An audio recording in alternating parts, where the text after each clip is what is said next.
Yeah. They say they paper tripping, they ain't paper tripping. I ain't even got a social, bitch, I'm non-existent. I ain't never signed no contract with no corporate business. Niggas quick to say they free, but it ain't how they living. Public school was made to create public fools. A billion pictures of invaders trying to say they you. This Atlantis, this our planet, that's on I'm a rule. This ain't the book of old plays, it's that out of bull. It was the great show of greatness and they get mad at you. Quick to holler slave, but in them days, bitch, they had masters too. 1655, Anthony Johnson took his slave to court. Black slave masters were majority till we went to war. Quick to holler out copper color, copper strap and blow. Fuck a copper social, this beef and had the copper stove. Chain by Savaki in parliament, in case you didn't know. You want the foreign leadership, check me if you don't believe this shit. I need paper, big paper, I need paper, big paper, secret papers, I'm escaping. How the fuck I wake up in a business, paper tripping, cause these papers tripping, now I'm paper tripping about that paper. Big paper, I need paper, big paper, secret papers, I'm escaping.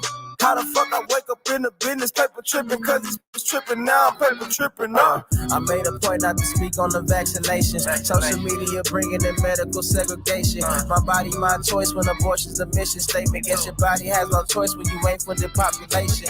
Gain of function research administered through the teachers. Fauci's turning Jesus, they trapping it through the preachers. Got every family beefing, can't even cough in their region. Controversy bringing leeches enough to break down your defense. Force your pledge allegiance to a corporation. Power ain't for show, depends on your participation. Probably ain't gonna go for broke, they scary with no pawns to play with. Them hoes on the creeping like they disappear soon as the day hit. Brandy Vaughn took them on, now her soul long gone, rest in peace. I'm quiet for that shit happen to me. Brandy Vaughn took them on, now her soul long gone, rest in peace. I'm quiet for that shit happen to me. I need paper, big paper, I need paper, big paper, secret papers, I'm escaping. How the fuck I wake up in a business, paper tripping, cause these papers tripping, now I'm paper tripping about that paper. Big paper, I need paper, big paper, secret papers, I'm escaping. How the fuck I wake up in a business, paper tripping, cause these papers tripping, now I'm paper tripping up.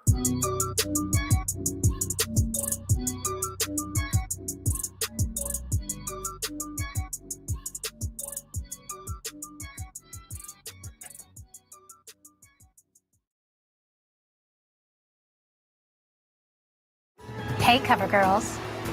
It's time for a fresh start with new Clean Fresh Skincare Weightless Water Cream. Supercharged. Stack that bitch up, man. Yeah, truth can't be told, it gotta be realized. The truth can't be told, it gotta be realized. Freedom ain't free, it ain't legalized. Can't be told, it gotta be realized. Freedom ain't free, it ain't realized. Freedom ain't free, it ain't realized. Freedom ain't legalized. Realize. Freedom ain't free, it ain't legalized. Realize. Freedom ain't free, it ain't legalized. Realize. Yeah, slavery was a long time ago. How? Same motherfuckers still here right now. Colonized on our land, they ahead of us. Changed our name so much, they scared of us. Children of the sun, y'all don't compare to us. Pale-faced people, this ain't y'all area.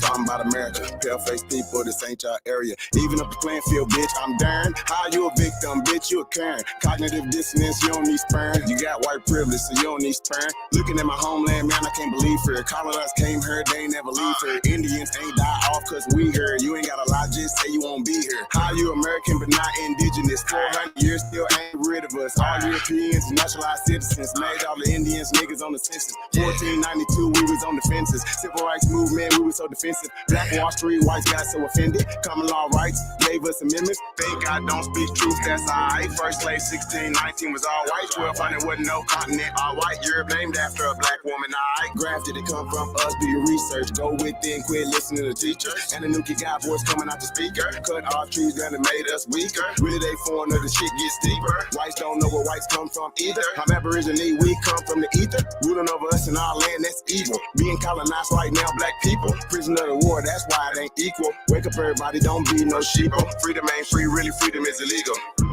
And we can't get mad at this. Whites act like we can't see their advantages. Privileges real, they working in management. Low down dirty, but they calling us savage. They want you to think they above us. All white people are part-time judges. I ain't no racist, but I ain't no sucker. I ain't no African, but they my brothers. Been lied to, I got built up anger. We built everything, still waiting on the savior. Don't call yourself black, please do me that favor. Black tourmaline will protect you from a hater. Listening to your oppressors is dangerous. Gave us a Bible and stole our nation. Said we couldn't read, but we didn't know the language. Kept us on paper because we didn't see the danger. American Indian, keep religion. Skin copper color, it's like a penny. Wanted our land and you called it Benji. Ain't no Democrats there together, pay attention. We got ancestors, but the papers is missing. Kings and queens, but you can't remember. Remember who you are, just like Simba. Now they got a vax, we don't want that in us. George Washington is the ninth president, look it up. United States, only 10 square blocks, look it up. White people really the minorities, look it up. Courtrooms don't got authorities, look it up. You want me, say stop governing me. Gave me a straw man, it's really not me. Why you don't keep it 100 with me? Why Trayvon killers still walk around free?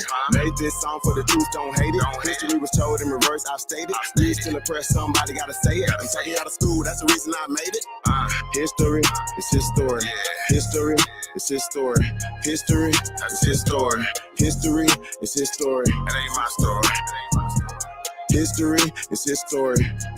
Probably ain't your story. History is his story. It's his story.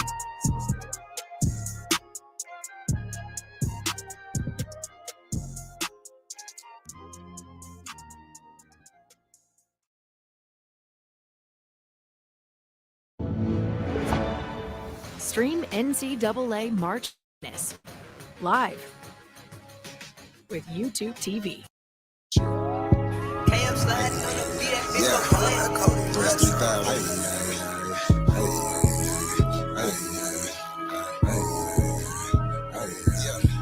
Any of my tribe are opera mine, so what's happening? Government and all y'all cross the line, so what's happening? My ancestors wouldn't like you cross the line, so what's happening? We original, y'all GMO, y'all lying. I do this for my Nietzsche, my Nietzsche, my Nietzsche, my Nietzsche. Oh yeah, my Nietzsche, my Nietzsche, my Nietzsche. I do this for my Nietzsche, my Nietzsche, my Nietzsche, my Nietzsche, my Nietzsche, my Nietzsche, my Nietzsche. I do this for my Nietzsche. Should've left me where I was, cause I ain't never scared. Took that little ice off my neck for this Earl head. My nation, my Nietzsche, someone thorough said. Real Americans, still pure blood, we thoroughbred. I'm like, let my people go and just take me instead. When it's red or blue pill, I'm only choosing red. I'ma always choose my people, you can keep that bread. Our government owe $1 trillion, you can keep that bread. It's one thing Jim Crow is showing me. I don't want no white folks ruling over me. I don't want no politicians ruling over me. I don't want no po-po ruling over me. Only somebody just like me gon' treat me like me. I'm Iron Cherokee, the Chief and Dr. G.L.E. I'm still a G like DST. Might not be as G as me. You think you free, but you need remedy to be as free as me. I'm from the hood, I'm still waking up my people. They got us good, they still hating on my people. When it comes to fashion, the whole world wanna be like us. When it comes to music, the whole world wanna be like us. When it comes to dancing, the whole world wanna be like us. Foreigners are doing everything, trying to weaken us. Sports, y'all can't fuck with us. Rhythm, know we killing y'all. Anything involve a ball. Mentally, we figured out the cosmos. After all inventing shit, we smashing y'all. It's time to take through asking y'all rights by blood after all. Vatican and the Smithsonian got all our shit. Artifacts and relics still keeping us away from it. When they say it was a long time ago, racist shit. Y'all holy land keep holding shit. We don't need y'all holding it. Reverse engineering our technology, controlling it. Gave it everything you got, but you can't put no soul in it. I ain't go see the new Matrix cause I'm living it. Everything is not what it seems, but I'm killing it. Can you afford to pay attention who you living with? Now they kind of mandatory vax, but is you getting it? Fall back off my Nietzsche, I'm peeping y'all tactics. This ain't no earth war, this here is galactics. Goddesses and gods warming up like practice. We gon' put arrows on your chest like patches. Mongoloids can't style like us, them fake natives ain't like us. They ain't got a soul, destiny as a child like us. Nobody power like us, nobody peace pop like us. Boxing, y'all can't fight like us, nobody lost they right like us. Wake them up, I'm in the way. Say too much, I'm in the way. They trying to kill us anyway, so listen what I'm finna say. Everybody, our kids, we raised y'all anyway. What that sense is finna say, everybody ain't here to stay. Is you with us or against us, ain't no in between. I'm a non-ether being, not a human being. Got fucked in 1492, but all my allies what it do. Renegade got killed for days, be careful, I advise you to. Enemy of my tribe, opera mind, so what's happening? Government and all y'all cross the line, so what's happening? My ancestors wouldn't like you cross the line, so what's happening? We original, y'all GMO, y'all lying. I do this for my Nietzsche, my Nietzsche, my Nietzsche, my Nietzsche, oh yeah, Nietzsche, my Nietzsche, my Nietzsche. I do this for my Nietzsche, my Nietzsche, my Nietzsche, my Nietzsche, my Nietzsche, my Nietzsche, my Nietzsche. I do this for my Nietzsche.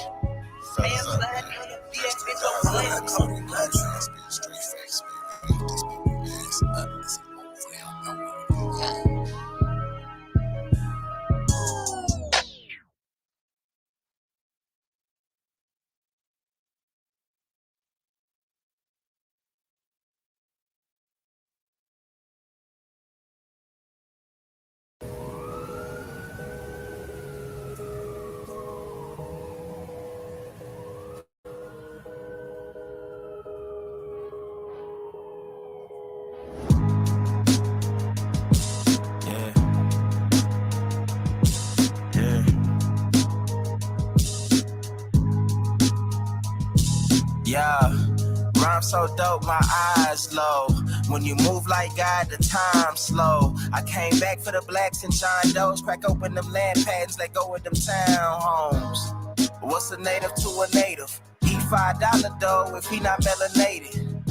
The faces got you waiting on a savior. Sending prayers up, he texting back on vacation. Yeah. God's children, give all your praise to Jesus, but how God feeling? He say put no one before him in divine image. It's you with God and Christians. I got a vision, but niggas ain't gotta listen, so they don't. We came from the soil, wasn't f***ing with no boats. Bible took our spirit, English potted on our homes. Tribal families turned on us, don't act like y'all don't know. But fuck them and they grudges. We was something to nothing. And now we let this turn to something. Reincarnation of ancients, fresh up out the oven. This the message to the black man. This the message to the black man. This the message to the black man. This the message to the black man. Shooters on my roof, lawyers in the coop.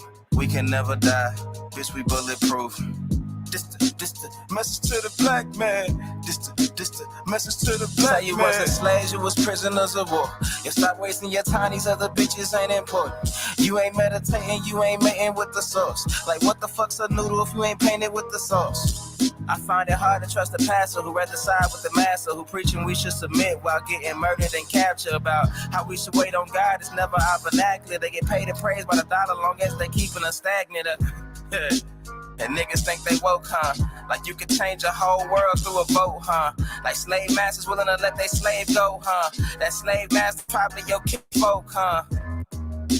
History in reverse, a black king strategy. When blacks were your majesty, they always hide your pyramids but point to where the castles be. Aristocracies with your last name patent accurately.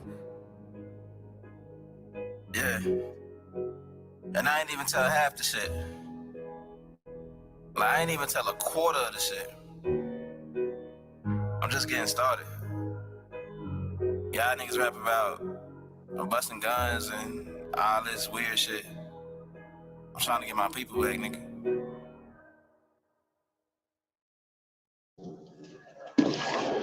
Peace, peace, peace. Peace and paradise to all American Aborigines. Supreme Chief Holidays in the building. Say shout out to y'all big homie, the one and only. Tasco, the CEO's in the building. Want to say peace to everybody, man. Tapped in, man. Appreciate you guys. Hey, do us a favor, man. Like, share, subscribe. You already know, man. Support the real. See what we got in the building real fast, man. See Sagittarius Jones.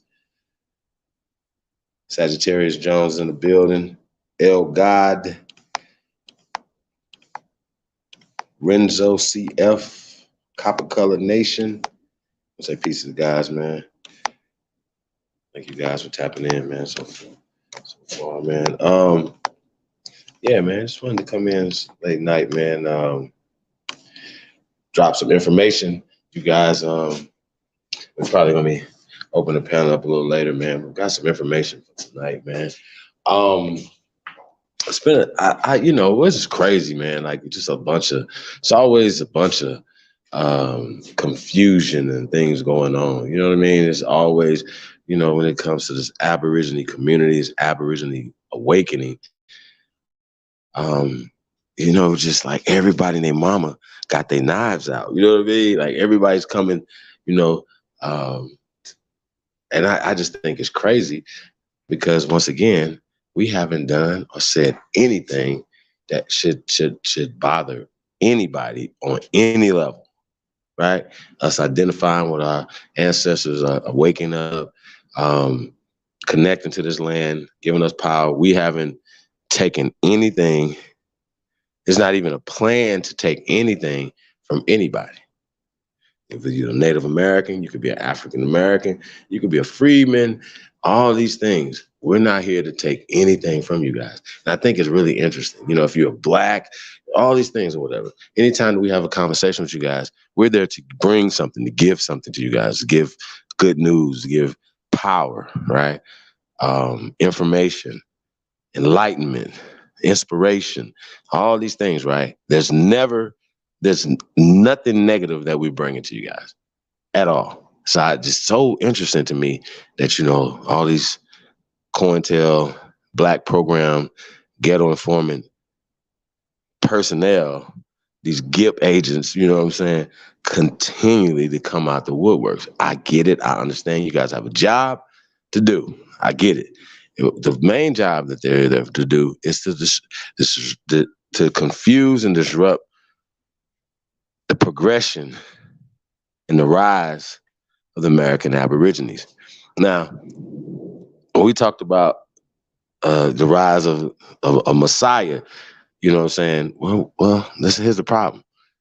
This is the rise of the Aborigines, who are all messiahs, who are all messengers. And that's a problem. You can't, if everybody is waking up, and that's the whole reason why we're doing these, it's just from start. So, you know, when we're having conversations with people, you know, saying, well, why are you guys reaching out to the Foundation of Black Americans?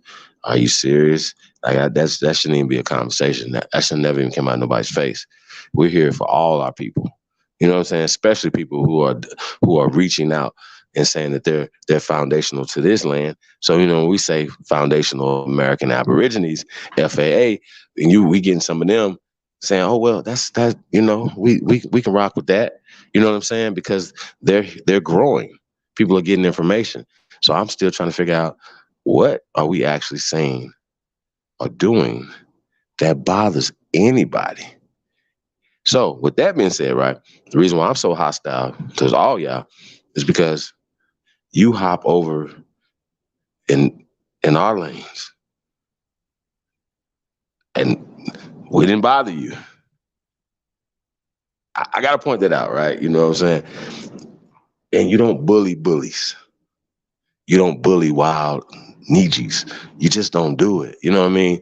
We're not having it. And I think that's the problem. So a lot of times you guys see the reactions to stuff. For me, for instance, you know, it's been a lot of trying to be a diplomat and trying to be peaceful behind the scenes. That didn't work. So I just want you guys to understand that. So please don't be upset. Don't be mad. Once again, I always ask the question, what did we do to you for you to be upset? What are we saying specifically, right? And these are specifics. You know what I mean? Like, what are we actually saying amongst the First American Agenda, the First American Council, the Declaration of Reclamation, all these things? We wrote everything down. The reason why we're doing the things that we're doing for all our people, right? Not to be set up in a little group, you know, away from everybody, whatever. You dig what I'm saying? It's to bring everybody together. That's what Tribe Up was about. Shout out to Threads 3000. He said, everybody Tribe Up, that would be major. That would be major. That would be major. And that was the reason why we started Tribe Up, was to bring everybody together. So let's leave your ideologies at the door, right? And let's build. Now, I don't know if you guys are paying attention, but you guys know we're the only builders. This community is the only community building. And we're very proud of that, you guys. Very proud. So I just want to point that out. You guys are going to be seeing opportunities on deck, jobs on deck. That's what we're doing over here, man. Reach out, chiefholiday@gmail.com. We're going to be putting the links in the chat room as well. I see Tayshawn in the building. CNO Sports, Khalil Finch, DTG 034, Yan the Magnificent,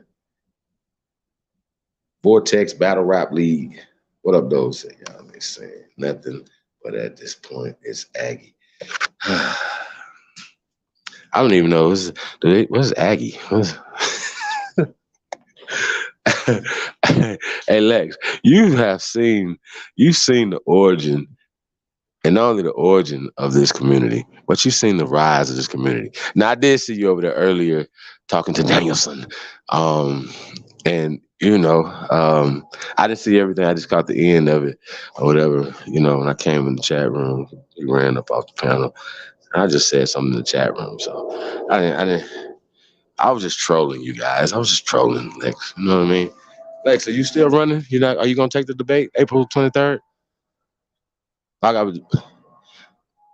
Yeah. I'm sure you're not going to take that debate. So. E-Not 0407. Naya Knight is in the building. Let's say peace to the guys, man. Thank you guys for tapping in, man. Like I said, do us a favor, man. Like, share, subscribe, man, on all your social media outlets, man. We definitely appreciate you guys. There's a lot going on, man. We got a lot of things going on. Once again, jobs, opportunities on deck. Hit me up, chiefholiday@gmail.com. Point you in the right direction. If you have jobs or you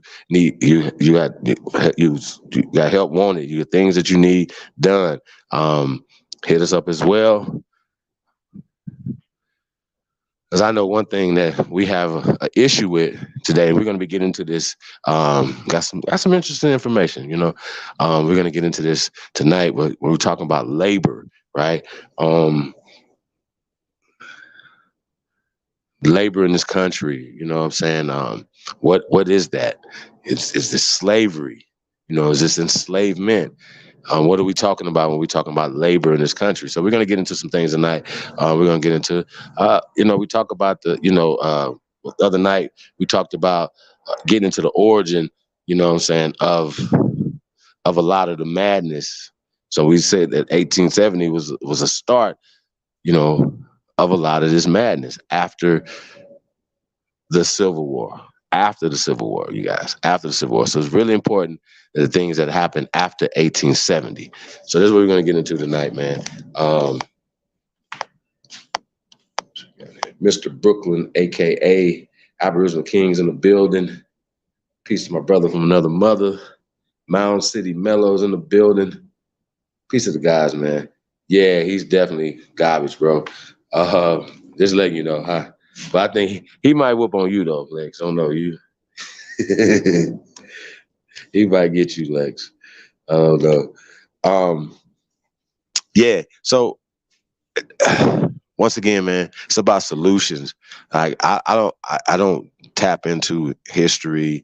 A lot of times you say, you guys are revising history. You rewrote history. Well, guess what? We didn't rewrite history. They rewrote history. See what I'm saying? When we say we tapped in, not only we tapped into our bloodlines, you know what I'm saying? But we also are dialed in to the information. You have to, any information that's presented, you have to do this thing called cross-referencing. Okay? You guys are so lazy that you guys have forgot how to research. See, some of us was researching before there was computers. Okay, the old-fashioned way, going to the library, doing this own thing. So the same methodology, for instance, myself, I still carry the same methodology. But the beautiful part about today is that you have things at the click of your finger. So it's about asking the right questions, right? Now, I said to myself, self, because I know that these people are the actual Slavs, aka slaves, right, who came to America in chains, right? I know when I hear the word Freedmen Bureau, I don't just automatically assume, guess what, you guys, is only for so-called black people. Okay? Now, what's interesting is that it's not. The Freedmen's Bureau is for all, air quote, racists. Okay? Now, it's interesting how these people historically have taken, I'll give you a perfect example. Like, you know how they say, oh, we're the welfare queens and all this other stuff, but then you find out that they're actually the welfare recipients. Okay? Same thing with this right here.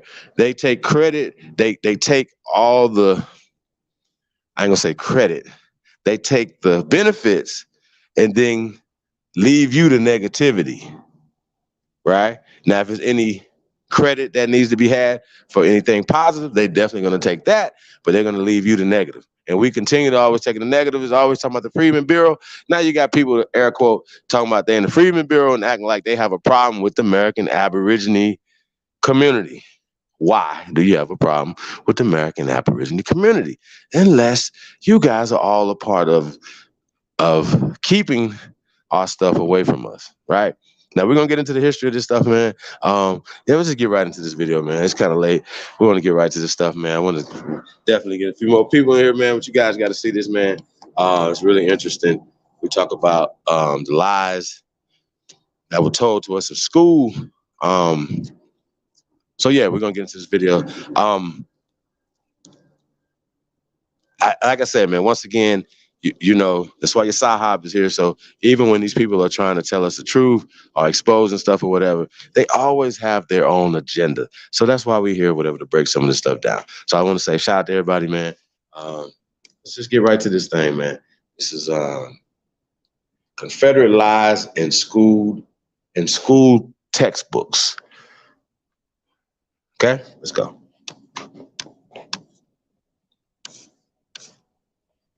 Growing up, the place that we learn the most about our society's history is in school. And for nearly a century, when it came to the Civil War, the Confederacy, the capital S South, American schools either left out some damned important pieces of the puzzle, or they simply lied. On YouTube, the phrase "they lied to you" is often the last thing you hear before you board a one-way train to downtown Crazyville. And it seems like everybody's accusing everybody else of lying or making up facts these days. As a rule, it's probably a good idea to be wary of internet people peddling truth. So instead of just telling you what happened, I'm going to show you. And we're going to start there with the lies. Millie Rutherford was born in 1851 to a wealthy family in Georgia. She was born into a mix of academic tradition and Confederate loyalty that was probably unique for a woman of her time. One of her uncles was Howell Cobb, a 5-term congressional representative for Georgia, who later served as the state's governor. He also became an avowed secessionist, and he served as the president of the Confederate Provisional Congress, the group that wrote the Confederate Constitution. Afterward, he took a commission as a Confederate general, and his daughter, Mildred's cousin, would go on to design the Confederate Cross of Honor in 1899, a precursor to the United States Medal of Honor. Another uncle was Thomas Reed Roots Cobb. He attended Georgia's secessionist convention, he helped found the University of Georgia Law School, and he founded the Lucy Cobb Institute, a finishing school for young girls. During his legal career, he wrote the quintessential legal treatise on slaves in 1858, in which he describes the Negro as mentally lacking the ability for self-improvement, yet well-suited for direction by a superior, as having a physical talent for hard labor, and a character to be happy as a clam in circumstances that would crush the spirit of a white person. He also became a Confederate general, and his estate lists the names of 20 slaves among his property at the time of his death at the Battle of Fredericksburg in 1862. The Cobbs were one of the most powerful and wealthy families in Georgia at the time. Cobb County in Georgia is still named after them. So, you know, not a lot of head scratching when it comes to how Mildred Rutherford eventually became a weird mishmash of Mary Poppins, Dolores Umbridge, and Frau Forbissino. Rutherford herself attended the Lucy Cobb Institute from its very first session. She went there for 8 years, she became a teacher in Athens, Georgia, and then later returned to the institute as its principal. She basically ran the place for the next 4 decades. Rutherford was consumed with this idea that accepted history was slandering the Confederacy. Rutherford decided that if she didn't do something, future generations would forever believe outlandish Yankee lies like the Confederacy started the Civil War, that the Confederacy fought to defend slavery, that the Civil War was fought because of slavery, that slavery was, bad. Even worse, this slander was being taught to Southern children, and everyone else in the nation as well. But one finishing school for girls is small potatoes in terms of winning hearts and minds for her beloved South. Enter the United Daughters of the Confederacy. Rutherford was involved with them for quite some time by this point, but she became their National Historian General in 1911. She then transformed that position from basically an internal records keeper or scrapbooker into something else. Hey, cover girls.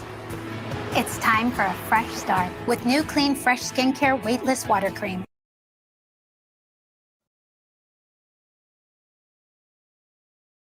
Rutherford eventually wrote a measuring rod for textbooks and brought it to the National Confederate Veterans Reunion being held in her home state of Georgia in 1919. At the time, Rutherford wasn't the only person dicking around with the academic narrative of the Civil War. The lost cause myth had been evolving for 50 years by this point. Infiltrating school curriculum wasn't new, but this pamphlet standardized the effort. It was sent out to chapters of the United Daughters, Sons, and Veterans of the Confederacy all over the country. If their efforts to influence local and state school boards were unsuccessful, they would sponsor essay writing contests, which invariably rewarded the essays that most conformed to lost cause ideology. This letter is from 2 years after Rutherford's Georgia speech. It's from the Rutherford Committee. The letter is a scathing line-by-line rebuke, which goes on for umpteen pages about things considered unfair to the South. The link to see the full text of this letter is down below, but it basically is a list of half-truths, omissions, and how dare yous. It's pretty much a textbook example of how to win an argument without using facts. Many textbook makers received letters just like this one. Most of the time, they just made the changes suggested by the assorted United Confederate groups. The resulting textbooks would then be used all over the country into the 1970s. As a result, generations of American school children learned the history that the losers of the Civil War wanted them to learn.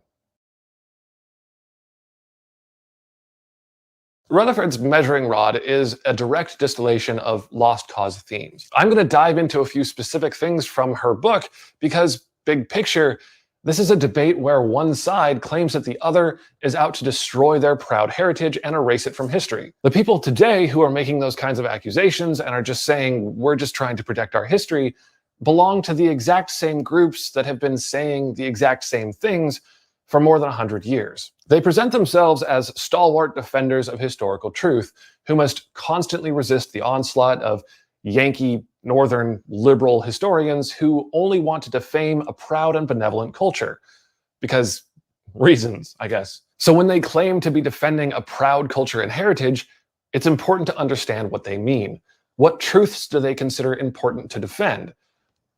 I'll let them tell you. The big ones are that the Confederates were not a bunch of disloyal, treasonous anti-Americans. The whole thing was the North's fault, and the Confederacy wasn't even big on slavery. Also, slavery wasn't even that bad. I'm gonna have to go back and put a huge asterisk by my head on that one, just so nobody quotes me later on that and tries to blackmail me for all my no money. It's important to note that people can believe whatever kooky things they want to believe. That's their right. I can't get in their head, and I don't really want to. But as far as society is concerned, there's a functional difference between, hey, these are my beliefs, I can believe whatever I want, and telling the rest of the world that this is the real picture of reality and imposing those beliefs on everyone else. So how accurate is this stuff? Well, let's start with these guys. These are the Confederate generals that signed on to the Rutherford Committee in 1919. As it turns out, nasty bits of their own history aren't the only thing that these guys remember with rose-colored glasses. As time marched on and the number of Confederate veterans dwindled, many chapter records indicate the steady retroactive promotion of members who were still alive, to the point where pretty much everyone still alive became Colonel this and General that, even though, some of them were 17 when the war was being fought. This promotion creep is one explanation for the fact that of the guys listed here on the Rutherford Committee, it goes Colonel, Captain, Major, but doesn't really show up in the records at all. Private and Private. The other explanation is that these men held the rank of general within the United Confederate Veterans Organization. Each of these guys was the regional leader of an area that had many different veterans chapters in it. They were a general within the Veterans Organization. Whether or not that was supposed to accurately reflect their status in the Confederate Army, holding the rank of general in the Confederate Veterans Association counts for as much, in society as holding the rank of general does in the Salvation Army, which outside of those organizations is precisely dick. Either way, there are now pictures of these men in the roles of Confederate veterans dressed in generals' uniforms and listed as generals. That illustrates how much these guys cared about historical accuracy, but also how hard it can be to undo historical inaccuracies. Because accident or not, many online resources now list some of these men as Confederate generals, and none of them were. Turning back to Millie's pamphlet, Rutherford goes through her measuring rod point by point with quotations, argument, and evidence to support the truth of her assertions. Rutherford claims that the war between the states was not fought to hold slaves. She then goes on to talk about how Congress and Lincoln didn't want to fight to free the slaves. It's kind of the same point, but not really. She doesn't say a word about why the Confederates fought, which you'd think would be the relevant part to the whole not fought to hold slaves thing, seeing as how the South were the folks who started the fighting and who had the slaves. But whatever.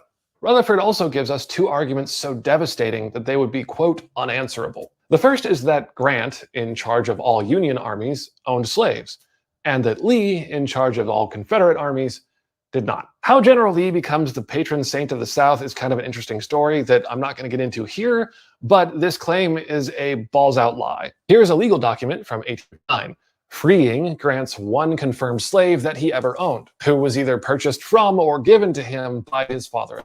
Grant wrote several letters talking about how he considered the practice of slavery to be, quote, dead before 1863. Grant's father was very anti-slavery. He was an abolitionist. Grant's father-in-law, however, owned several slaves, some of whom were probably put in the charge of Grant's wife. Grant wrote to his wife suggesting that her father transfer ownership of these slaves to his wife. But in context, it's clear in that letter that he is concerned that these slaves will be sold off to pay her father's mounting debts. And Grant didn't want to see them split up. He also said he'd never live in a slave state again. Although it's hard to tell if he's talking about just because he wouldn't be welcome, or if they would win the war so there wouldn't be any, or if that was a choice he was making. So no, Grant did not own slaves when he was in charge of all U.S. Army forces, or during the Civil War at all. Lee, on the other hand, owned 3 or 4 families of slaves who he inherited from his mother. This is according to his son, Robert E. Lee Jr. Lee also got control of nearly 200 slaves when his father-in-law died and left Lee to execute the will. The will explicitly stated that these slaves were to be freed within 5 years and the estate was to be sold off. But instead of freeing these slaves immediately, as the slaves expected, Lee decided that he had 5 years to work them hard to make the accompanying property profitable. He also rented them out to various other people, splitting up family groups as he went along. And the slaves kind of began to hate him. There's also a group of slaves who escaped from the property but were then recaptured and returned. According to the account given by one of the slaves themselves, Lee ordered up to 50 lashes each. When Lee's overseer wouldn't do it, Lee called in the local constable, who had no problem dishing out the punishment. According to this account, Lee then ordered the slaves to be doused in brine, literally pouring salt into the wounds. Historically, this first-hand account has been largely discounted over the years, probably because, of who was giving the account. Which I just have to point out the surface-level hypocrisy here. Ignoring somebody's eyewitness account just because of their race is a super weird thing to do when you're trying to argue that you're not racist. But you can't dismiss court documents quite so easily. Lee asked a court to delay the 5-year stipulation in the will, but the court ruled against him and his inherited slaves were legally freed. All about 2 days before the Emancipation Proclamation freed the rest of his slaves too, at least in name, if not in fact. Rutherford says that 200,000 slaveholders were in the Confederate Army, but 300,000 were in the Union Army, which is, yeah, a little awkward, or at least it would be if it were at all true. This one took some digging to figure out. For one thing, Rutherford is saying that roughly 500,000 slaveholders fought in the Civil War total. She doesn't give a source or a date, so it's kind of hard to figure out exactly how to tackle this, but crunching the numbers from the 1960 census, there were only a little over 400,000 military-aged men from slaveholding families in all of the slave states combined. Sure, during the Civil War, men could come of age, and the Confederacy expanded its definition of military age to get more recruits. But it would take a 25% increase in available manpower to give us Rutherford's total. And then, according to Rutherford, 60% of those slave owners would then run off to join the US Army instead of the Confederacy. This gets even more ridiculous given the fact that not all slave states joined the Confederacy. Kentucky, Missouri, Maryland, and Delaware did not. Kudos to you guys. West Virginia gets an honorary mention as well for bailing to make its own state in 1863. Mostly because the poor folks up in the hollers didn't really have slaves, and they were like, well, if everyone's seceding, why can't we? For Rutherford's statement to be true, a huge number of slave-owning men from the Confederacy would have had to leave the South to fight for the US Army, which, if it were true, would shoot giant holes in this idea of the loyal Southern soldier simply fighting out of duty, honor, and to defend his home. One way or another, you're lying your balls off. I think I did track down where Rutherford's 300,000 number comes from, though. Apparently, about 200,000 federal troops came from slave legal states that didn't join the Confederacy, while another 100,000-ish came from Confederate states. What Rutherford has done is to take the 300,000 US Army troops that joined up from slave legal states and call them 300,000 slave owners. In truth, maybe 1 or 2% actually were. I have no idea where she gets the 200,000 figure of Confederate slaveholding troops. In another work, she expands this claim, though. She says that only 200,000 of the 600,000 troops in the Confederate Army total owned slaves. She doesn't give us a source for this, of course, but it's worth noting that even while she's trying to downplay how important slavery was to Confederate soldiers, she's still saying that fully a third of all of them owned slaves. This is what happens when you don't spend time with people who have different views than you. You're like, a third's low, right? That should be fine. Incidentally, 33% is only a tiny bit higher than the overall average of what percentage of households in the CSA owned slaves. So maybe Millie just worked forward from that. This page ends with a quote that's attributed to General Grant, saying that he would fight for the Confederacy if he learned the purpose of the war was to abolish slavery. The source listed here is the Democratic Speaker's Handbook, a speaker's guide for and from the super racist Democratic Party of the time. There is no evidence that Grant ever said this outside that source, nor is there any reason to think that he thought this way from his correspondence or biography. Rutherford's citation here is about as authoritative as a neo-Nazi citing Mein Kampf as a historical authority. I think that's probably enough examples, but this parade of bullshit goes on for another 14 pages. Unfortunately, this pamphlet provided just the tool that the various memorial groups were looking for in their ongoing effort to control how future generations would talk about their beloved Confederacy. As a result, we got books like Virginia, History, Government, Geography, which was one of 3 books approved for use in grades 4 to 12 in the Virginia school system. Within these 3 books, we can find gems like slaves didn't work as hard as free paid laborers because they didn't have to worry about losing their job. Slaves were better off in Virginia than in Africa and were really happy to be there. That Negroes weren't ready to self-govern. That General Lee was handsome and that his horse walked upright as if it knew it carried a great man. That one's my favorite. The high school text even referred to the period between 1861 and 1865 as defense against invasion. It didn't mention the Civil War at all. These textbooks probably reached more than 1 million kids in Virginia alone. How these came to be is an insane story in its own right. But the thing that's absolutely peanut butter on pickles levels of crazy is that these were published in 1956, and they were used all the way through the 1970s. Mildred Rutherford's singular legacy is in aiding the creation and adoption of a fictional history. And for that, she has a dorm building named after her at the University of Georgia. If you'd like to let the University of Georgia know how shitty it is to name anything at an academic institution after Mildred Rutherford, the contact info you'll need to voice your concern is listed in the description below.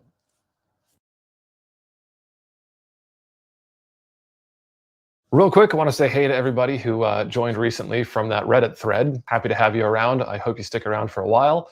If you have any comments or suggestions, please make them. I'm pretty sure this series has 2 things left to cover: the United Daughters of the Confederacy as an organization, and finally, the monuments, which will ironically be the most straightforward part of all of this. I'm working on it now, and I will get that video out as soon as I possibly can. I do want to mention real quick that watch times, likes, and audience engagement are the biggest factors that determine a video's visibility on YouTube. These videos take an incredible amount of time and research to make. So if you learn something new in this video, or just think the information is important, find yourself laughing, whatever, please hit the thumbs up button, make a comment, or subscribe if you're interested in seeing more content from me. If you'd like to take that a step further and join the community, we have a Discord now, and you're welcome to join us. The link to our Patreon page is below in the video description. Patreon support gives me more time to spend making these videos and the hope that someday I'll be able to make content with an actual camera. I do want to thank these fine people for joining up and helping me keep that dream alive. And thank you for watching. I'll see y'all next time.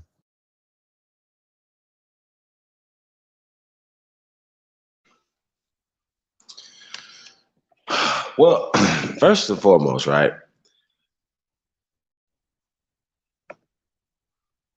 He had shout out to him though. It's great video. I gotta say though,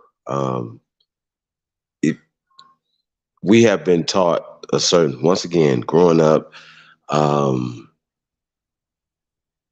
the South, I had no clue in the text and any movies I've ever seen, anything that Negroes, free Negroes, owned land and were fighting in the South for our stuff.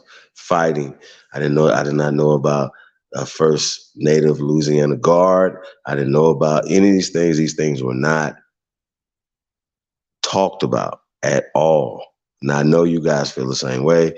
At the whole concept made us root as being from the South, right? Being a rebel, being, from the South. It made us root for the Yankees, right? Root for them. Like, because these people, right? And you guys, we see these movies all the time, right? But it goes back to Dude, though, you know what I'm saying? Once again, he's painting a picture as if this whole narrative about the Civil War was about freeing the slaves. See, once again, that's false. We got to talk about that. That's not right and exact. That's not true at all. That's actually even fake. Okay. Once again, we talk about servitude. If you guys haven't seen, if you guys seen Once Upon a Time in America, did it a couple Christmases ago. It was awesome. We broke down and we showed not only the pale skinned people that were in slaves, who are the slaves in the South, right? We broke a lot of that stuff down. We broke a lot of like how they changed his Tories, how they changed the Tories. The Tories is a political party. They're still in charge now, right? They're still in charge now, but they transform. So they could be Democrats, right? They could be Republicans. They could be whatever. They could a part of the Anglo-Saxon society, the eugenics society, which is Planned Parenthood. These people are in every system. We can say that, right? Now, what is interesting about these people, and we just showed how these same people are the people who were miseducating our people in 1870. When we talk about Plessy versus Ferguson and Brown versus the Board of Education. Once again, it's like they're getting this coming and going. Even if they're saying they're here to help you, they're actually here to hurt you. Now, what is interesting to me that how the Democratic Party, right, like how they get all like 90 some odd % of our support, right, especially in the South, right, but they get 90+% of our support, right. And historically, these have been the people who waged the most hell and the most war against our people. Right now, it's interesting how these same people use us as pets, as cannon fodder, as the buffers, and do all these things they do, and as well as obviously all the dues and all the money, the financial things that come from us that goes into the Democratic Party, right? And we get shit. Literally, we get nothing from the Democratic Party. You know what I'm gonna do? I want to pull up just to show you guys the problem that we have, right? I want to pull up Nancy Pelosi. I want to just pull up her Wikipedia, Nancy Pelosi, so you guys can see this. This is what we're dealing with. We're just gonna run through her real fast when we get to this other video. Now, Nancy Pelosi is old as Mildred Rutherford. Like she probably was like, you know what I'm saying? Nancy Pelosi is 81 years old, right? Now, you're like, well, I don't want to spoil them. We get into this what we're about to read, right? But you're like, well, she's a Speaker of the House, and she's been a Speaker before. You know, I guess, you know, when they lose the House, she's not the Speaker. But right now, she's a Speaker of the House, Nancy Pelosi, right?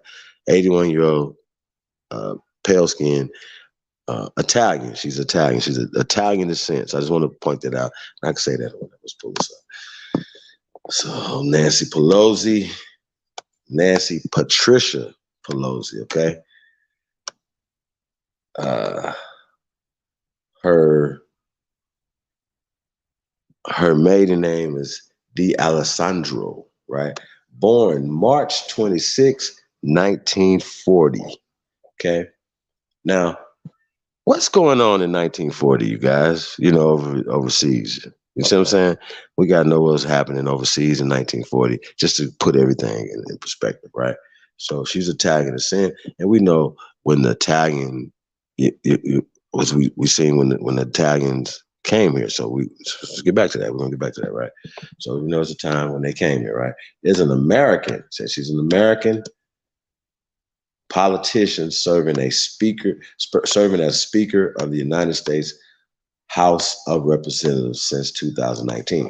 Now we're gonna get back to that. Now, what is interesting, right? Now they call her an American. Now they didn't call her an Italian American or immigrant American, right? They called her an American, right? Now, when let's say, for instance, if they was to describe James Clyburn, they're going to say James Clyburn is an African American. Now, James Clyburn knows for a fact his goofy ass is not an African.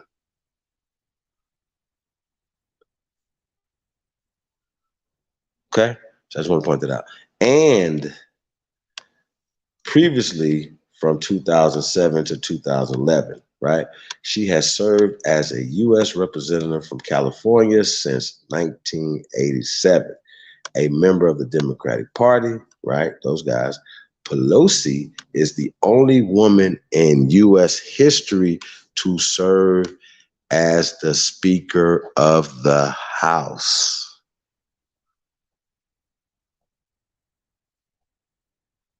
Let's talk about it.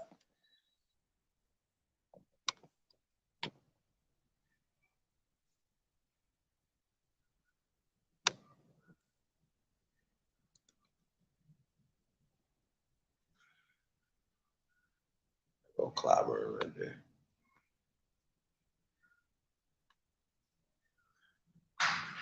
Hold on, stop right there. Let's go back a second. Yeah. Okay, so it says currently in her 18th term, right? Pelosi was first elected to Congress in 1987, special election, right? Following her father, Thomas D. Alessandro, right, my bad, Jr., into politics. He has served as a U.S. representative from Maryland and mayor of Baltimore, right? She is the Dean of California's Congressional Delegation, right? Having begun her 18th term in 2021, Pelosi represents California's 12th congressional district, which comprises four-fifths of the city and the county of San Francisco. She initially represented the 5th district, 1987 to 93, and then when district boundaries were redrawn after the 1990 census, the 8th district, 1993 and 2013, Pelosi has led the House Democrats since 2003, the first woman to lead a party in Congress, serving twice each as House Minority Leader, 2003, 2007, and 2011 and 2019, and as Speaker, 2007, 2011, and since 2019. Pelosi was a major opponent of the Iraq War, right? She was against it, as well as the Bush administration in 2005 attempt to partially privatized Social Security. During her first speakership, she was instrumental in the passage of many of Obama's administration's landmark bills, including the Affordable Care Act, the Dodd-Frank Wall Street Reform and Consumer Protection Act, the Don't Ask, Don't Tell Repeal Act, the American Recovery Reinvestment Act, and the 2010 Tax Relief Act, right? Now, which is interesting, right? Pelosi lost the speakership in 2011 after the Republican Party won a majority in the House of Representatives in 2010 elections, but she retained her role as leader of the House Democratic Caucus. Now, she retained her leadership of the House Democratic Caucus. Now, when I asked the question to you guys before, when we talked about there's a black caucus, right? Well, this must be the white caucus, right?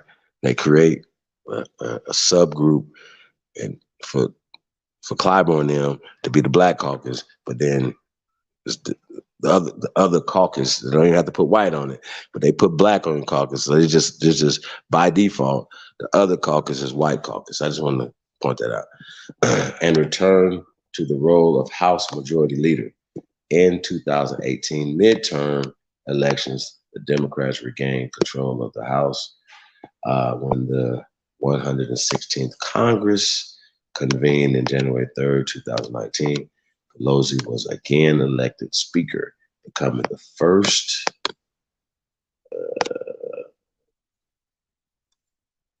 former Speaker to return to the post since Sam Rayburn in 1955. Under Pelosi's leadership, the House of Representatives impeached President Donald Trump first on December 18, 2019, and again January 13th, 2021. Trump was acquitted both times by the Senate. Okay. On January 3rd, 2021, Pelosi was reelected to her fourth term as Speaker of the House, which had been expected to be her last after the deal with progressives, right? During her second speakership, she was instrumental in the passage of the Biden administration's two major bills, the Infrastructure Investment and Jobs Act and the American Rescue Plan Act. She announced in January 2022 that she would seek re-election as a U.S. representative that year, though she had pledged in 2018 not to seek the speakership again. Okay, let's get to her early life, you guys. Pelosi was born in Baltimore to an Italian-American family. She was the only girl and the youngest of 7 children. And that's her mama right there. So we're just gonna call her M. Nancy D. Alessandro, and her maiden name would be Lombardi, right? And her father, Thomas D. Alessandro Jr., right? Her mother was born in Italy, right there. Fornelli, Cernia, Molise, in South Italy, right? And came to the U.S. in 1912. Okay, 1912. Her father could trace his Italian ancestry to Genoa, Venice, and Abruzzo, right? Now, they don't tell when he came, but, you know, kind of do the math. It had to be after 1870. Obviously, we're in the early 1900s, right? So when Nancy was born, her father was a Democratic congressman from Maryland and became mayor of Baltimore 7 years later. Now, y'all know what's interesting, right? That what he was talking about earlier, right? Now, we know that these people wasn't here, especially in the South, and according to them, they had to have a 3/5 compromise. So that means that we outnumbered them, right? So so when we talk about being elected into into offices and stuff. Once again, you have to have the numbers. So after the Reconstruction, they were saying that so-called Black people were the mayors, the governors, the senators, the congressmen of the South. Not just the South, but even when you're talking about up the East Coast and stuff like that. So we held these positions, right, up until the 1900s, right? When they talk about birth of a nation, that was 1900, right? So we held these positions up until the 1900. When these people start coming into America after World War I, once again, as refugees, because this is what we're dealing with. Once again, when we're talking about the freedmen, we're dealing with refugees as well. And we're going to get into that, but we're dealing with refugees. And, we start talking about refugees. Well, not only being free or being a refugee doesn't have anything to do with color. Okay. So I just want to point that out, man. So get back to this. Pelosi's mother was also active in politics, organizing Democratic women and teaching her daughter the value of social networking. Pelosi's brother, Thomas D. Alessandro III, also a Democrat, was mayor of Baltimore from 1967 to 71.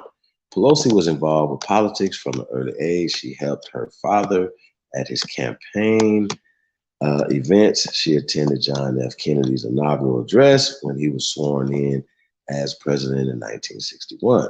In 1958, Pelosi graduated from the Institute of Notre Dame as an all-girl Catholic high school in Baltimore in 1962.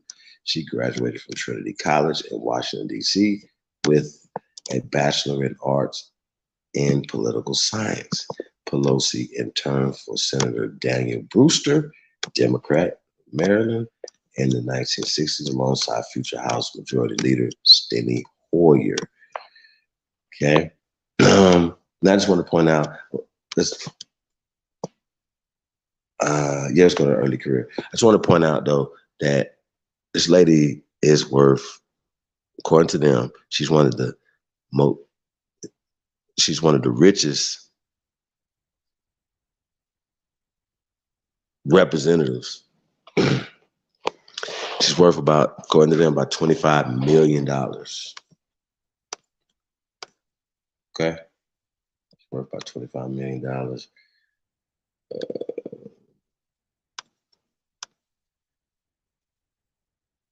I wanted to get to that part. I don't even care about her little career. I'm trying to find that part. When they were talking about how much money she made. Now, here's my thing, right? Of course, she's been in, I think it's personal life. Any one of them. Well, the point is, right? It's in her personal life. In her personal life, talk about how much money she's made. Who she's married to.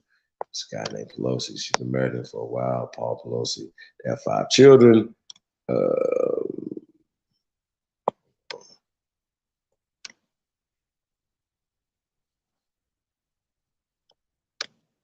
Keep going for a second. I want to find it, like where they talk about like how much money she's worth, right? And that's just what's weird to me, right? Financial status. There we go. Check this out. The Non-Bipartisan Center for Responsible Politics, right? Estimate in 2009 that Pelosi's average net worth was approximately, my bad, I'm sorry, y'all. In 2009, she was worth approximately $58 million in 2009. Now, you guys, that's what? How long ago was that? It's 11 years ago, right? 12 years ago, something like that, right? So what's happening? Nancy, you was worth $58 million, ranking her 13th among the 25 wealthiest members of Congress. Shit. In 2014, reported Pelosi's average net worth almost doubled to approximately $101 million, ranking her 8th out of the 25th wealthiest members. All right, check this out, Congress. Business Insider reported that Pelosi's worth was $26.4 million in 2012 and made her the 13th richest member of Congress. In 2014, roll call estimated that Pelosi's net worth was $29.35 million, ranking her the 15th wealthiest member of Congress. Now, here's my thing, right? Now, it's kind of interesting how she went from 2014 to 101 to now she's down to about, like, according to them, 30 million. I think that's pretty interesting. Yeah, we can come out of this, man. I'm sure. So here's my thing. Now, why should politicians, right? Where does she get paid? And she's been a career politician this whole time, right? And all the other 25 wealthiest members, right?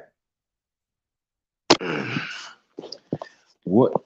That's not your salary. Your salary is paid by the people. So who's paying you? Where are they getting all this money from? Right? We know that they get paid by lobbyists. We know that they get major corporations, multinational. So not only American companies, but international companies have sway, right? Goldman Sachs, they have sway in our government because they fund people like Nancy Pelosi, Mitch McConnell, who's more wealthier than her, according to them. The fuck? What is and he married it and they try to what they're doing with Mitch McConnell is he married this Asian lady who's a wealthy family, right? Smart guy. And they funnel the money through her parents, and give it to him. I'm like, wow. So this is what y'all doing. This is how y'all doing it. But once again, we need to get term limits. Nancy Pelosi should have been done at 2. All these fools should be done at 2, and they should not be grifting on the American people. That's what you guys are doing. You guys are not doing anything for the American people at all. Shout out to Lady Spade in the building. Anthony L. Pickens, hardline in the building. Infinite to God. I am you. Tenkara's in the building. What the Tenkara, man? What is happening, man? I ain't seen you in a minute, man. Shout out to my brother Tenkara, man. What's up, brother? How you doing, man? Big Dog Philly OG is in the building. PZ Man. I say this all the time. That's what's up. Black Lens. Appreciate you guys. I see Bitter Axe in the building. You know, it's not to post that link, that social media suicide coming up against the Holy Spirit. Hey, man, you really funny. I think you really believe the shit you talk about, too. David Bell in the building. Peace of God, man. Hey, man, get y'all boy, man. Take shot, get your boy, man. Lil Yos Rios is in the building. Madeline Johnson. Peace, Empress. I want to say thank you guys for tapping in, man. I really appreciate you guys, man. Thank you guys for tapping in, man. Like, share, subscribe, man. You already know, man. Support the real. Hey, man, you in the building. They're not. So, yeah. Hey, I want to pull this other video up, man. We got a few things, man. I'm just going to ride through this, man. So I don't want to get bogged down too long tonight, man. This was on my mind, man. There's a lot of stuff going on. Kind of tying all this stuff together. What is interesting is, right, that, you know, when we talk about, once again, it's mind-boggling to me how we've allowed other people to come to our country and and get in front of us socially, politically, economically. Yeah, you understand what I'm saying? I think that's really weird, and to take over all our industries. I really do. And only way that we're gonna to change the things, we have to go back in time and reverse engineer. Now, if we're going back in time, like once again, the dude that the first video, I feel once again that he's pushing the agenda, right? Now, there is some truth in what they were saying about what was going on in the South, but once again, they rewrote history to push a more of a northern. You understand what I'm saying? You know that the South was all bad, and you understand what I'm saying. So especially after the '70s, when they just came through, got rid of those school books and everything, and they start pushing their Yankee agenda. So we got to talk about it. So once again, of course, when we come up through school, we're getting this Yankee agenda, thinking like they wanted us to think. So yeah, those people are bad. Those people said you guys are this. Those people did this to you guys. When technically, when we're talking about owning slaves is a family thing. We're talking about family businesses in an agricultural society. They act like motherfuckers just sat back and said, with all their children, they just sat on the porch and just drinking lemonade and just had niggas just serving them all day, doing all their work, all this other stuff. Well, listen, in an agricultural society, the worst form of doing business would be slavery. Okay, I give you guys this perfect example. You come in. I need you to plant the corn, plant the cotton. Right now, the cotton don't grow the next day, so you come back and get it. It's gonna take a while for the cotton or the plant or whatever to grow. Right, however long it takes for that to grow, then you have to come back and then you harvest it. Right now, what are you doing with a person that you own? Right, you own this person. Right, like your children, you have to feed them, you have to house them, you have to clothe them. Right, you have to feed your children, you have to house your children, you have to clothe your children. Okay. Now, if your children aren't doing anything but sitting around watching, then you're feeding and housing them for nothing. Okay. So going back to these air quote slaves that all these people own. Now they were talking about these 200,000 slave owners. Well, people who had families, because once again, you're mixing and mentioning family and servitude, right? For people of color with slave. Now you guys heard this 1,000 times from these people that call themselves pan-boo-boos or Black Power Rangers or whatever they want to call themselves, right? These fools are literally, and they talk about how much they loathe the pale skin and they did all this to them, but then they'll turn around and say, but Black people are chattel slaves and white people are servants, indentured servants. And what? When Slavs, the word slave comes from their race of people, period, right? And we know the history of these people that came to this country. Now, with that being said, right, when we talk about this freedman bullshit, right, once again, we always raise our hand to be the slaves, okay? Now, you could be a freedman. You could go to prison, you go to jail, you get free, right? You're free. You're a freedman. You got free, right? And they illegally lock people up in internment camps or lock people up illegally in prisons, right? Right? And what they did was you got into this Freedmen Bureau, right? Not just people of color. All people got into the Freedmen Bureau and got benefits, okay? The brothers that are, right, getting benefits, the people of color that are getting benefits now are suing for benefits because they were excluded from the freedmen stuff, excluded from roles, excluded from the benefits, and they just not getting them now. Now, these same fools turn around and say, hey, I got mine. You guys are not excluded from it. You guys are excluded from this. Now, they've never seen us one time asking nobody for no handouts. We are building on our own. So when we talk about you freedmen, watch our old ass mouths. Y'all know what the hell y'all talking about, and stop caving and pushing for these people. Okay?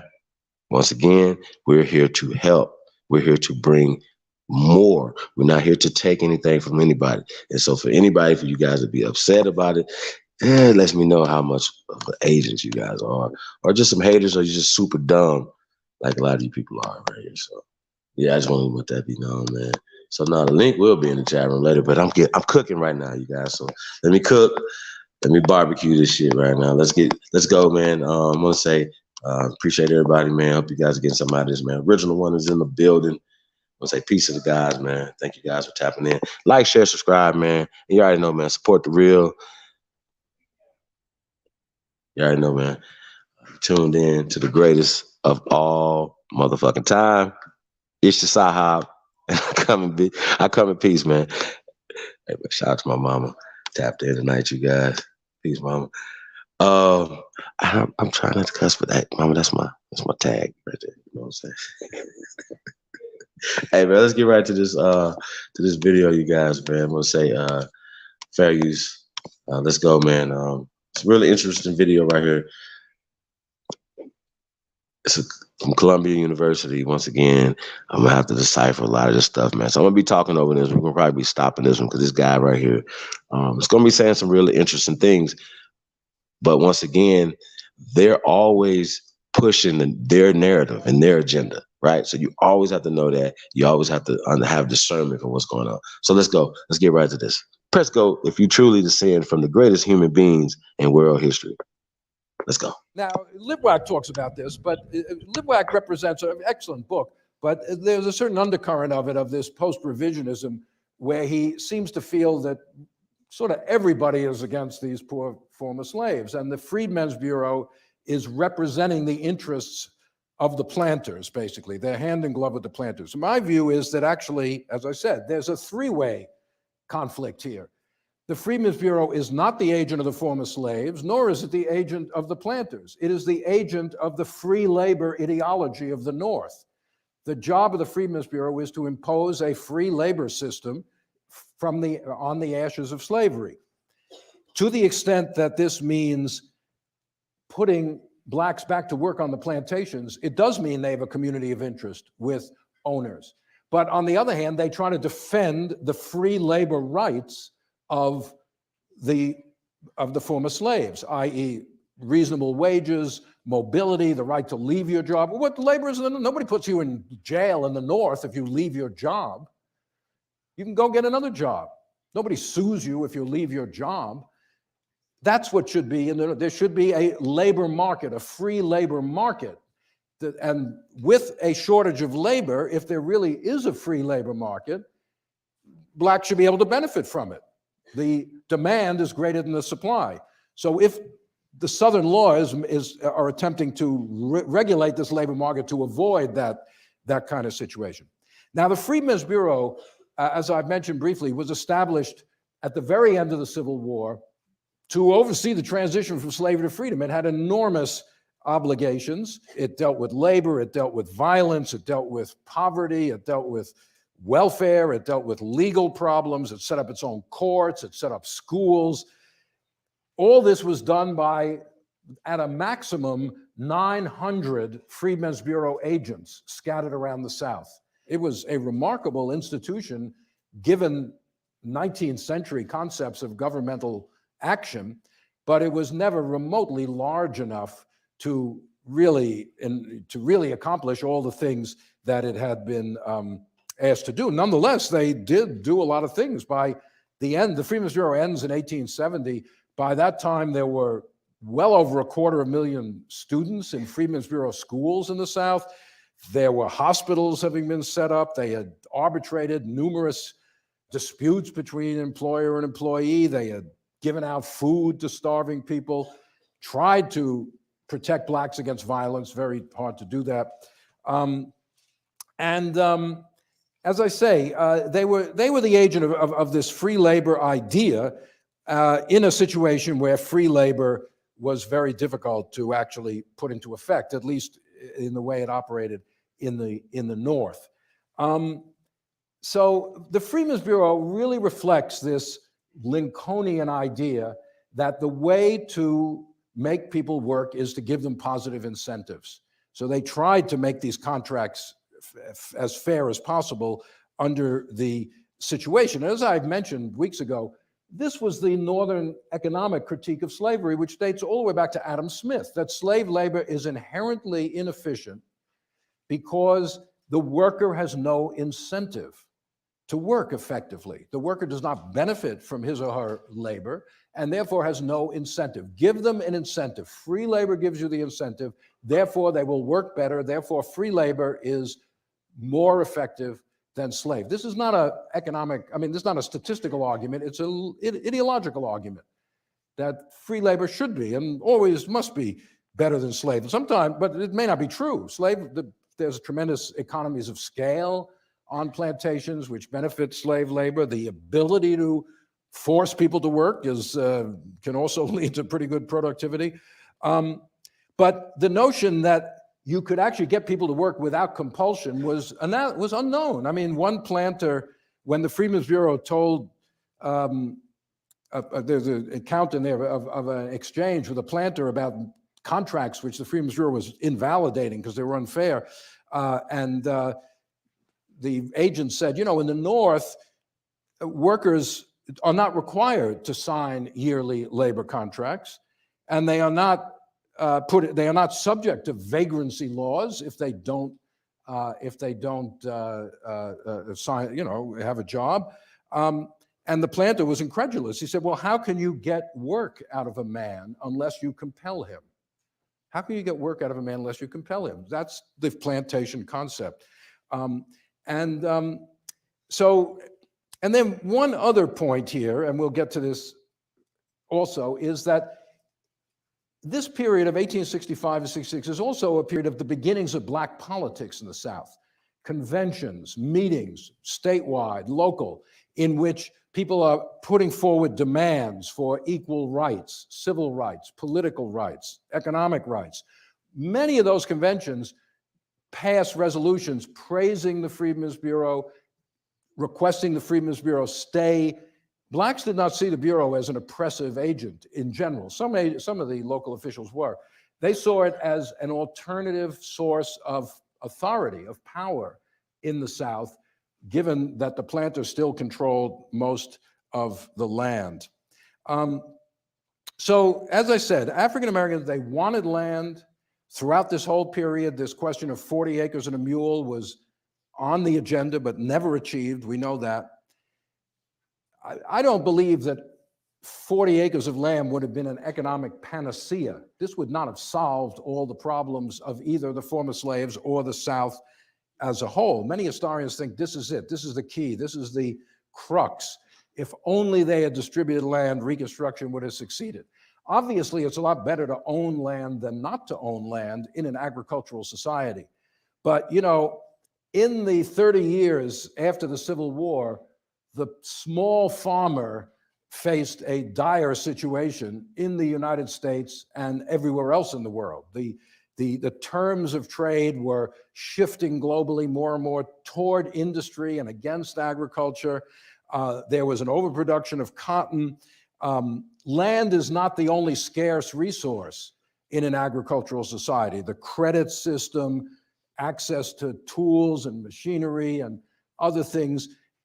In other words, white farmers, and we will see this down the road, white farmers who mostly owned their own land before the war are losing their land in large numbers in the 30 years after the Civil War. This will eventually culminate in the populist uprising of the 1890s, where farmers are demanding major changes in the economic system to get themselves out of the tenancy and poverty that they've been thrust into.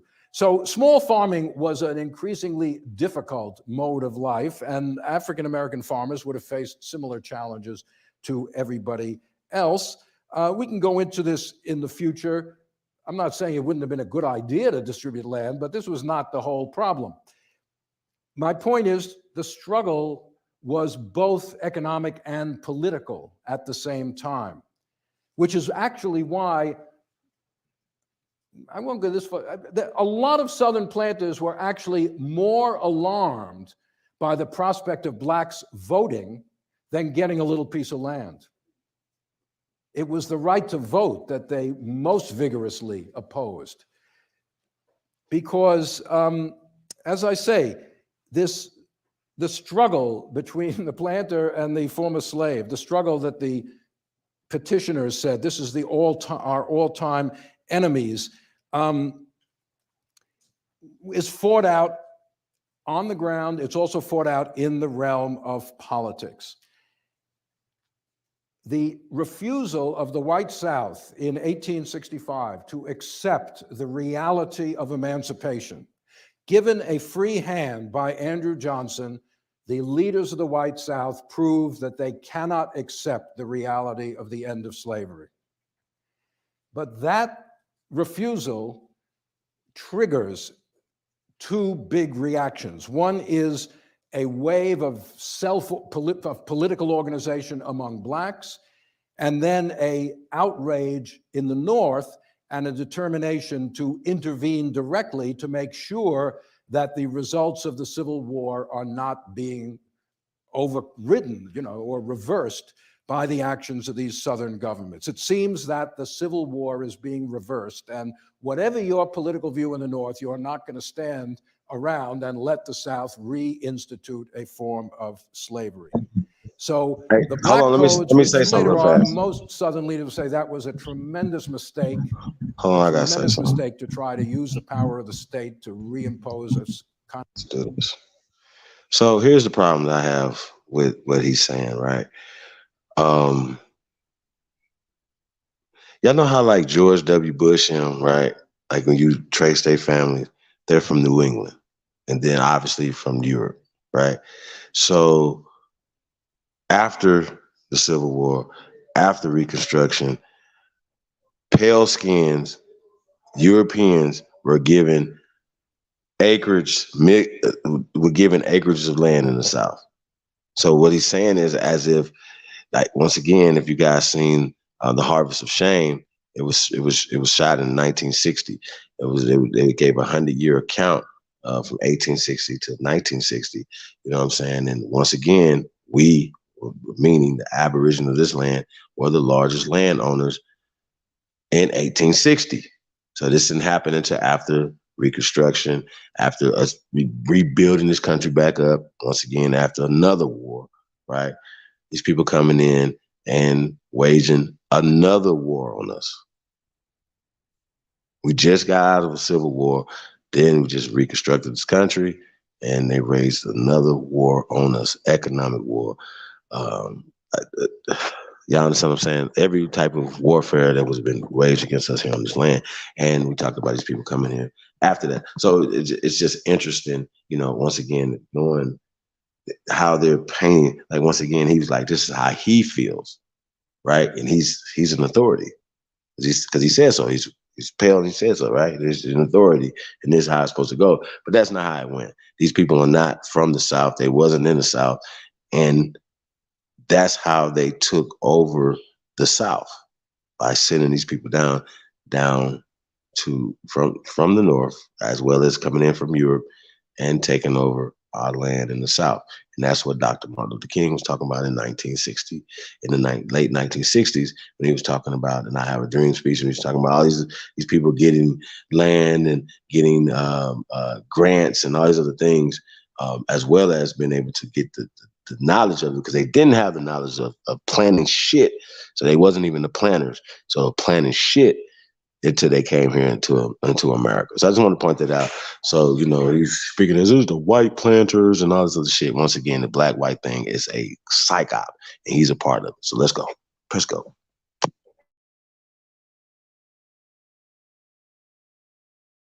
Try to use the power of the state to reimpose a kind of unfree labor. Triggers one of the most titanic political battles in American history. And it's a battle that rewrites the Constitution, rewrites our laws, and leads to one of the most remarkable experiments in democracy in American history. And next week, we will turn from this to Washington to see that titanic battle over Reconstruction. So that's where we'll pick up next week.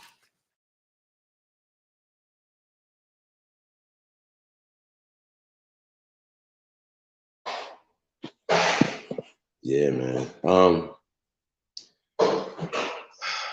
Yeah, like I said, man, once again, you know, we're talking about this whole slave narrative and, you know, just once again, they put a mindset on us, right? It's all about psychological warfare, just them rewriting history. And once again, when you go to the National Archives and stuff and you see the actual documentation, you're seeing a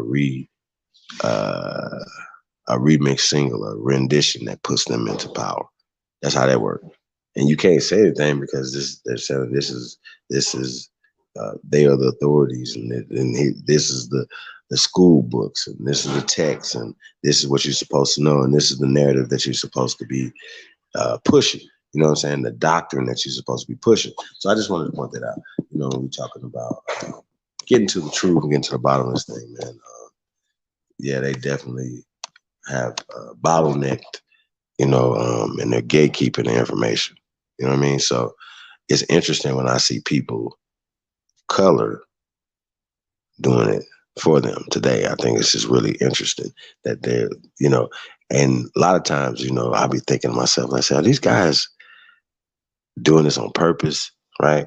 Or they just really, they've been really duped and they really are really stupid at this point. You know what I mean? Like really dumb. Right, because after somebody told you so long and so many times and showed you so much stuff, it's just like you guys are really retarded. And that's why I'll be saying that to you guys, because it is overwhelming evidence that this has happened to us. So, and that they have basically programmed you to be inferior to them. This is the source of their power. That's what it is. And so when pushing black, that's what happens when you push black. When you push black, you're pushing inferiority, you're pushing death, you're pushing bleached out, blotted out. You know what I mean? So that's just what's up, man. So I just wanted to point that out, you guys. Shout out to everybody, man, in the building. See Christopher Creer in the building. He's in the carpetbaggers and scallywags from the north. Yeah. They act like they were so smart. It was dusty as hell up there. You know what I mean? We had the wealth in the South, according to them. An agricultural society, of course, where you can grow more stuff at and you have more land, will have the most power, right? So, you gotta understand that. Son, baby, what up, though?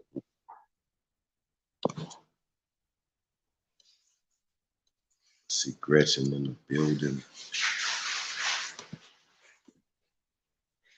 Yeah, man, shout out to the Digital Black Dollar, man. Shout out to everybody, man, doing that work, man. You already know.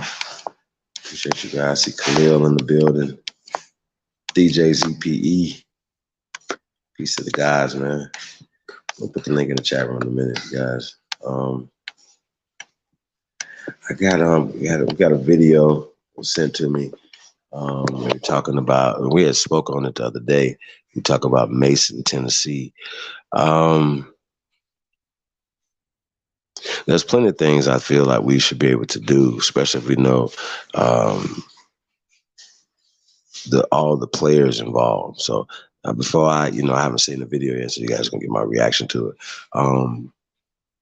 Yeah, let's just get right into this, man. We're gonna keep going. So we'll get past this, and then we can get the link in the chat room, man. Rapper Taste, man.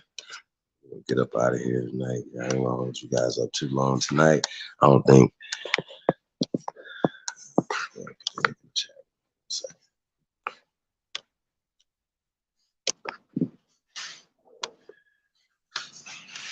Guys, look at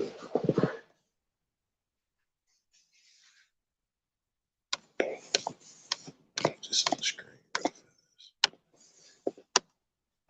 So yeah, man, we're looking for editors, coders, graphic artists, writers, cartoonists, and more. You're wanted. Please hit me up at cheapholiday@gmail.com, man. You guys already know, man. opportunities on deck, man. Job opportunities, business opportunities. Hit your boy up, chiefholiday@gmail.com. Onlybuilders2022@gmail.com, man. If you're only builder, man, holler at your boy, man. Enots 0407's in the building. Peace to the God. I know a lot of times people say, what are you guys doing? The Aboriginal community ain't doing anything. We the only builders, man. Once again, we've been breaking ground over here. We're never going to stop building. We're going to keep building. We're going to keep building. We're going to keep building on and off the internet. Okay. Now, once again, in a digital world, building businesses, for instance, like, okay, we build, like, say, for instance, if we say, hey, man, we are just opening up a business in our community, you know what I'm saying? No matter what the business is, whatever, right? It's a brick and mortar business, right? Well, in this day and time, opening up an online store is even bigger, right? We're in a digital age. Offering services, products, services, and things like that online, whatever. You're reaching more people. You know, this is a part of. So it's just really weird to me when people are speaking who are not doing anything at all, right? Don't even have plans of doing anything. I think that's really interesting. You know, how they're speaking like that. So I just thought I would point that out to you guys. Put the link in the chat room, man.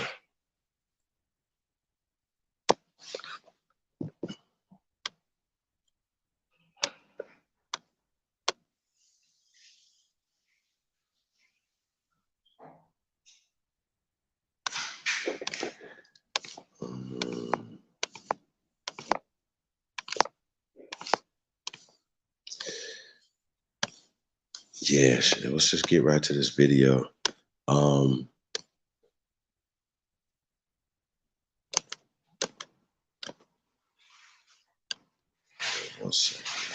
Yeah, we're gonna pull this video up for this Mason, Tennessee joint, you guys. So give us a minute, man. Make sure I got everybody in the chat room, man.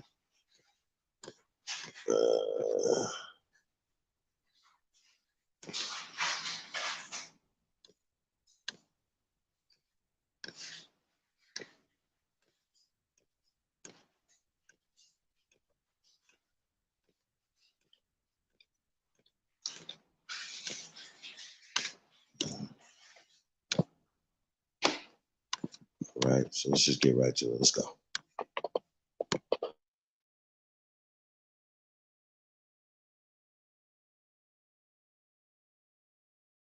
Is a hostile takeover. Oh my goodness. So there is a story that is not getting anywhere near the amount of attention that it deserves. And what this story is about is essentially a hostile takeover of a Black majority town. And the town that I'm referring to is Mason, Tennessee. Okay. It's a Black majority town. I believe roughly around 70% of the population is Black. All right, 1,600 individuals. And what has recently happened is that you have comptroller Jason Mumpower, who has come in and talked about, hey, listen, Mason, you need to hand over your charter. All right. This place, this town has been just in financial ruins. You guys just constant scandal after scandal. You know, you guys don't know how to manage your money. We're going to take over. You're going to allow the state to take over. I mean, you guys have been in just disaster for the last 20 years. OK. Now, upon hearing that, I'm thinking, okay, you know, what's the big deal? People are screaming racism. Oh, this is a racist, hostile takeover. I'm like, if the place, you don't know how to handle your money, manage your money, then, you know, what's the problem? And then I started to think, and you know, that's the kryptonite to many of these ignorants, okay? These ignorants, whether it's a Republican or the Democrat, they don't want Black people to think. So once you start thinking, I realized, like, wait, if they've been in financial distress for over 20 years, the natural question is, why now? Why now are you trying to, as far as force your way in and tell them to rescind their charter and try to take over the town? Why? Did you have some just magical interest in Mason for all of a sudden? So I began digging. And it turns out that Ford, you know, Ford Motor Company, well, Ford is investing in Tennessee, where they're going to be building electric vehicles. And you'll never guess where this plant is located. Well, I looked into it, and this plant is located roughly about 4.5 miles from Mason, Tennessee. which in effect would make Mason essentially the modern day Black Wall Street. That's what it would lead to. All right. It would lead to Black people flourishing with jobs, an economy, a booming economy, right? Certain things they don't have in that town, they would definitely get it. I started looking into it deeper, right? I started thinking, okay, well, where's all this debt coming from? But where is this coming from? We come to realize that, hey, all this debt that Jason Mumpower was talking about, all right, that didn't happen under this mayor, this Black mayor. I just want you to know, everyone in Mason, all right, in positions of power, in positions of authority, is Black currently, right now. During this time where all this fraudulent and embezzlement was occurring, all white, okay, when this was happening. I want you to understand this. So during this time that embezzling was happening, this fraud was, all this is happening, Jason Mumpower didn't have a problem with it. Didn't have a problem with it, okay? All these white individuals who are white ignorant, who are stealing from Mason, didn't have a problem with it, okay? Because now he wants to talk about, well, we're here to help Mason, okay? We're here to help Mason so they know what to deal with as far as once they come into all this, all these resources from the Ford plant. Black-led city 4 miles from where the Ford plant's going to be that's potentially going to lose their charter. How does that get justified, and what is the situation with the finances specifically? 20 years of poor financial management in Mason. What we're trying to do is help them get on track so that they can benefit from all the development that's coming to their area. And why is this becoming a situation now? Well, it's been a situation for 20 years. Right, but why are you leaning on them now? Well, it's just become untenable, and they've never had an opportunity. The tax-paying citizens have never had an opportunity like they do now. You know how much they love to help. Okay, it just seems that the help is very selective in timing, because when all the white ignorants were blowing money, you didn't have a problem. And here's the funny thing. The mayor of Mason, Tennessee has been handling this. They inherited the debt from all those ignorants and then are addressing it currently. That's what they're doing. Now, Mumpower wants to say that, hey, we're trying to help right now. We've been trying to help for all this time. Mayor says, you guys didn't do anything. I heard the last part. He said that where he said he was trying to help us get on track where we can benefit. Well, right. My thing, if Mr. Mumpower was really trying to help us get on track, where were you before the Ford plant actually came here? Where were you when all the fraud and everything else went down? Where were the comptrollers then? You didn't bother to come in. But now that the Ford plant is coming, there is money coming through. It's, to me, y'all want to take control of the money so that you can do what you want to do with it. And you were hoping that we would give up the land. They have been handling the debt that was incurred from a past idiocy of people, of criminals, of thugs, if you will. And now all of a sudden, now that the plant is coming in there, right, which is naturally going to benefit Mason, they want to take over. They want to bully themselves and say, hey, you either rescind or we're taking over now. Not to make it racial, just make an observation. Okay, I'm not making it racial. I'm just making an observation. All the individuals who are trying to do this are white Republicans. So I think people need to be aware of this. And I think this needs to get out. This story needs to get out because it's very important. All right. Because every single time they want to say, lift yourselves up by the bootstraps. And historically speaking, Black people have done that time after time after time and time again. And sure enough, you'll have a Jason Mumpower who comes in, either tries to take over or destroy it altogether. That is unacceptable, and that can no longer continue to happen in 2022. Anyways, guys, that's the video. Let me know what you guys think. Whether or not you believe, looks, he's just trying to help, okay? Let him help. He may actually do some good.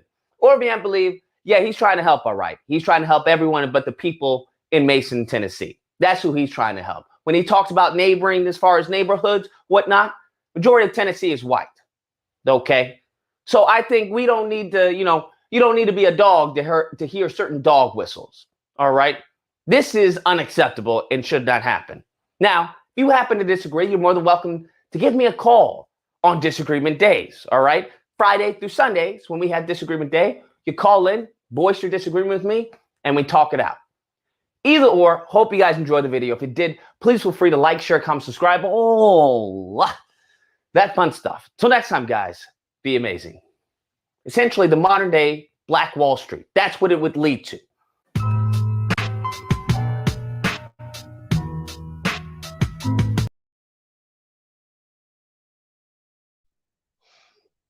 Interesting. I don't know if I got enough information. Yeah.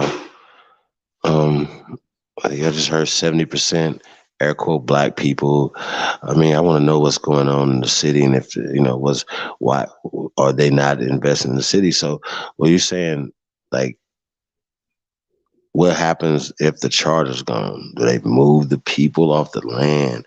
Like, I'm not. Somebody that knows about this, y'all gonna have to talk about this. I don't know. That wasn't enough. Like when we talk about dog whistles, and we talk about people pushing fear campaigns and pushing certain things, I don't understand. Like if it's 70% air quote black, why did you guys have pale people running your city and stealing from you and this and that and the third? Like if you own your land, what the hell does have a city having a charter for? What is that going to do? Moving you off your land. You understand what I'm saying? Like you own 10 acres, 20 acres, 30 acres, 50 acres, whatever. What the hell they got to do with you and moving your stuff? Now, of course, the plant's going to have jobs. Okay, so they want to move out niggas and then move in pale people for the jobs. I mean, come on, y'all. Like it's just kind of weird to me. What's this right here? I mean, once again, I'm tired. See, it's all y'all remember in Harder They Fall. It was always the Sheriff Wiley nigga. You know what I'm talking about? It's always them type of niggas, especially when it's predominantly niggas somewhere selling out the people, selling the land, and or whatever. So, yeah, I don't like this conversation. But you also know that, of course, they're gonna try to do certain things to move in. Hotels and strip malls or whatever to get the people out the way, especially if they're going to be, this plant's going to bring in, that many jobs and things of that nature and a boost in the economy out there. So yeah, as well as the property value goes up and everything else, you know what I mean? So I just think it's interesting. So this guy, Mayor Emmett Gooden, the board of aldermen, what does that say? And the city leadership addressed the accusations laid out at the comptroller's letter and had rebuttals for all of them, with the overall narrative of the rebuttals being the financial problems are from the town's previous administration. They're trying to improve their financial standing as a town, and comptroller has offered little to no help during this process, right? I mean, once again, I don't understand the conversation. I don't care what y'all talking about. The hell does it got to do with anything? I need some more information, you guys. I really do. Let's dig into this. I need some more information. I'm not buying this. Is there a video? Want to watch the video? I'm just saying, it's not adding up to me. I don't like dumb shit. You know what I mean? And I don't want to be clutching my pearls, feeling a way about things or whatever. That's a setup. You know what I mean? Or setup to make us feel a certain type of way. What the hell is Ford plant doing over there? Got to do anything with Mason, Tennessee? If I own land there, whatever, I don't give a fuck if you chartered, unchartered, incorporated, uncorporated. What the hell they got to do with my land? So I need to know, y'all. I'm just kind of bothering me. Let's go. Let's see what this is. I guess this is the deputy mayor right here or something. Virginia Rivers. Let's go. Shit. Terrible.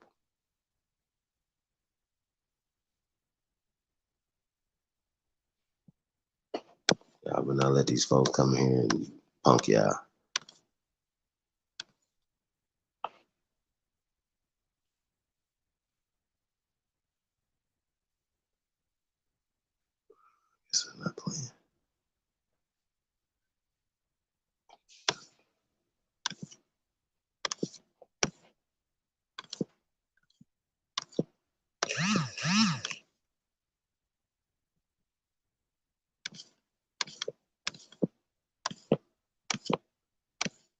Hey, you might want to tap it again.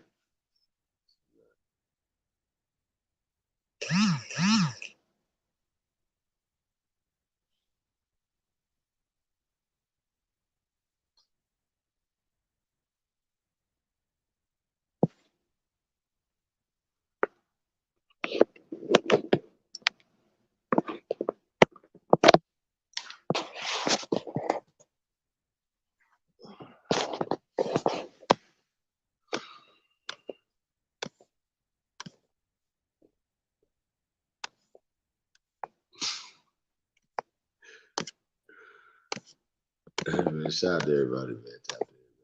For years, we've been telling you about the financial and legal the small town of Mason, Tennessee, from questionable audits to elected officials indicted by the state for fraud, waste, and abuse. Well, this week, the Tennessee Comptroller of the Treasury made a rare stop in Mason, urging town leaders to just give up Mason's charter. WRG's Alex Coleman tells us why and what it could mean for the town. I think certainly it was somewhat unique to see the comptroller in their town, but it also, I think, sent a message that this was a very serious situation. John Dunn is Director of Communications with the Tennessee Comptroller's Office. He says a rare appearance Tuesday by State Comptroller Jason Mumpower was meant to be a wake-up call for the town of Mason, Tennessee. The town of Mason has had mismanagement and financial trouble for many years now. The state is urging Mason's elected officials to relinquish the town's charter, unincorporate, and be folded into Tipton County government. The other option is for the state to take over. The comptroller's office would have the final say on every expenditure that is made within the town of Mason. And that is a difficult place to be. It's something that we don't do very often. The prospect of giving up Mason's charter has stirred emotions at City Hall. Because we know that we can and we will fight for our charter. Vice Mayor Virginia Rivers questions the timing of the comptroller's visit, saying the state is getting serious now because Mason sits so close to where Ford's Blue Oval City will be built. Main concern is that they allow this to go on for so many years. And now that the mega site is coming, it seems like it's a problem, and it's a big problem. The state comptroller's office admitting Mason's history of mismanagement presents a negative image. Opportunity will pass it by because outside companies, outside groups aren't going to want to invest in a community where they know there's the history of mismanagement. We inherited what had already happened. We came in trying to fix it. And without the help of anyone, we have struggled, and yes, we have made progress. Alex Coleman, WREG-TV, News Channel 3. At this point, Vice Mayor Rivers says the current administration is working to pay bills on time, but admits the community did take a huge economic hit when the West Tennessee detention facility closed last year.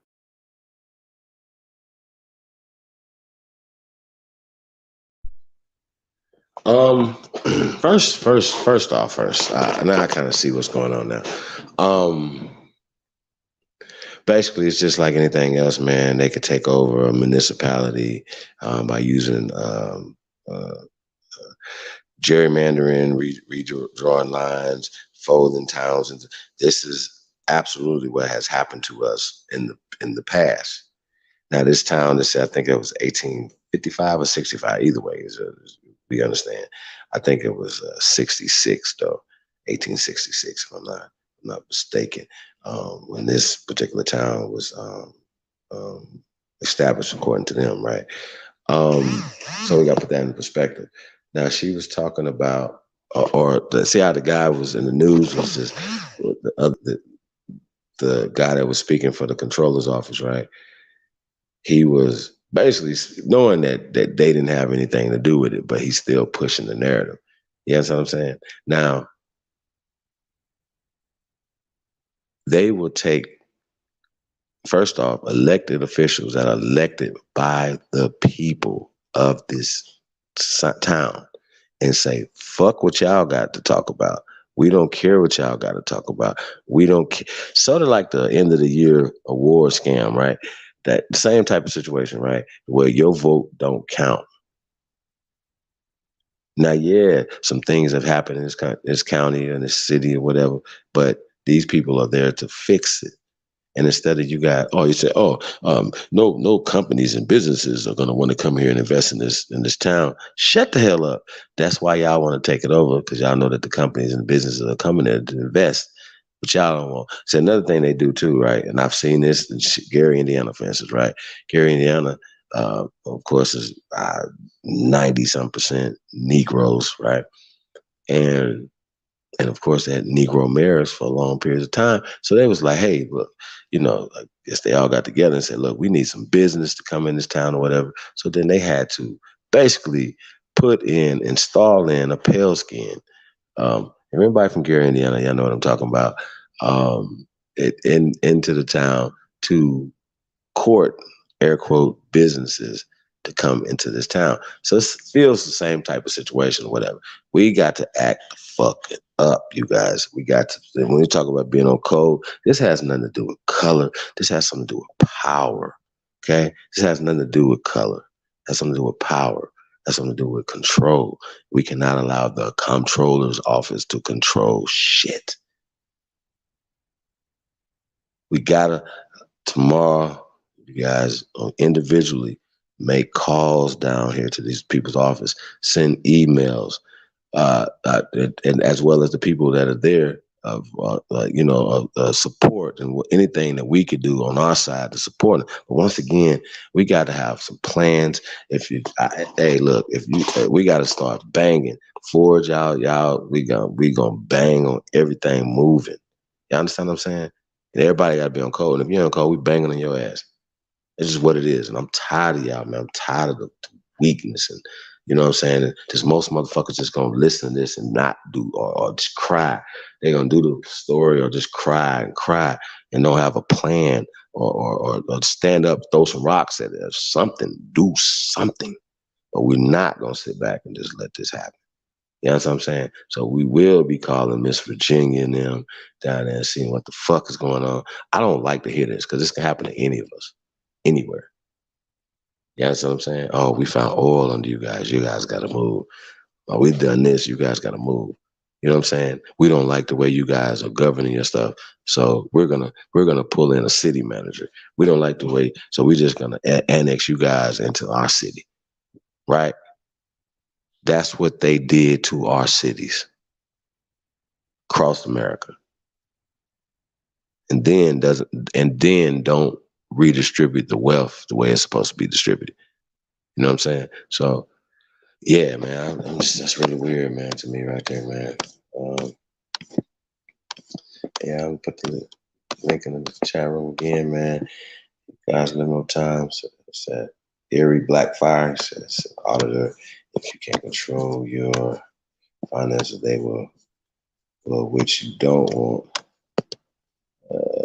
Similar to a corporation. Well, I think it's all about, of course, having a corporation and stuff like that or whatever, and you have boards of directors and all that thing. I just don't think that the people, when people vote, I don't think that they say, oh, when I vote for these people right here, that you're going to be able to have somebody to come in and override, or that's not the American way. That's all I'm saying. So once again, it feels like big major corporations is behind this. You know what I'm saying? And that's just it. Once again, we cannot continue to allow these major corporations to dictate our laws, our statutes, anything. You know what I'm saying? Our lives, and they are. That's what they're doing. I just wanted to point that out to you guys. Yeah, man. Shout out to everybody, man. Definitely appreciate you guys in the building, man.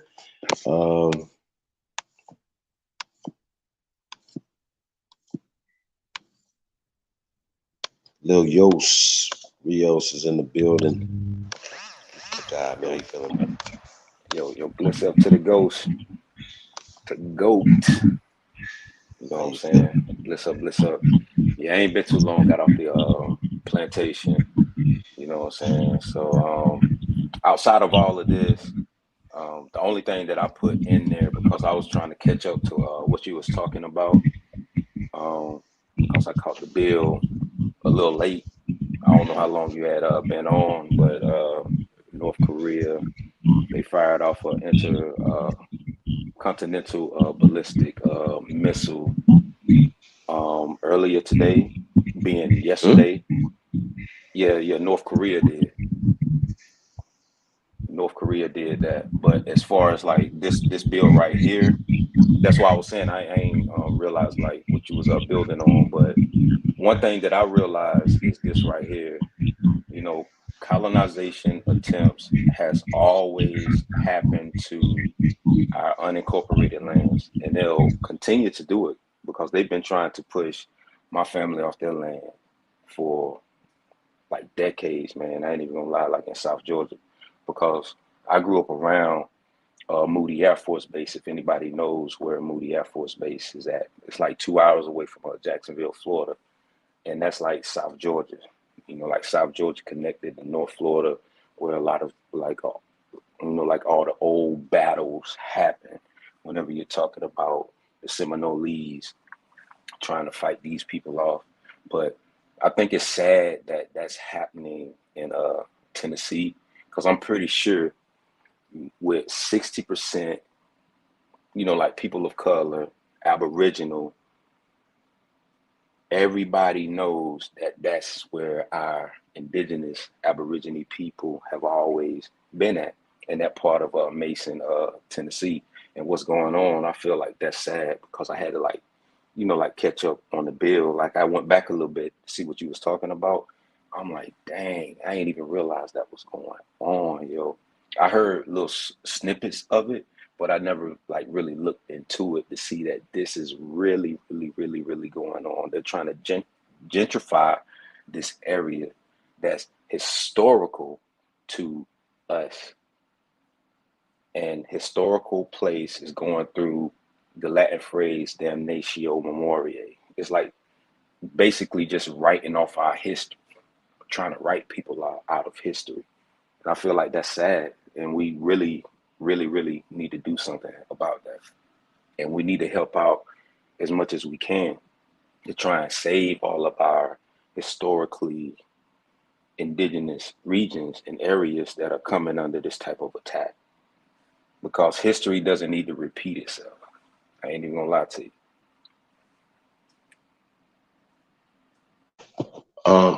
Well, yo, bro, like, it ain't even about them. Like, they say it as if they're moving people off their land. No. It's about power.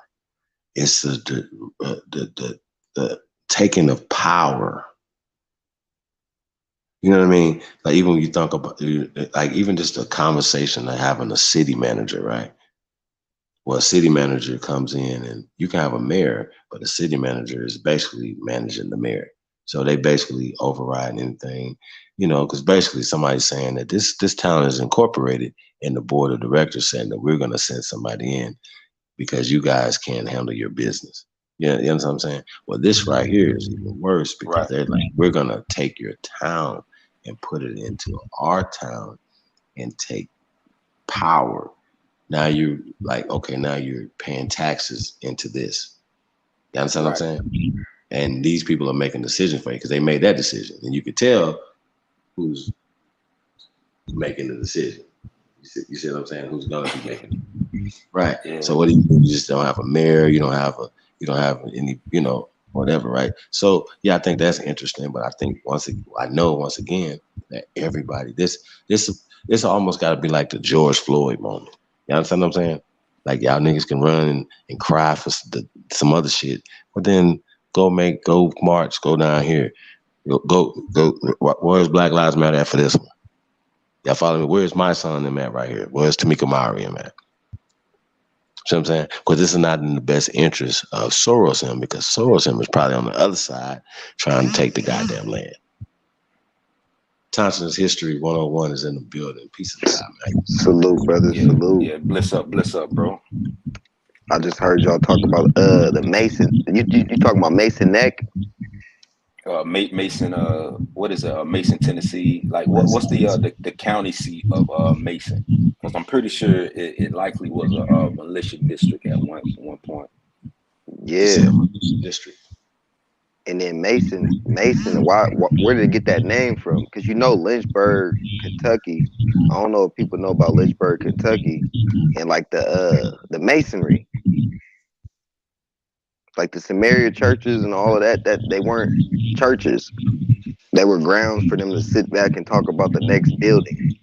That's what the Lynchburg, like the Mason. I forgot what the fuck they're called. I gotta get the name of them. Yeah, But because that I all would ties truly in. want to know that history of Mason, and I would truly want to know like the whole county seat, like like the whole history, just to see what they are trying to solidify as being something that they're doing today, as opposed to what it's like 60%. Like our families being in that one little town and they're trying to take it over or have someone come in and control it. Like that doesn't, that doesn't sit right. I Yeah, it don't was care like what nobody says. 71% though, so-called Yeah, black people. 71%. Okay. And man, look how close that is to 100%. That's how you know, man. Oh my God, yo, that's wild. What's crazy is though, like a lot of towns and cities around the country that are predominantly us, like again, I was talking about Gary, Indiana, don't get the funding. We gotta start acting the fuck up, y'all. Like we gotta start holding these companies accountable. Like, you understand what I'm saying? Like we gotta stop being doormats. Yeah. I mean, if we're talking about solutions, there's a solution to this problem right here. Nah, we ain't going for it. We tearing some shit up. What y'all talking about? Nah, nothing. Well, you can't come here. Nothing that y'all talking about. Matter of fact, when your comptroller come back over here, we punching on you. You understand what I'm saying? Fuck is you talking about? You don't control nothing over here. Niggas gotta start acting a fool. It's time out for talking. Man, watch out. look at that shit that they Man, doing right now. y'all gotta move around, man. We gotta start making motherfuckers move around, y'all. Them And by any 100,000, means necessary, you guys. By any means necessary, okay? them 100,000 Ukrainians that they trying to bring in, bro. Come on now. That's How the another fuck we gonna? bullshit. How we gonna allow that? What the fuck?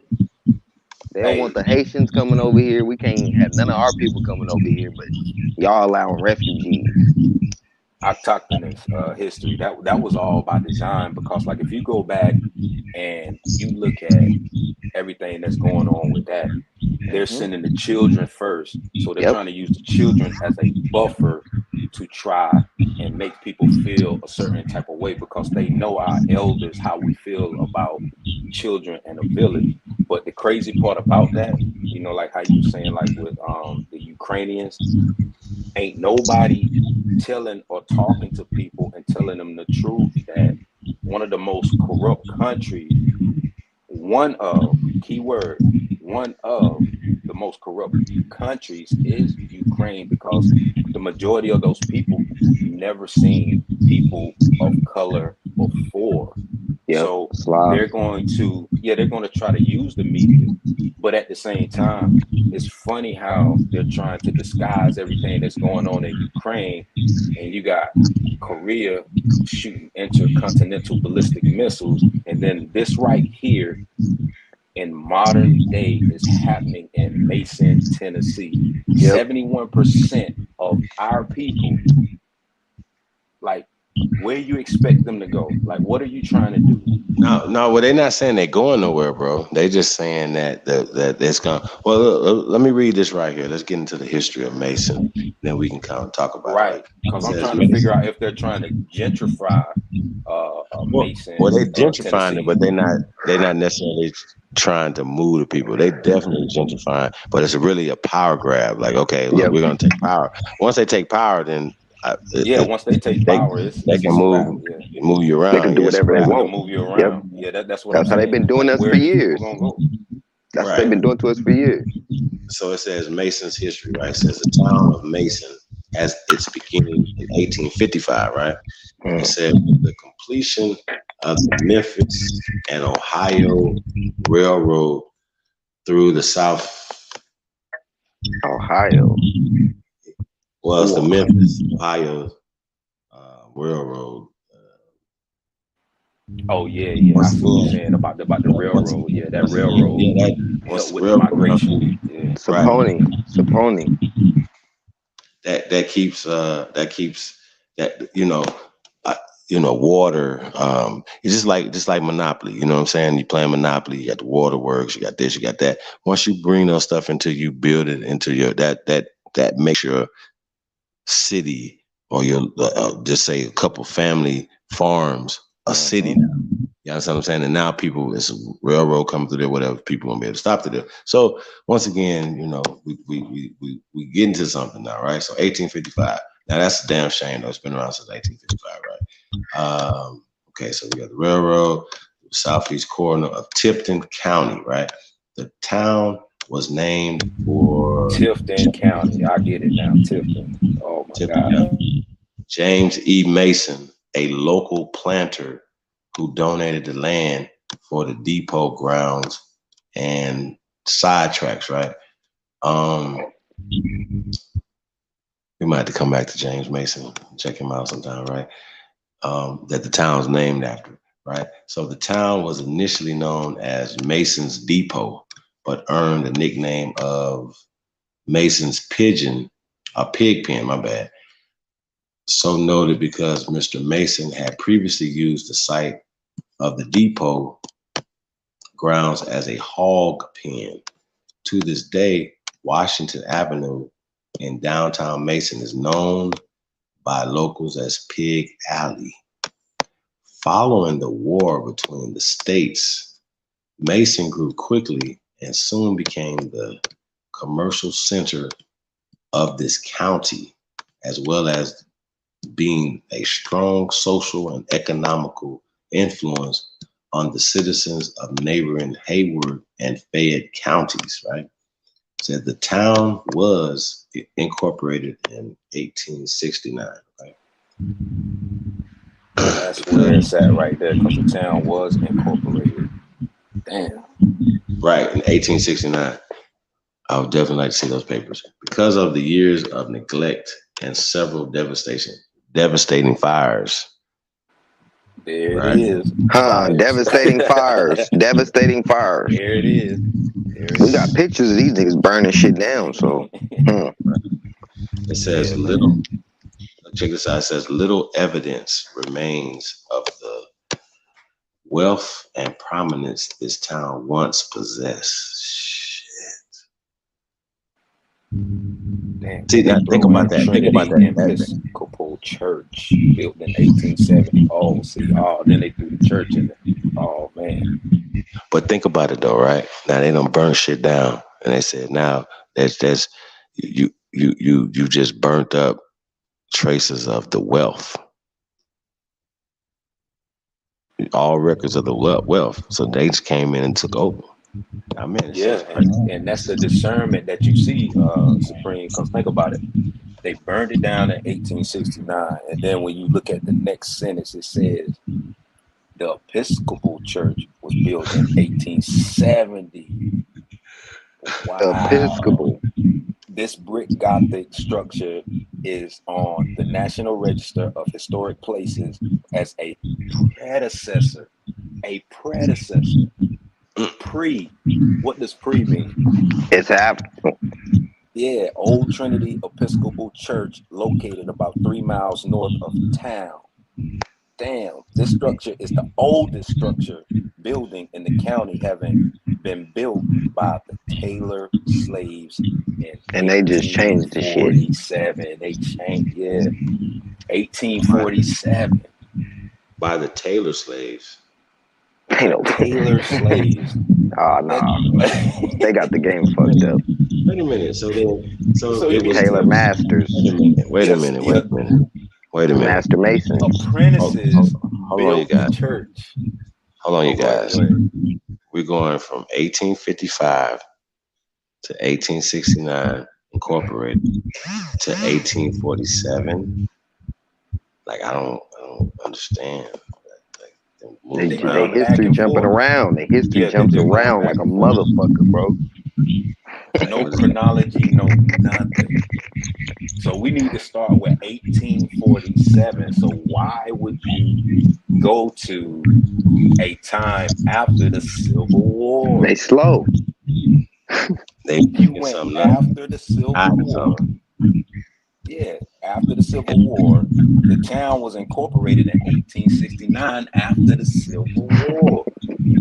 Get the fuck out of here. Trinity Episcopal Church, built in 1870, is the exception. And then you turn around and say the county having been built by the Taylor slaves in 1847. Make that make sense? Yeah, what's a Taylor slaves? Like, what is he talking about? What's going on with Taylor slaves? I don't understand that. Is that a name? Yeah, they don't never go deep into that. They don't never go deep into it. They're not gonna go deep. Because it ain't real, Mason, man. Tennessee. You're dealing with Mason. What the hell is Taylor Masonry. slaves? Masonry, like brick yes. building. And they're not slaves, bro. Ain't no fucking slaves building no shit. That means that they knew how to do this shit. They were fucking architects, bro. A slave architect? Oh wow. Crazy. Well, what's interesting, right? You know, I think it goes deeper than that. He knows geometrical structures and all types of shit. That's no. What I'm saying is, if someone is jumping around the history like that, like what are you hiding in between?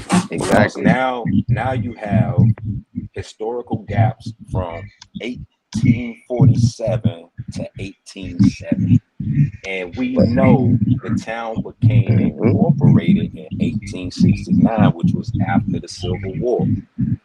Peep this though. So right? like Trey Ali said, a lot of people died in 1865. So on paper.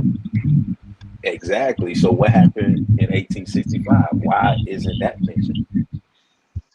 Well, what's interesting, right? It says the old Trinity Church, right, located about 3 miles north of town. This structure is the oldest structure building in the county, having been built by the Taylor slaves in 1847. Now, what is interesting about this, right? So how these slaves can't read, right? According to y'all, doing all this building when y'all didn't have, once again, according to y'all, you didn't have any skill sets. You didn't know how to build nothing. You taught these slaves how to build something, man. Why do y'all, I mean, these were skilled craftsmen. You're not a skilled craftsman, a slave, man. Like, once again, the slave narrative needs to stop. That's the problem. And people that think they're going to get reparations for being slaves, you're mistaken. They know who the slaves are. So yeah, it would go back to them. It would all go back to them, bro. Like that don't even make sense. Y'all over here arguing for money for slaves. Well, let's get the money to the white people then, or the pale people. I guess that's what y'all want to do. Hey, real quick, Grand Rising, brothers. How y'all doing? Grand Rising, brother. Hey, bliss up. Much love to everybody. What I look at, this is probably one of the last black, I hate to say that word, but black powered towns in Tennessee. Nah, you're right. And then basically they're trying to, come in and take over.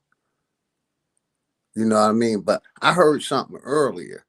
Didn't they call it Pig Alley or something like that? Yes, pig alley. Yeah, so basically it must have been a farming town. And they came through. It was a pig farm. And like I said, I feel like it's, like I said, one of the last probably all black towns in Tennessee, because they done took over everything else. So basically they trying to, because they ain't managing their funds appropriately, alleged. They're trying to come in and, do what they do. But think about what happened, Big Dog, Philly, what Supreme was talking but about. Y'all, didn't he say that they that, right? ran a railroad track through there? Mm-hmm. They ran a railroad track through it, so it split it in half. Yeah, that's like And little town where I'm at. yeah, Union Point, Georgia. It's and split by a railroad track. well, Little railroad small track, town, and probably everybody know in the population South, 15,000. yeah, and in the Southeast Woodland regions, what had always split you from any and everything, uh, it, it, uh, it- like if you look at the Southeast Woodland regions and you look at the maps where railroad tracks at, that's what split you off from what you used to have, what your ancestors used to have. Now imagine how booming it was before they ran that railroad track through it. And didn't Chief say that it damn near stretched all the way going to the Ohio Valley? So that right there is a key for me to know that they knew exactly what the hell that they were doing.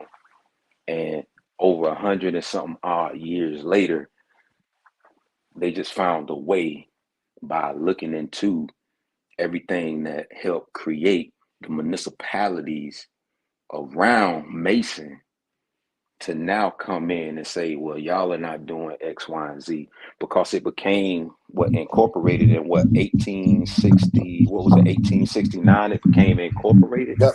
But then you turn around and say that you had the Taylor slaves, pretty much you built everything in 1847. And this was prior to the Civil War. And around this time, what was still going on? Because from 1842 to 1847, there were still remnants of Seminole Wars going on. And I'll go back and share the link with everybody in the chat. And I can show you, like even down in Moody Air Force Base, they will show you that the Seminoles did not come from Florida, but at one point in time, before this paradigm shift or this geopolitical construct that's leading to all of these socio-political constructs, the Seminoles were actually in Georgia, which was part of East Florida that stretched all the way into Tennessee.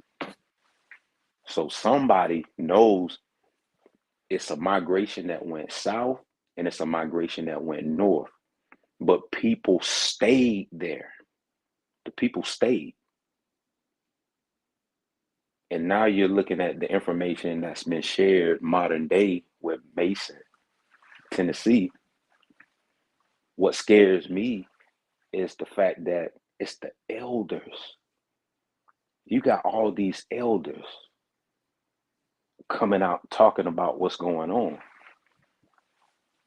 How many of us, like our generation, is coming out to pretty much bring what Supreme was saying, that power to show up and say, nah, this ain't right. Show up and show out. Like you literally gotta do something, because not a lot of people know about this or know what's going on. But I just feel like that's crazy. It used to be called Pig Alley, letting you know all of that land used to be farmland. And 71% of the people there were people of color, Aborigines. I don't even want to say black, like you, Big Dog Philly. That's crazy. Well, here's my thing though, right? Going back to, I mean, if 100% of the town was like, hey, no, this is not happening. You know what I'm saying? We voted. This is what we want. This is what we're doing. They can make the changes. But I got to point out, right, that what they do, right, is depress the town. Remember we talked about causing issues. Yeah, they cut back the funding. Or we'd be like, hey, look, you guys funding using socio-political constructs, right? You guys, you know, they'll talk to the people and the like say, and they'll be putting out, you know, hey, you guys need to go along with this, because if you don't, you're not going to get these jobs. You're not going to get this, that, and the third. because of you guys corrupt government and stuff that you guys have, or you incompetent government and stuff that you guys have. So the people are going to turn around because they're going to be basing off of their pockets. You know what I'm saying? Now, if it in an agricultural society, of course, in the even in the late 1800s, things were going away from agriculture and going into industrialization. That's always been our problem, making that transition from agriculture to industrialization. They took over the industrialization side of it. This is, I could just sit back and watch, where the power is right now and why. But Chief, Chief, I agree with what you're saying. I totally agree with what you're saying about them taking over the industrial power.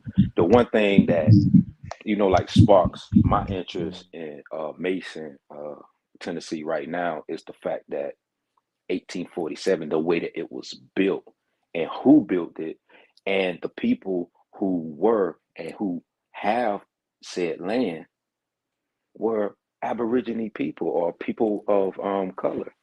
Like that's crazy. But then you turn around and say it was the Taylor slaves that built it. How many slaves did this Taylor person have to build that much?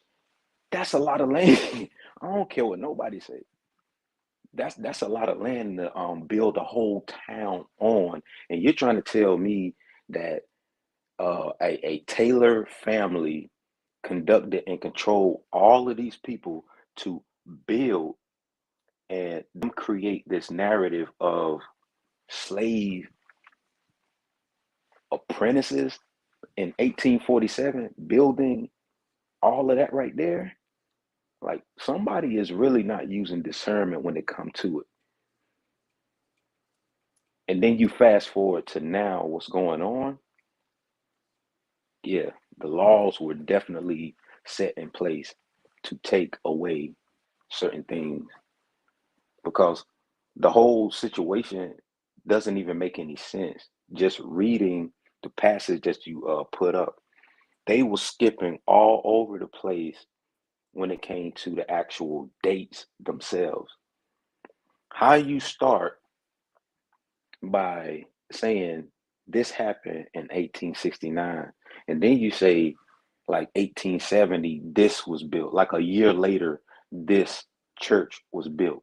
Then you jump back down to 1847. You just literally gave away the chronology because earlier you said that the fires, what happened with these fires? What happened to these records, these documents? Telling on yourself. Exactly. Anytime you mention Y'all fires, destroyed. you're automatically telling on yourself. So you're literally trying to damnatio a group of people who have a deep history that people really need to go, and us as a people go there so that we can learn everything we need to learn from these elders, because these elders know exactly what's been going on in their area, their region. Someone is trying to horse collar these people, and they don't have no help. Because if this was an agricultural booming town at one point that got taken over by, like how Supreme said, like Indus, and we don't have no hand in helping with the Indus because now we got to work for them. Yeah, these corporations that came in, and man, this shit is wicked, yo. That shit deep, man. Like we really need to, help our people out. I ain't even gonna lie to you. Especially seeing that this could be like one of the lost historical, like towns that they would call a black town, or later try to put in the curriculum and talk about, oh, this was a historical black town that such and such and such. Like, no, let these people tell their story. They're trying to tell their story, but the media ain't helping. Syndication ain't gonna help. Because when I came in, the first thing I said was, dang, like North Korea just launched a intercontinental ballistic missile. Then I'm looking at everything. I'm like, oh shit, I shouldn't have said that because that's not what Chief is building on. So I had to go back and try to read a little bit, and I'm like, damn. Nah, This shit I definitely reminds me of what I happened, definitely got a couple like in questions. South I hadn't Georgia. even heard of that. So he's testing missiles, correct? You say what? Dude is testing missiles, correct? Just want to get up. So talk about it for a quick second. Yeah, he's testing. Yeah. Okay. But people So don't know what and people don't know what an intercontinental ballistic missile is. Like these are like your long.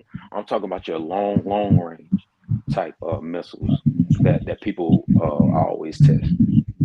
Yeah, like he literally tested it. So of course it's gonna be a whole lot of media backlash on it because they want the people to know about it. But with everything that's been happening, it's all tying in to the greater, like divide. But I'm not trying to treat it like we should have to worry about that. I was just saying that, yeah, he launched one. And you have to ask yourself, like, why the hell would you, with everything that's going on, why the hell would you launch something like that, knowing what the hell is going on? Because let me ask you a question. Do the U.S. government test intercontinental missiles, brother? Everybody tests intercontinental, but what I'm saying is they just don't want him to do it because he's not a part of their friendship, correct? Exactly. So that's basically why I put that out there. Who gave him The fact that gave him some missiles anyway? Who the hell gave him technology, brother? You said who gave Kim Jong-un them the missiles, the capability? Like, okay, perfect example, right? Your boy in Iran been trying to get the capabilities, but he don't have the capabilities, right? No, what I'm getting at is we know who gave them the capability. That's why I said what I said, because we already know who gave them these type of capabilities. When you go back and you start looking at the Korean War and the fight over land and natural resources and finding certain things that can conduct and create these type of chemical, biological, nuclear, and radiological attacks on people, what they call CBRN, for short. Like we know, like where it came from. And the sad part about it is when you start looking into this information, you're not going to find a whole lot. But the fact that he did it the way that he did, it begs to differ why they would do it. So you almost have to ask yourself, like, why is this important? Why would they be doing that right now? And like I said, I didn't mean to bring that up, but it seems like every time it gets close to a Friday, certain countries do certain things and people don't see it. However, when it comes to us, hold on, go back. It's like we're trying to say what? I was telling him, go back to the top. I'm about to read this right here. Go ahead. Oh, you went back to the top. You want me to read it? No, you go ahead. Yeah. In March 1845, St. Andrews burned. The year before, matter of fact, let me turn it this way because I didn't realize how small it was. Because I'm on my phone. My bad, y'all. And I got an earpiece in, so I'm hoping that I'm not causing any feedback. In March 1845, St. Andrews burned. The year before, several members of the Collier family, who had been instrumental in supporting the church, all died within a shortened span of time. Additionally, the George T. Taylor family had since moved several miles away to a plantation in Tipton. Oh, I thought it said Tipton. So Tipton County on what was then the Memphis to Brownsville Road, now the St. Paul Road. These factors contributed to the relocating of the church some distance from the original St. Andrews. On the first Sunday in Advent 1845, the Reverend James W. Rogers preached and held services in the Taylor home. Wow. Wow. On January 25th, 1846, he conducted services at the residence of Major Thomas T. Hunt. Who the hell is Thomas T. Hunt? Who also lived on the old Memphis to Brownsville Road, the section that is now the Bud Eubank Road. At the time, Reverend Rogers organized a congregation and appointed a vestry. For the next year, the congregation met in a free meeting house at Charleston in Tipton County. In 1847, Major William Taylor, an uncle to George T. Taylor, so now he's trying to get a little bit of genealogy in there, okay, gave the church an acre. So they only gave the church an acre of land on the Memphis to Brownsville Road. The site was about midway between the plantation of George T. Taylor and Major Thomas T. Hunt. According to church history, the Friends of the Church erected a small house on it for the worship of the Almighty God, naming it the Holy Trinity. Tradition states, wow. Now, why would they say tradition states? Is it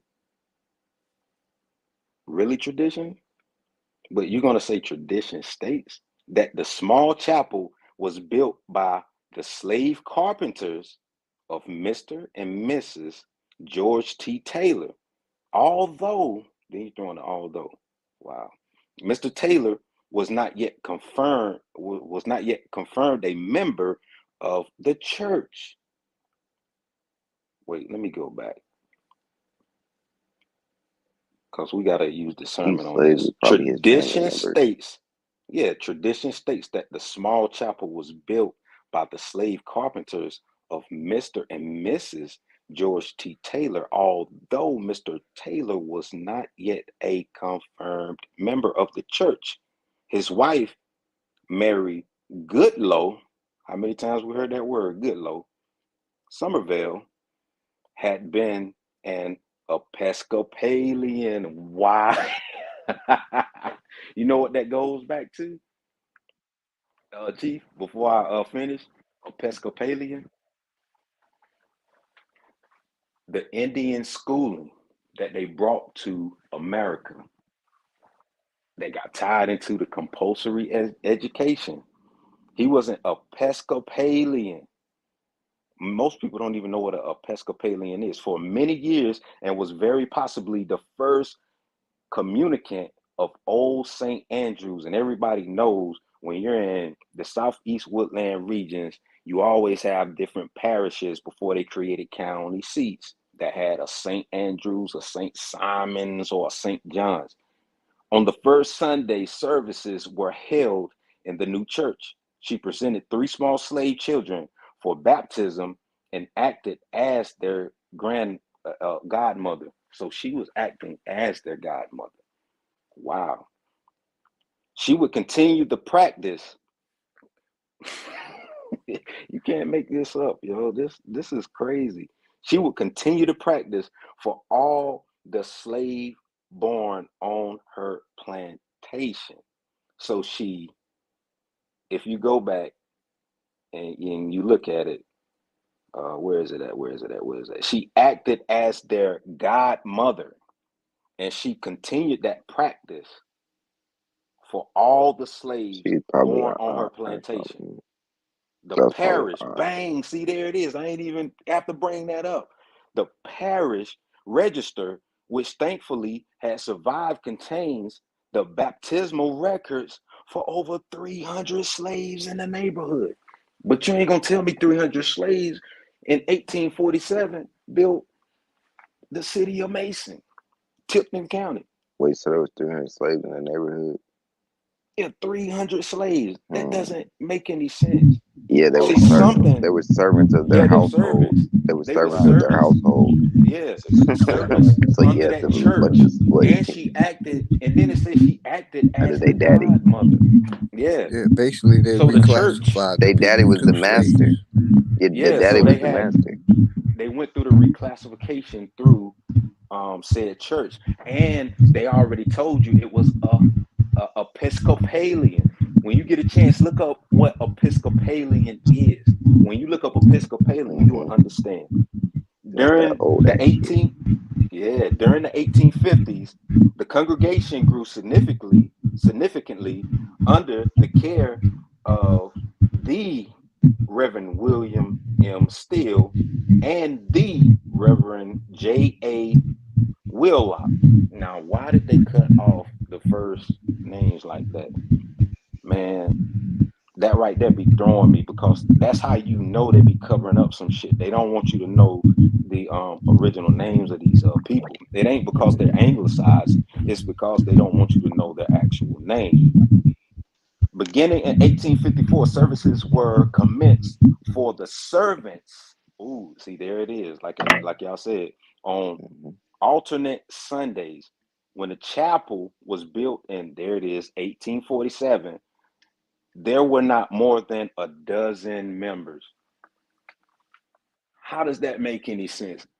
Over 300 servants, but at the time when it was built, it was only a dozen members.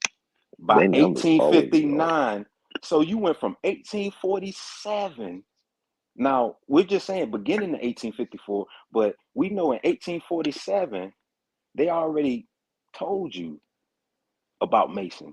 So now they're skipping again. By 1859, there were 41 white communicants and 21 black communicants. Most of the church's members belong to a network of kin, all connected in one way or another to the Taylor family. Black and white connected to the Taylor family. You can't make this shit up. Now people are starting to see.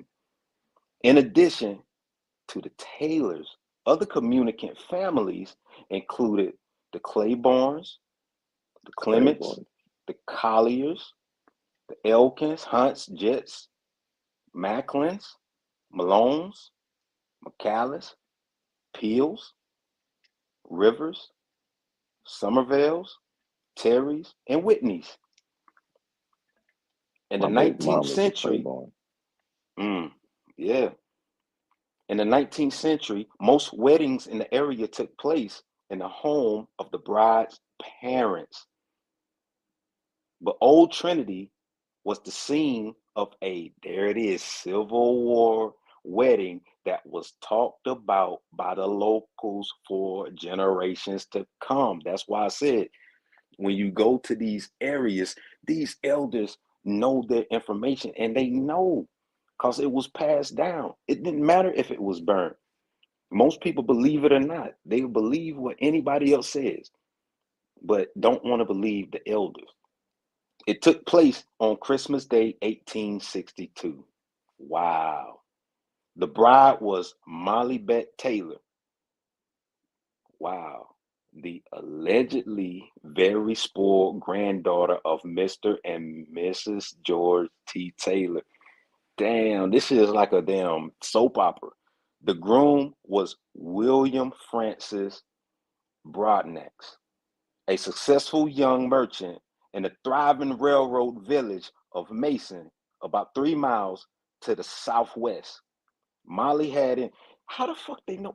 Man, I'm gonna just keep reading. Molly had enjoyed every advantage that money and privilege could bring at the time, including a boarding school education in Maryland and a trip abroad to Europe. See, now it's starting to make sense. But she was not happy. Her betrothed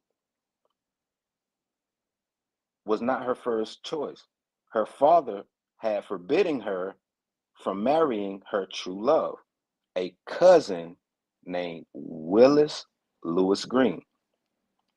At the wedding, she wore a royal purple satin dress with hat to match with a beautiful white plume. As she stood for the ceremony, the plume shook and trembled. Damn, they got this shit down to the T. When a small boy present, John Y. Peel, no, not Peel, but Pete. Yeah, it's like real small, so I'm trying to read it and not, like mess up the actual names if people are trying to look up the names. Asked an older relative why she was shaking so. The reply was because she married one man and loved another. Within 6 months, Molly Bett and her lover, Willis Green, both died of broken hearts. Damn. After the Civil War, Molly Bett's only sister, Sally, married Richard Bronax, a younger brother of William Francis Broadnax.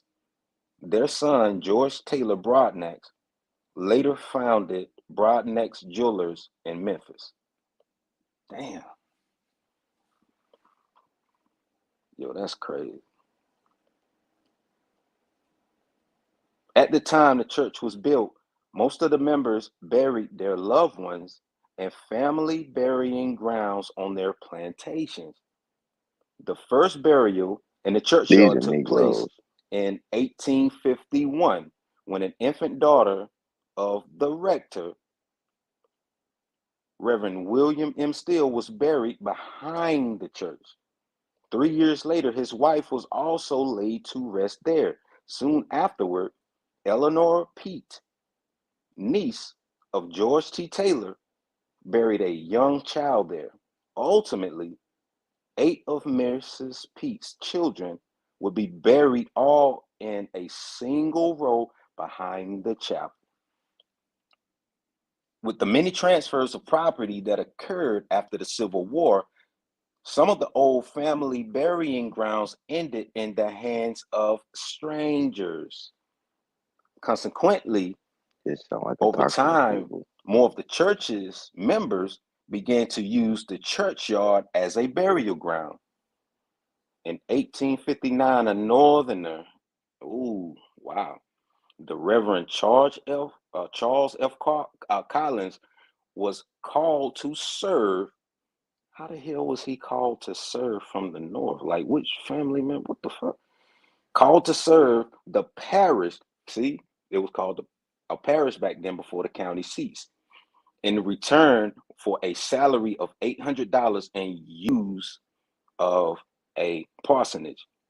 He proved to be an immensely popular priest with the congregation.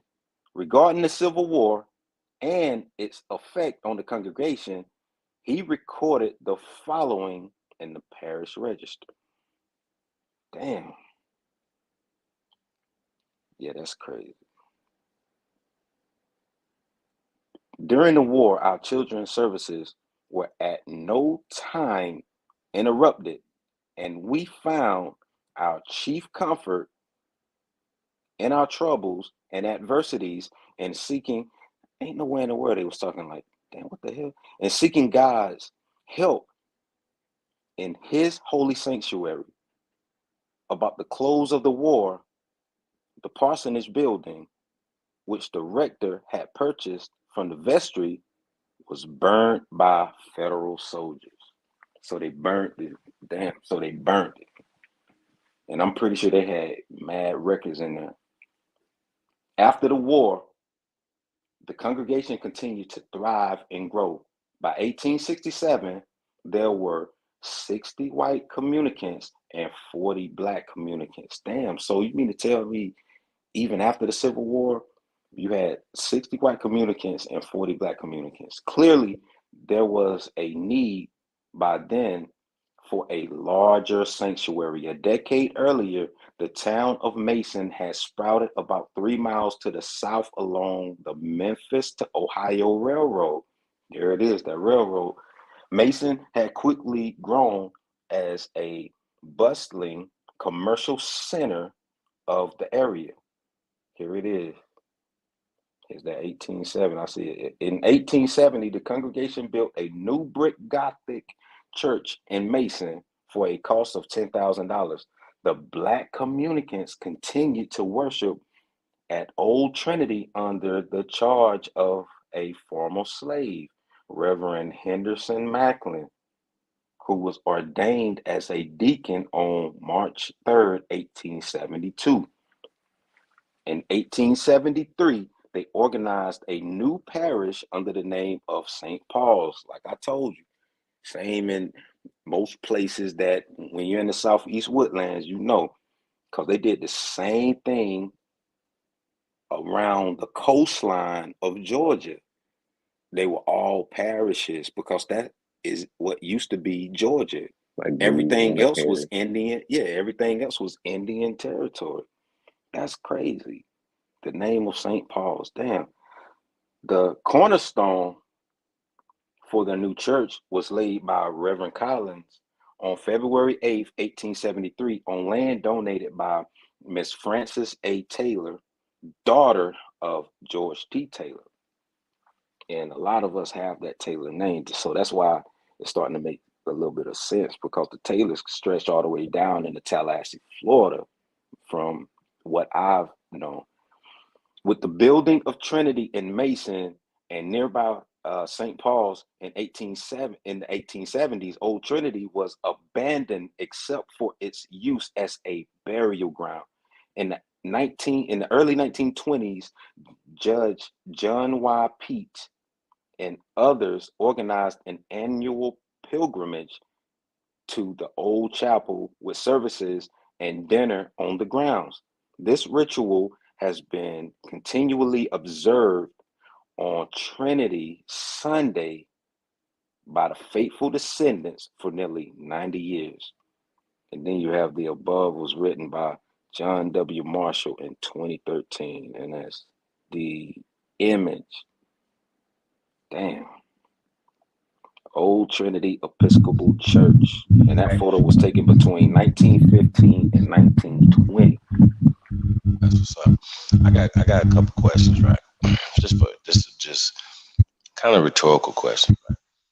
But okay, we see the makeup of the city now, right? And it says it's 71%, right? And then the next highest population, I think, was Hispanics, right? Here's my thing. Were Asians and Hispanics there during this time? No. Right? They wasn't. There wasn't any founding of it. There wasn't any whatever. Now, let's just say if there were pale skins there, would they have outnumbered the people then? No. Because they wasn't here like that yet.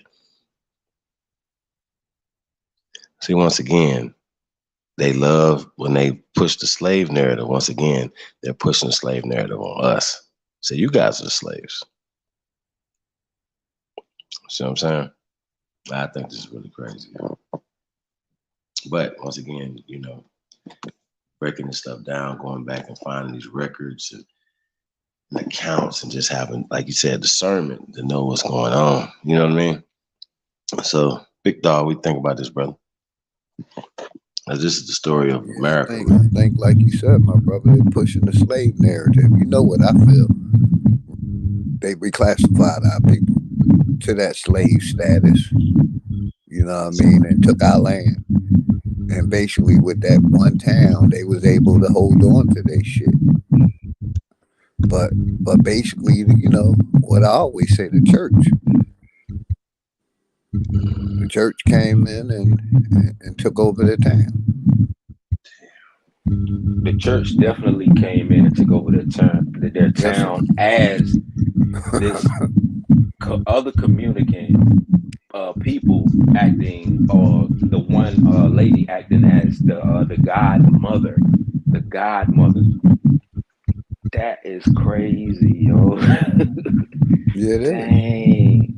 And a lot of people probably don't even understand the research, and if they see images of these people, they probably won't even see the images of, you know, like the indigenous people that was in that community.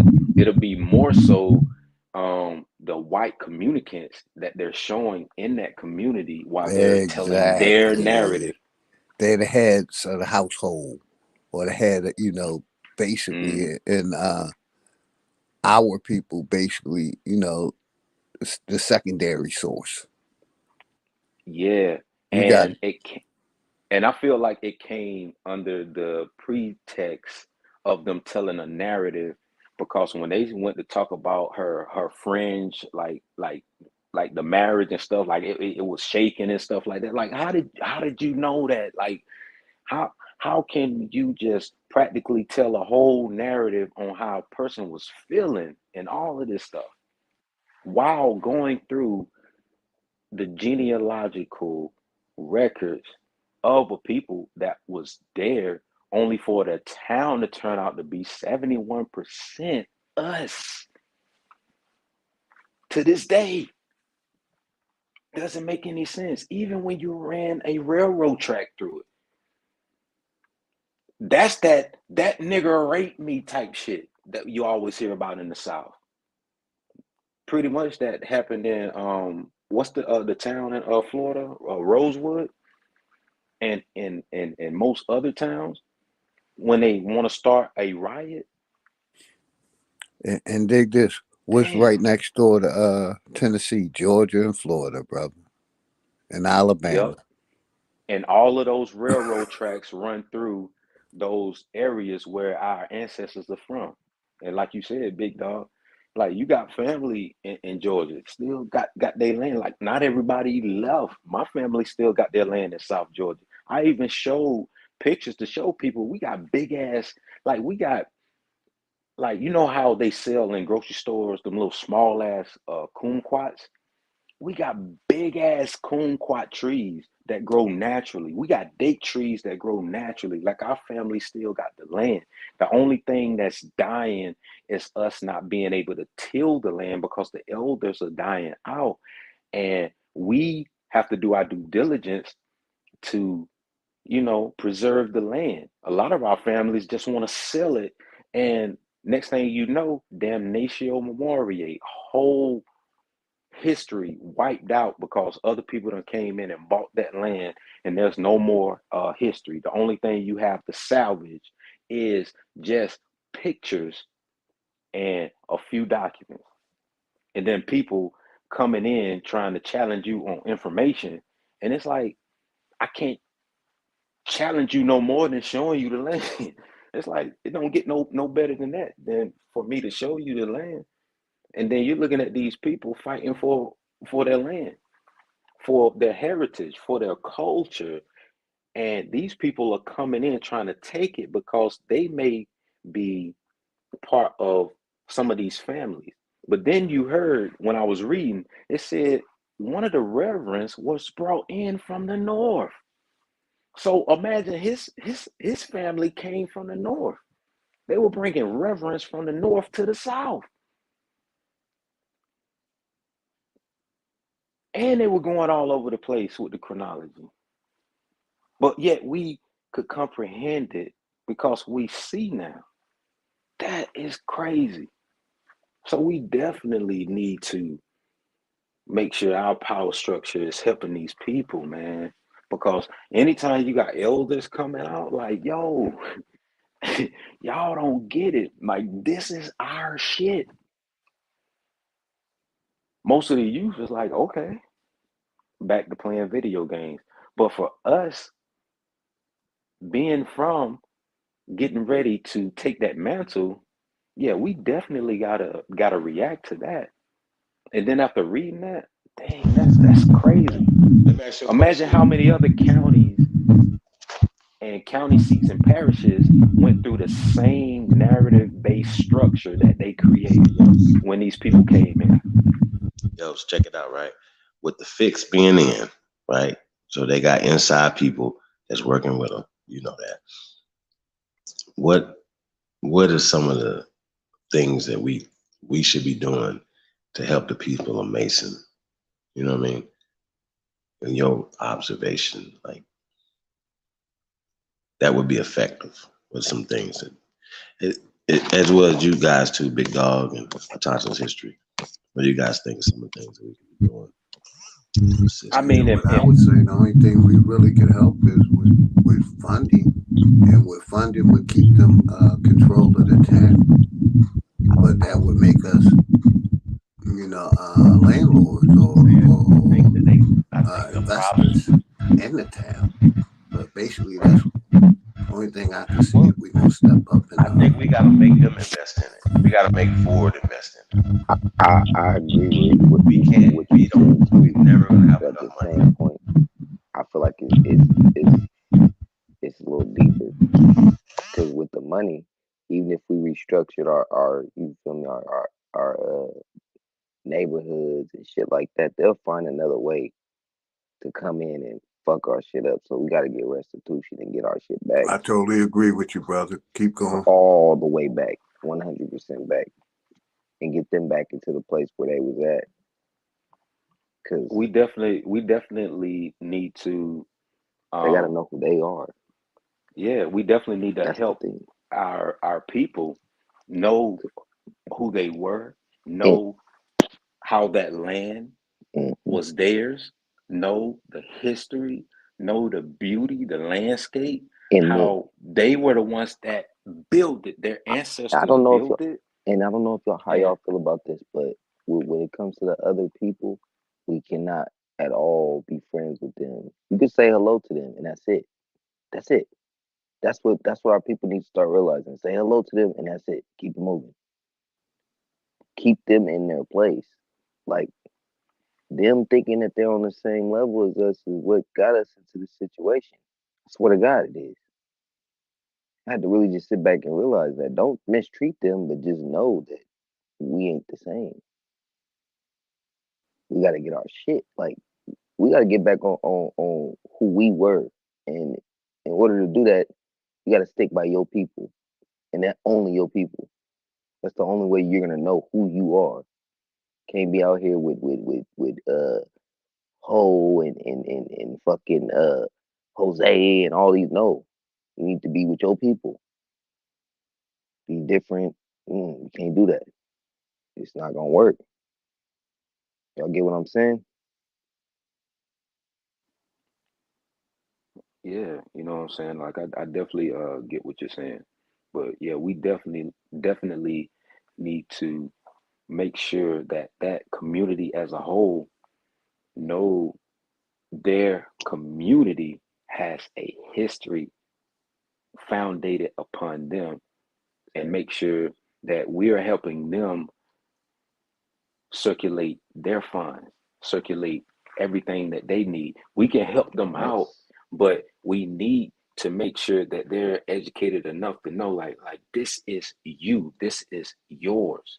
This is what you can do, and this is how we're going to network better amongst all of the different regions of ourselves to help circulate funds in our regions, because something like this shouldn't happen to a region where I just read through all of that by, like the grace of, Supreme allowing me to read through it, and just hearing that and how that narrative doesn't fit the people, knowing that they were there, and even to this day they are 71% and don't have nothing to show for it. Who in the hell came through and said, man, we gonna make sure the town of Mason, Tennessee don't have shit for decades upon decades, and we gonna come in and we're gonna gentrify that shit, and we're gonna do whatever the hell we want because these people can't take care of their own shit. And they gave you the date when it got incorporated. That's letting you know that before then it wasn't incorporated, it was unincorporated. And our ancestors lived. Man, that shit crazy, bro. Keep this out though, Now, niggas is always sitting around waiting on to be saved, right? Like some little baby birds. When this is another example of some stuff that we could do for ourselves. Right. Ain't no Jesus shit on this. You're right. Invest We in can help. ourselves. And all these millionaires and billionaires, right? Ball players, they jack off more money than the damn town's worth. Now keep in mind, you guys, they have abandoned towns all over America. Okay? But this town right here is could be invested in.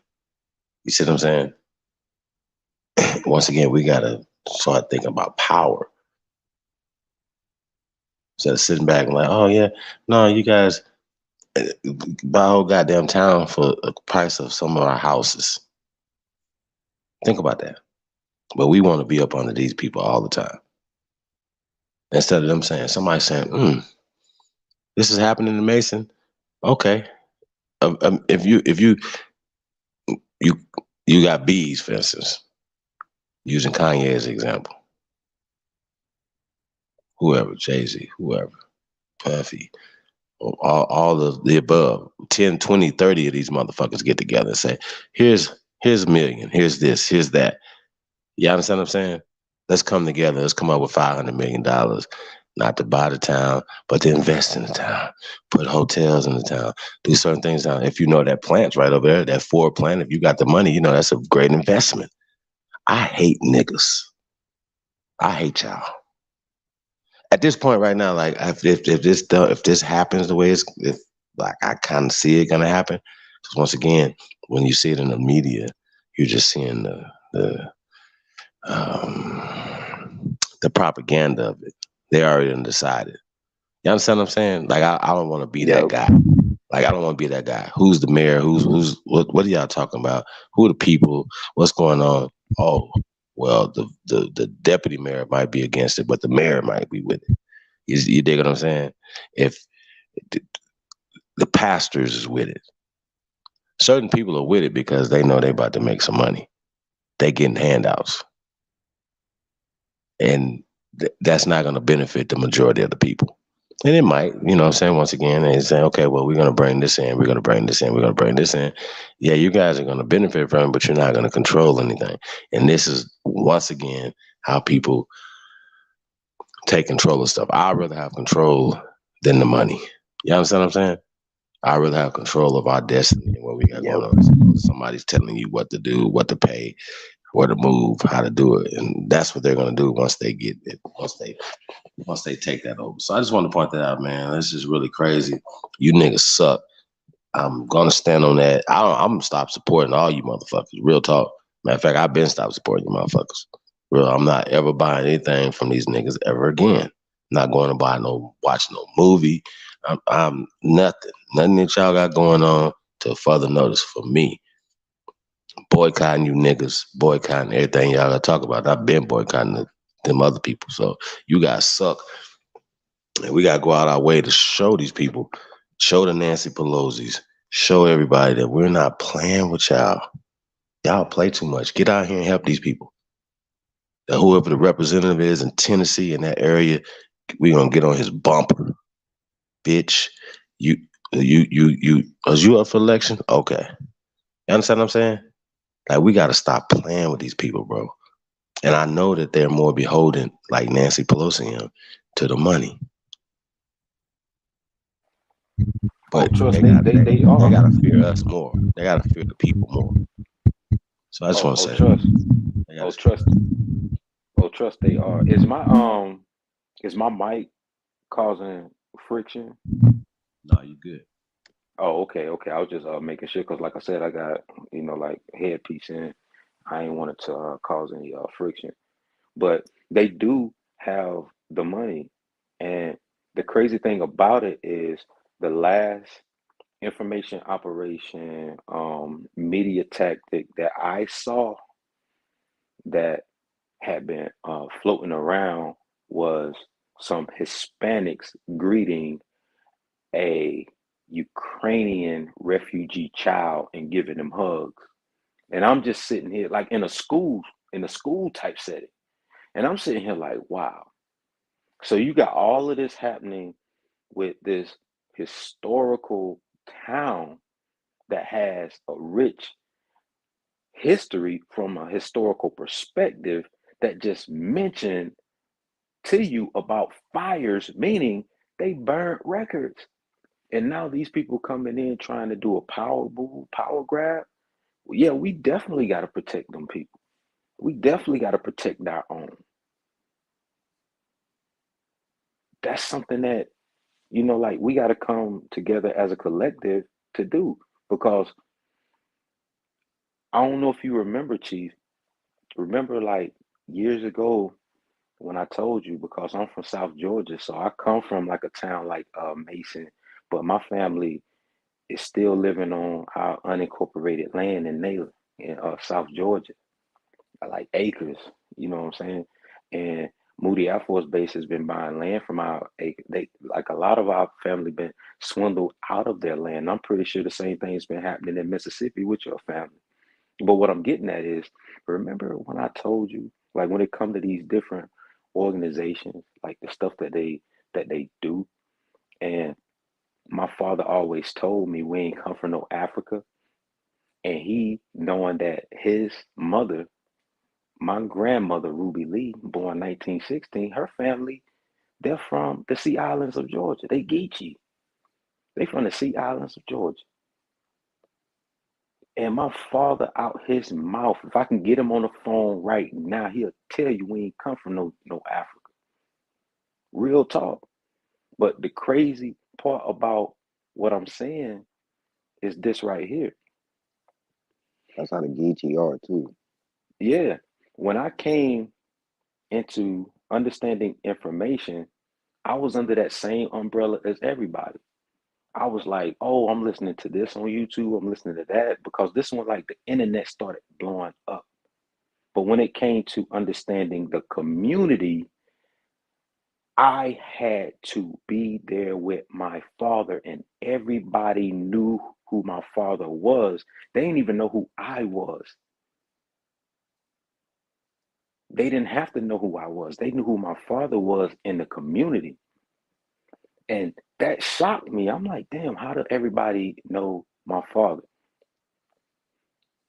Kid you not, small community. And I'm pretty sure Mason, Tennessee is the same way. Like everybody know each other because we just went over the whole community, whether it was this many white as they put in the narrative or this many black. The community today is 71%. That's crazy. And when you come to a lot of areas in South Georgia, it was the same way. They don't want to tell you that. But the one thing that I'm saying, not to get off scale, because I got to land, remember like Bill's back, like even when we was doing trial, but remember when I told you, like my father was a part of the NAACP chapter in South Georgia, where I grew up at?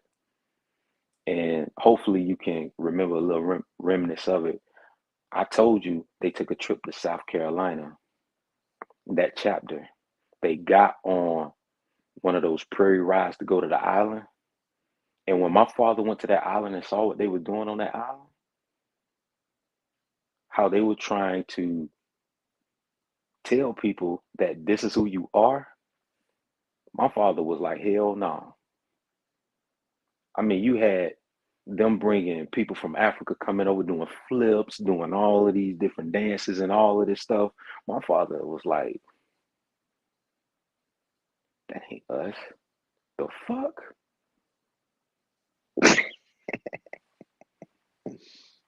Chapter disbanded.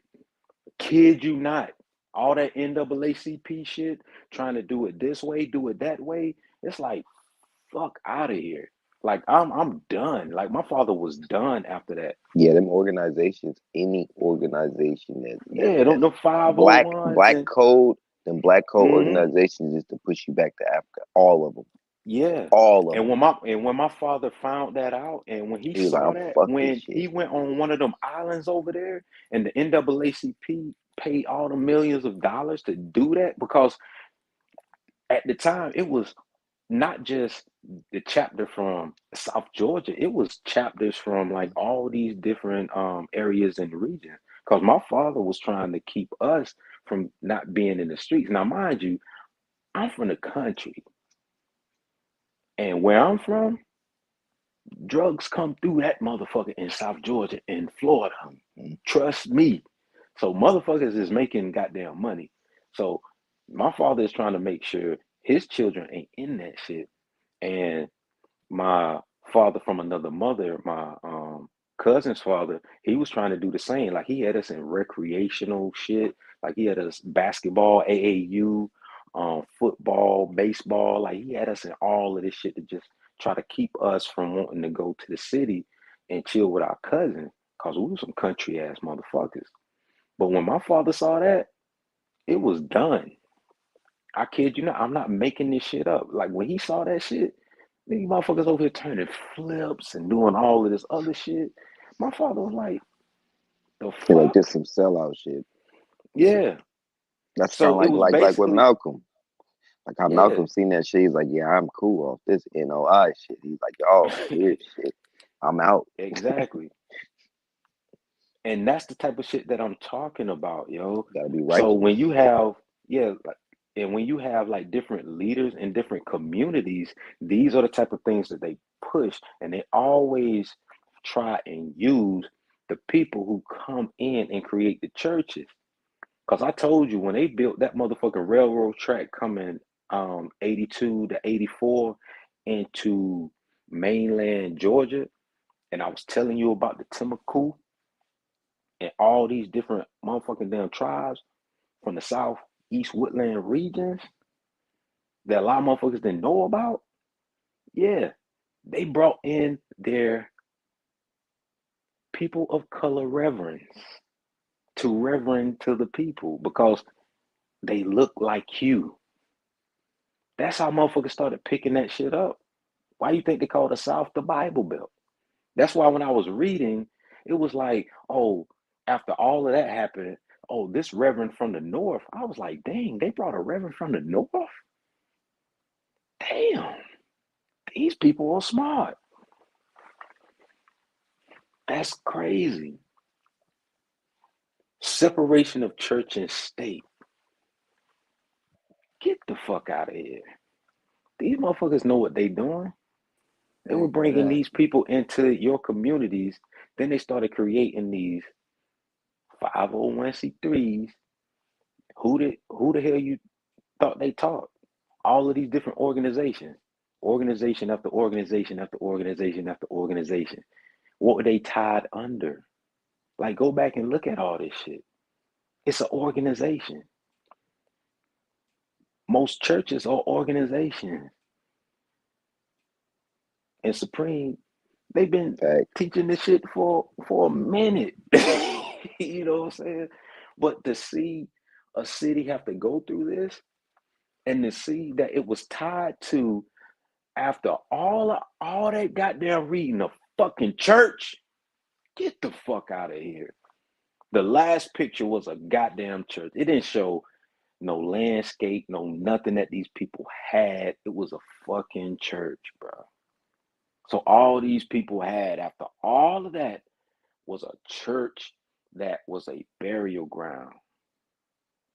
And then everybody start building around Mason, Tennessee. That's crazy, yo. I'm sorry, but that's crazy. We've seen that one too many times. And then this modern day, we definitely need to help our people, man. That's the South. They're our people. I feel like we really need to help.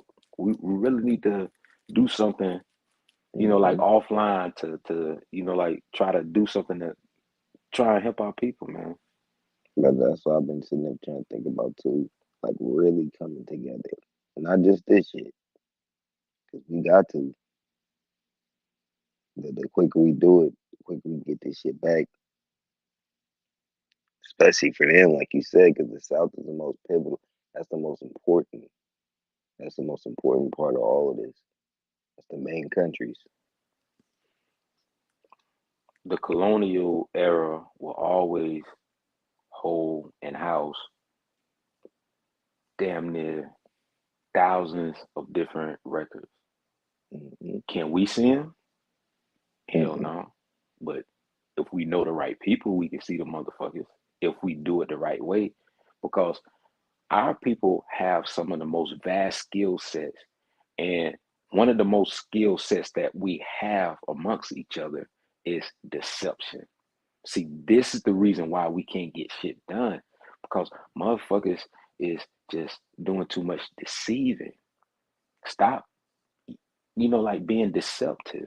Like 2022, like this is the time where everybody needs to come together. Like what's going on right now, I get that. That's a whole nother vibe. Let the big bros and everybody else handle that. Like I get it. I get it. But with something like this, knowing that we can help with something like this, it ain't minimal. Because this was a whole town that goes back to 1847. Look at the amount of years that is. 1847. But yet they want to sit and tell you about a church in 1870. And then what happened in 1869. It's like, come on, y'all. Tell you that the Taylor slaves built a whole city.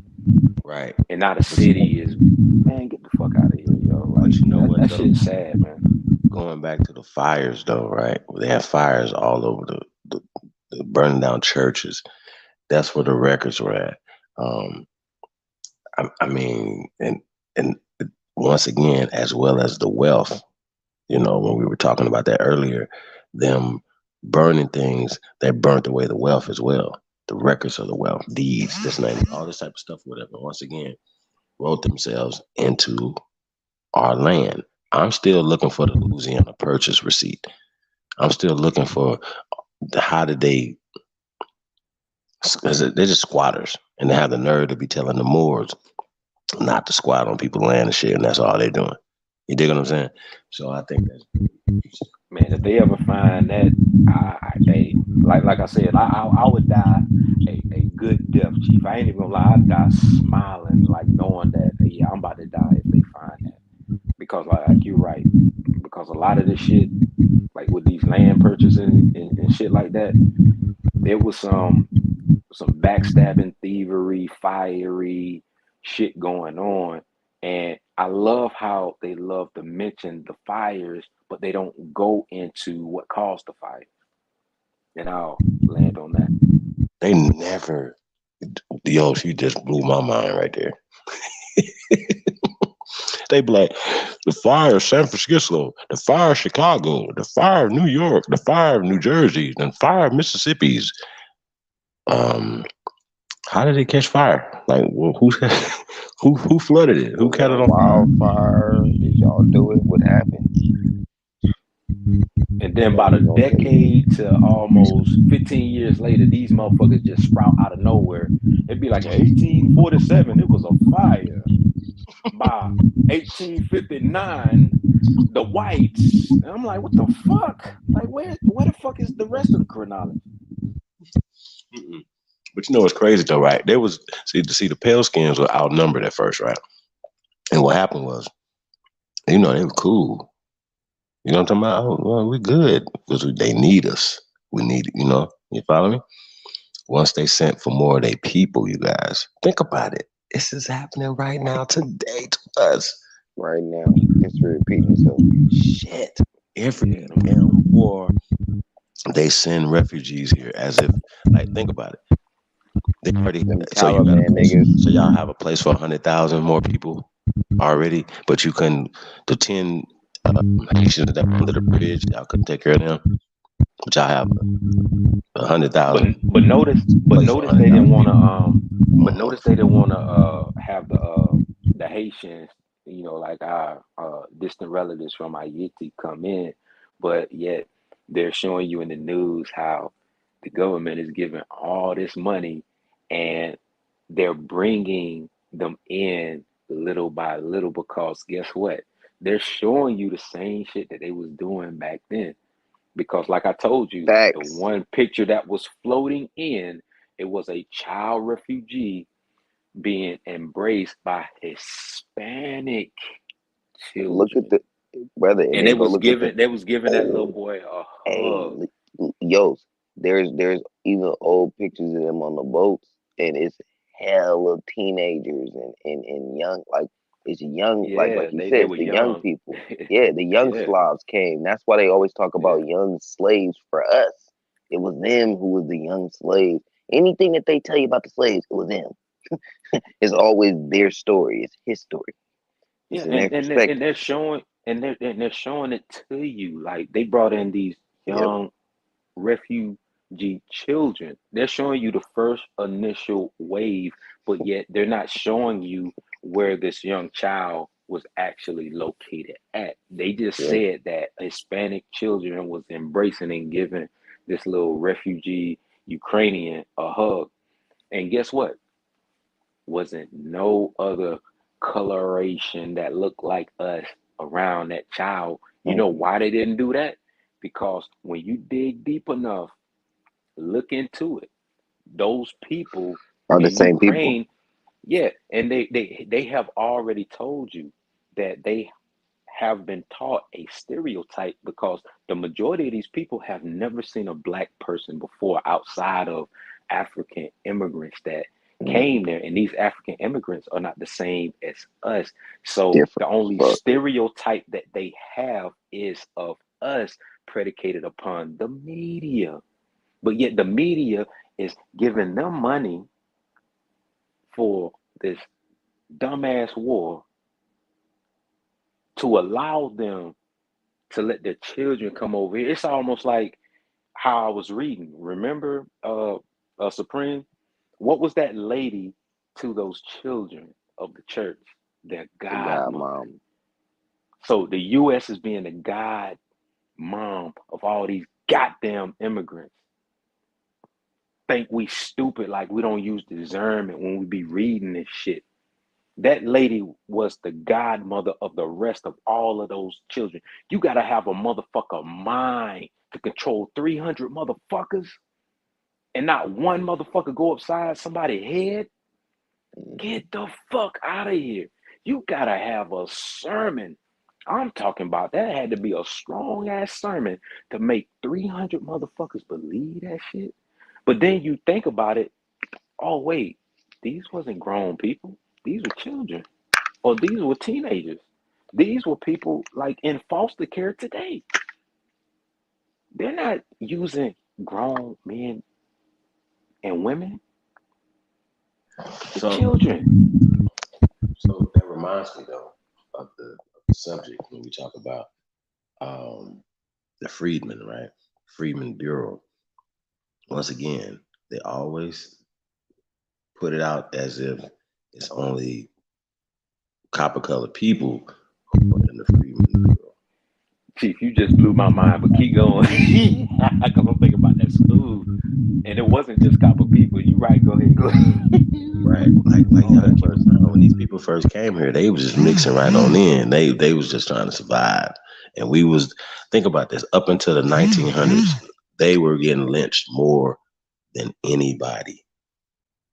You understand what I just said? They were being lynched more in America than anybody else. Shout out to DeVoe. Yeah, like you just went in on that, because I remember seeing like the old pictures of the Freedmen schools, and it was always children. You may have had one overseer that looked like us to keep the children in check, because man, they were the refugees. So once again, and you know, refugees get perks. Like they're still, look, well, how about the Afghanistanis? They gave them how many billions of dollars, bro? Notice how they covered that up with this war right here. They ain't telling you where them Afghanistanis is at. Oh no, they chilling. They got it. They you know, they got it. They got billions of dollars, tax exemptions, all type of stuff, right? Off us. Next thing you know, they're gonna be serving you guys pig feet in the hood next week. You know what I'm talking about? But yeah, they had to sacrifice eating camel over there. You know what I'm saying?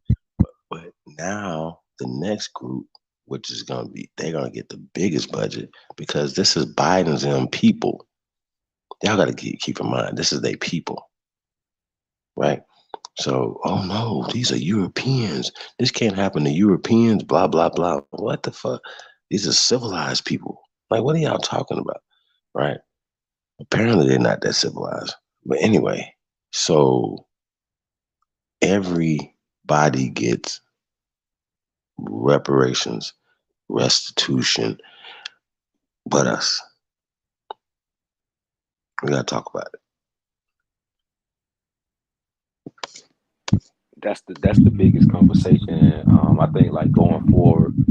I mean, it's one thing to teach our brothers, but also being able to have, like a medium to explain like what's going on modern day. No fear mongering, none of that BS, but to just show like these are the type of things that's going on, and they're showing you right in front of your face history repeating itself, how these people were coming over here, what they were doing. And back like when Tenkara and Ab TV was doing the chronology, and then everybody else started trying to piggyback off of it, like you and like A1, and then Ab TV, BAP coming through showing all of this information.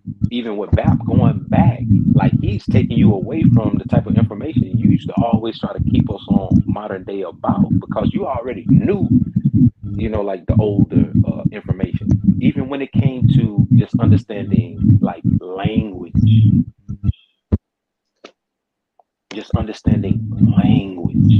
like all of these different things, like people have a fail blind eye to, and just how easy it is for people to fall victim to like all these different ideologies. You know what I'm saying? So we definitely need to talk about this. And I'm thankful that, there are platforms that can talk about this right here. Because it's one thing to say we got a solution, but to see something like this happening in real time to an historical Aborigine, copper-colored city in the Southeast Woodland regions with minimal media attention, and ain't nobody really trying to talk about it. Yeah, man, that kind of hurts a little bit. I ain't even gonna lie to you. Hey, well, we're gonna get on their head tomorrow, man. We're gonna get on their head tomorrow. Cause trust me, I'm about to do more research too. I'm gonna call it ass tomorrow. I'm gonna be like, like y'all remember when we called to Nebraska to check on that shooting, then found out that it was fake. The woman that supposedly had shot the dude, the intruder that had supposed to had a chainsaw chasing her with a chainsaw, and she said she pulled out her gun. Mm-hmm. Yeah, and that came out to be came out to be fake. Yeah, totally fake. Dude was in jail, but he wasn't shot. When I asked the officer that, he would start giggling like yeah, no, he's okay, sir. He's not shot. So I thought that was really interesting. But D.L. Hughley and Willie D, just to name a few, reported on it and didn't rescind it, like, say that it wasn't right and exact. And I think that's really weird. So I wonder how much other things have been fabricated and played with. So I just want to point that out. It's really interesting, you guys. Really, really, really, really interesting. Hey, man, you guys are looking for opportunity, man, hit me up at chiefholiday@gmail.com. If you want to get into a great career, an electrician, if you are an electrician, you're an apprentice electrician, you want to be an electrician, we're looking for low voltage technicians, installing cameras, installing home automation, alarm systems. Y'all get it. Y'all understand what I'm saying? Yeah. So just complete, what we say, low voltage technicians. So yeah, holler at us as well as mechanics. We're looking for a lot of talented people, man. So holler us, chiefholiday@gmail.com, man. Once again, man, we building, we working over here, man. So fuck with the builders, build, love them who love you, man. That's all I can tell you guys, man. Build who's building with you. You know what I mean? So shout out to all the builders out there, man. We really appreciate you guys. Shout out to Anthony Pickens Jr. Appreciate you, brother. Yeah, man, we're in the building, man. We're working, man. Definitely appreciate everybody that's working.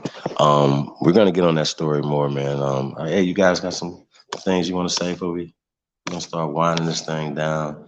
Unless you guys, like I said, man, I ain't got shit to do, man. I'm a little sleepy, but you know how we do it. You guys, y'all know me, man. We put some music on. I'll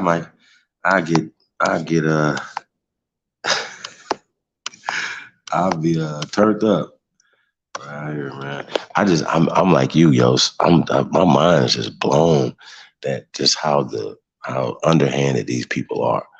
Right now, instead of saying let's make this better, let's go ahead and invest in this. You see what I'm saying? It's like they want to fold that into that, and of course that's what it's about. But they're pushing it as if these people are being kicked off out of their land and kicked off of out of their town. I think that's interesting and really weird to me how we allow them to play with our brains like that.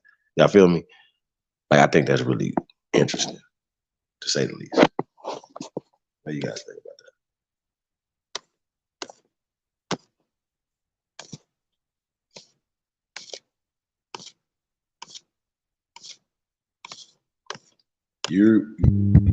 Yeah, I was about to say the brothers fell asleep. I'm still listening. Oh, okay. All right. You got like voice. Yeah. For me, that's pretty much what, like I had the whole instinct on because I needed to, like do further research. I was thinking that they was pushing them off of their land because to me it just seemed like it was a colonization grab. Not that I wanted to use that word, but realizing that they wasn't trying to push them off, they was trying to make them annex their own land using law the way that they were using it by not funding and pretty much just helping out. It's like, can I take away, how much can I take away before you just say, look, here's the land? I feel like that's a sad situation to be in. And then with the elders, I'm pretty sure if we have a chance, I wish it was a way that we could, like reach out to them elders in Mason, Tennessee, and just hear their story on how all of this, begat itself. Because we always hear about, like our family members, like leaving the plantation, but yet you're getting ready to go and work on another plantation, even though you're making more money. Like I'm making good ass money up here in Maryland, but this shit is like a goddamn plantation within itself when I could be taking care of my family back home.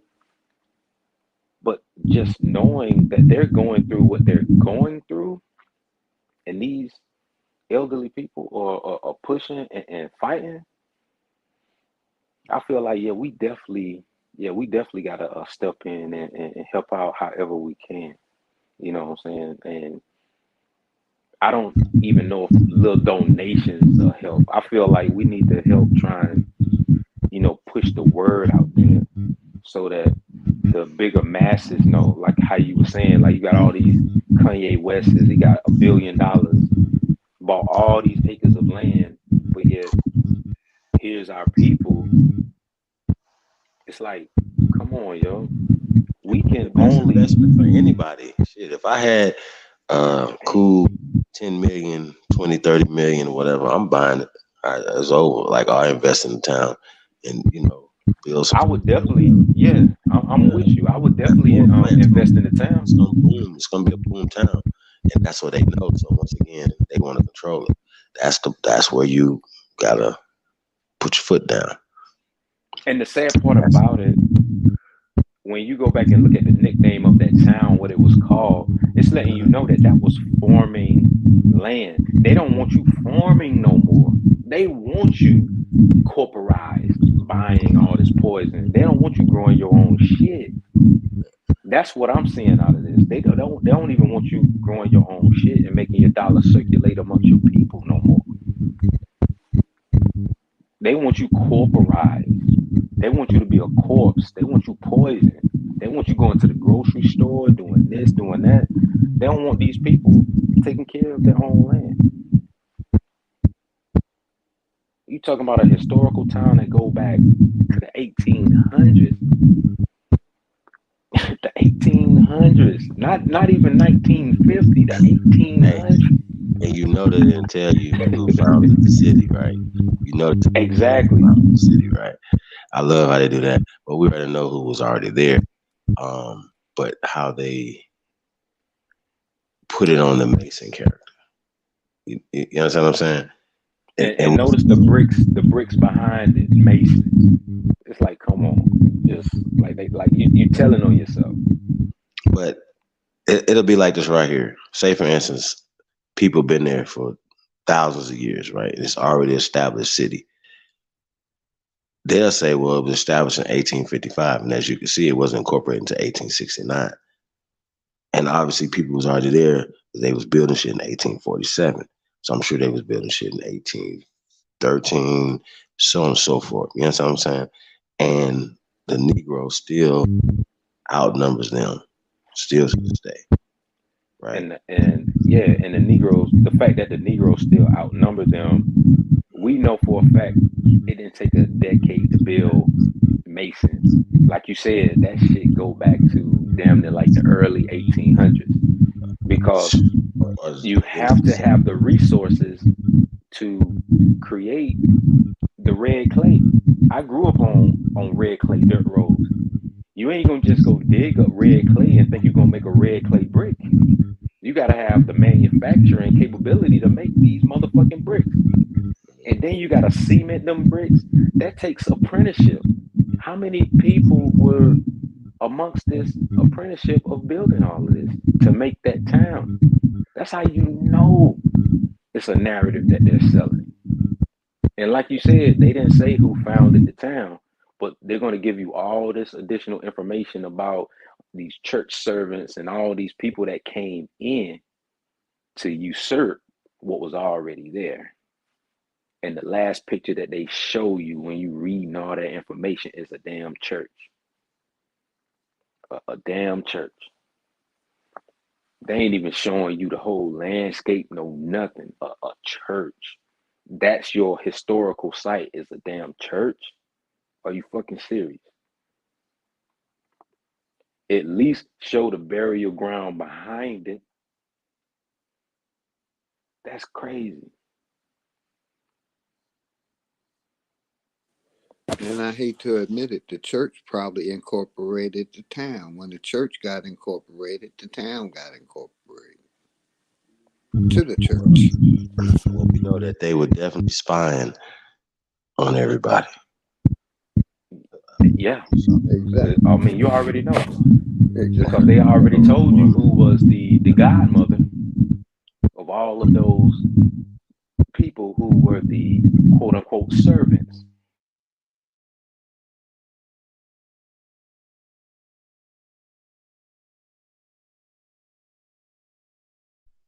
Yeah, man, that's interesting. Hey, can we get a song? Get some music. Get it crunk up in here real fast, you guys. Give us a song real fast. Hey man, shout out to everybody, man. Tapped in, man. Yeah, for real, because it's been a while since I've been up this late. I ain't even gonna lie to you, yo. I be getting off. I'm like, damn, Chief on, like, oh shit. You know what I'm saying? I be missing AP bills, because you know, like he normally on earlier, but every now and then I get a chance to watch something at work because we've been busy because of this whole Russia-Ukraine BS that's going on. The last one that I was able to catch was, like Ab, like when he went live. But then by the time I get home, I see you on. I'm like, dang, one of the guys is doing something. So let me tap in.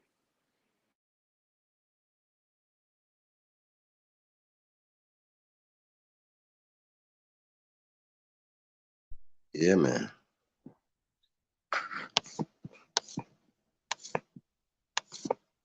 At that time.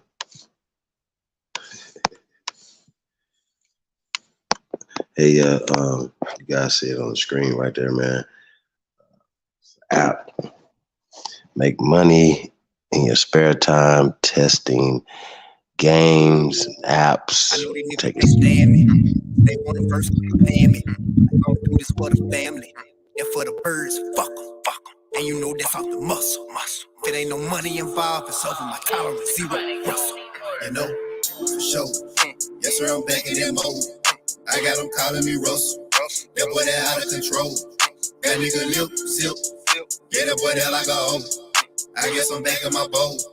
Look like I'm back on that stove. You know, for sure. Yes, sir, I'm back in that mode. I got them calling me Russell. That boy that out of control. That nigga lip, zip. Yeah, that boy that like a hoe. I guess I'm back in my bowl. Look like I'm back on that stove. Yes, sir, I'm back in that mode. Working my shine, I'm obese. I'm kind of getting obese. Doctor said I had to stop eating beets. I'm a red-nosed pig, far from a stray, but I've been off the leash. Got ties with the mind, capiche? Say you want a feature for me? Shit is gonna cost you a fee. You know, got Bobby back in that mode. Ever since Dizzle came home, got word that Dolo got on. You know, for sure. Created a lane of my own. So how the fuck you put me on? What kind of dope you smoking on? Let's go. My tolerance zero. Gilbert arenas. Me, my niggas keep them glitzy in arenas. In the 7 Series Beamer. With a splash of Alpina. Name a fatter nigga cleaner. Got a bitch in Howard named Medina. Got a bitch in Howard named. Come on, man. Show. Yes, sir, I'm back in that mode. I got them calling me Russell. That boy that out of control. That nigga lip, zip. Yeah, that boy that like a hoe. I guess I'm back in my bowl. Look like I'm back on that stove. You know, for sure. Yes, sir, I'm back in that mode. I got them calling me Russell. That boy that out of control. That nigga lip, zip.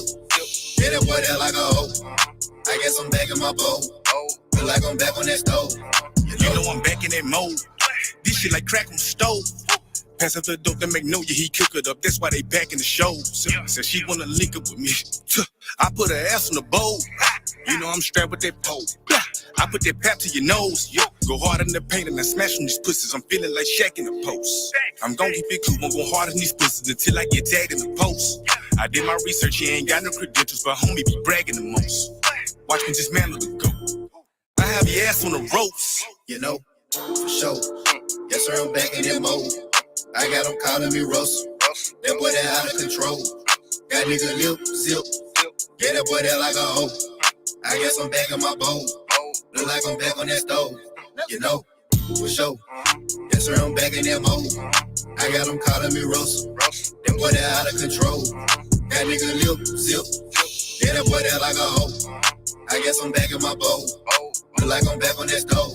You know, I don't really like that. You better ask, bitch, I'm a cheat code. I let niggas have their time, but I want it back. Bitch, it's a repo. They hating and fuck. This now my roommate. Stay with me. I feel like I'm Russell. He boy the rent. They don't want to play with me. Back in that mode. No more of the brakes. I'm back on the gas. I'm talking my back bike. What the fuck is you saying? I'm back on their ass. I'm live from the kitchen. I'm back in my bowl. They missing my whip. Hey, wait, let me fix it. I noticed that dope, but then let me zip it. Yeah, young nigga ready. I'm a little nigga, bitch, but I'm heavy. Off the muscle, I come in here flex. Bitch, I'm mean, ain't shit and arrest. You know what going on, ain't no guess. Who the fuck said I was gone? Whoever said it was wrong? 2, 3, I'm back in my zone. You know? For sure. Yes, sir, I'm back in that mode.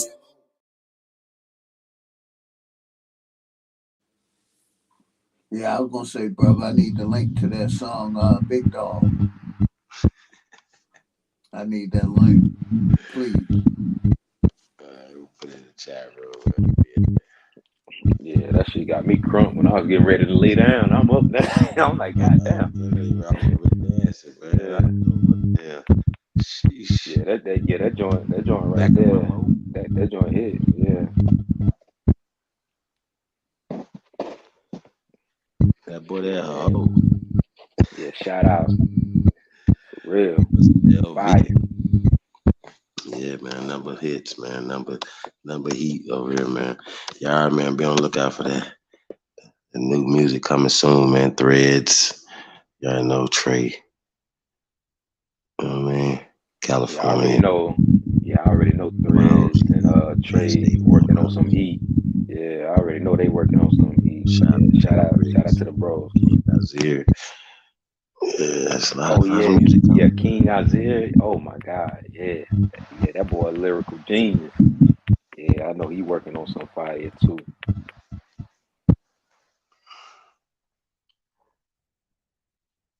Yeah, man. There's a lot going on, man. There's a lot going on, man. Anybody artists out there, man, make beats. Hope you guys doing beats, man. Stacks. Aboriginal. Let's go. A lot of y'all pseudoscientists, you be fought as hell. Your granddaddy did it, then you did it, you get rot in hell. I don't know who with me or against me, it be hard to tell. Chaos energy, I'm heated, it get hot as hell. Man, it feel good to be Aboriginal. Man, it feel good to be Aboriginal. Man, it feel good to be Aboriginal. Man, it feel good to be Aboriginal. Man, it feel good to be Aboriginal. Man, it feel good to be Aboriginal. Man, it feel good to be Aboriginal. Everybody tribe up, had to be major. Yeah, I got my melanin. Guilty without no evidence. All natural, you know me. Jury, it's on me. Swagger, you matter. That's making me chase the fatter. Michael Jackson, but I'm better. Fuck all lives matter. All my teachers, all non-ether powers. I ain't got all mine either. I don't need a preacher, I just go within. We don't need a leader, no, we gonna win. I see apples with the wind again. Tell a friend, we going in. All skin still ain't kin. Y'all heard the tribunal? They swear it's dead like funerals. Winning record like 2-0. Fly a lot like UFO. Joe Biden, you a hoe. You a hoe and you not original. We ain't going nowhere, you beautiful. We keep coming right back, residual. We over here lit. You know, fuck about who you with. We just correcting our status and shit. What do you know about your citizenship? What do you know about your status and shit? I hate some physics like shit. Whole system ain't shit. Do something about this shit. You ain't gotta say it something like a king. This is what I seen when I had a dream. Should've had a scene, do the right thing. Carbon based thing, let freedom. I don't want 48 cause I got 40 haters. Saving myself, I don't need no savior. Say what you want, just save it for later. I don't wanna save, I'm no lifesaver. I don't even know you stranger danger. If you gon' smoke, I'm no park ranger. Not the online type, do me that favor. Everybody tribe up, had to be major. These G don't play with me, I don't got patience. I need some gases that only see agents. Beta is your fragrance, I come from the ancients. All this division is lame shit. I was telling my need G the same shit. Get you something to play with. Real Indians ain't it. My files be flagrant. A lot of y'all pseudoscientists, you be proud as hell. Your granddaddy did it, then you did it, you get rot in here. I don't know who with me or against me, it be hard to tell. Chaos energy, I'm heated, it get hot as hell. Man, it feel good to be Aboriginal. Man, it feel good to be Aboriginal. Man, it feel good to be Aboriginal. Man, it feel good to be Aboriginal. Man, it feel good to be Aboriginal. Man, it feel good to be Aboriginal. Man, it feel good to be Aboriginal. Everybody tribe up, had to be major. Right back at y'all, man. You know what it is. If you won't smoke, I am no park ranger. It is what it is. Let's get it.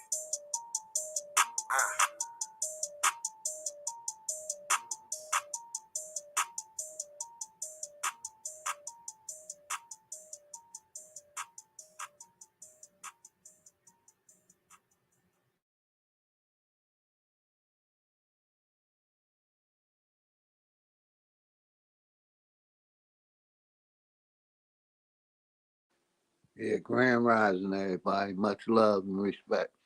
Appreciate you, Gretchen Helms. Shout out to everybody in the chat, man.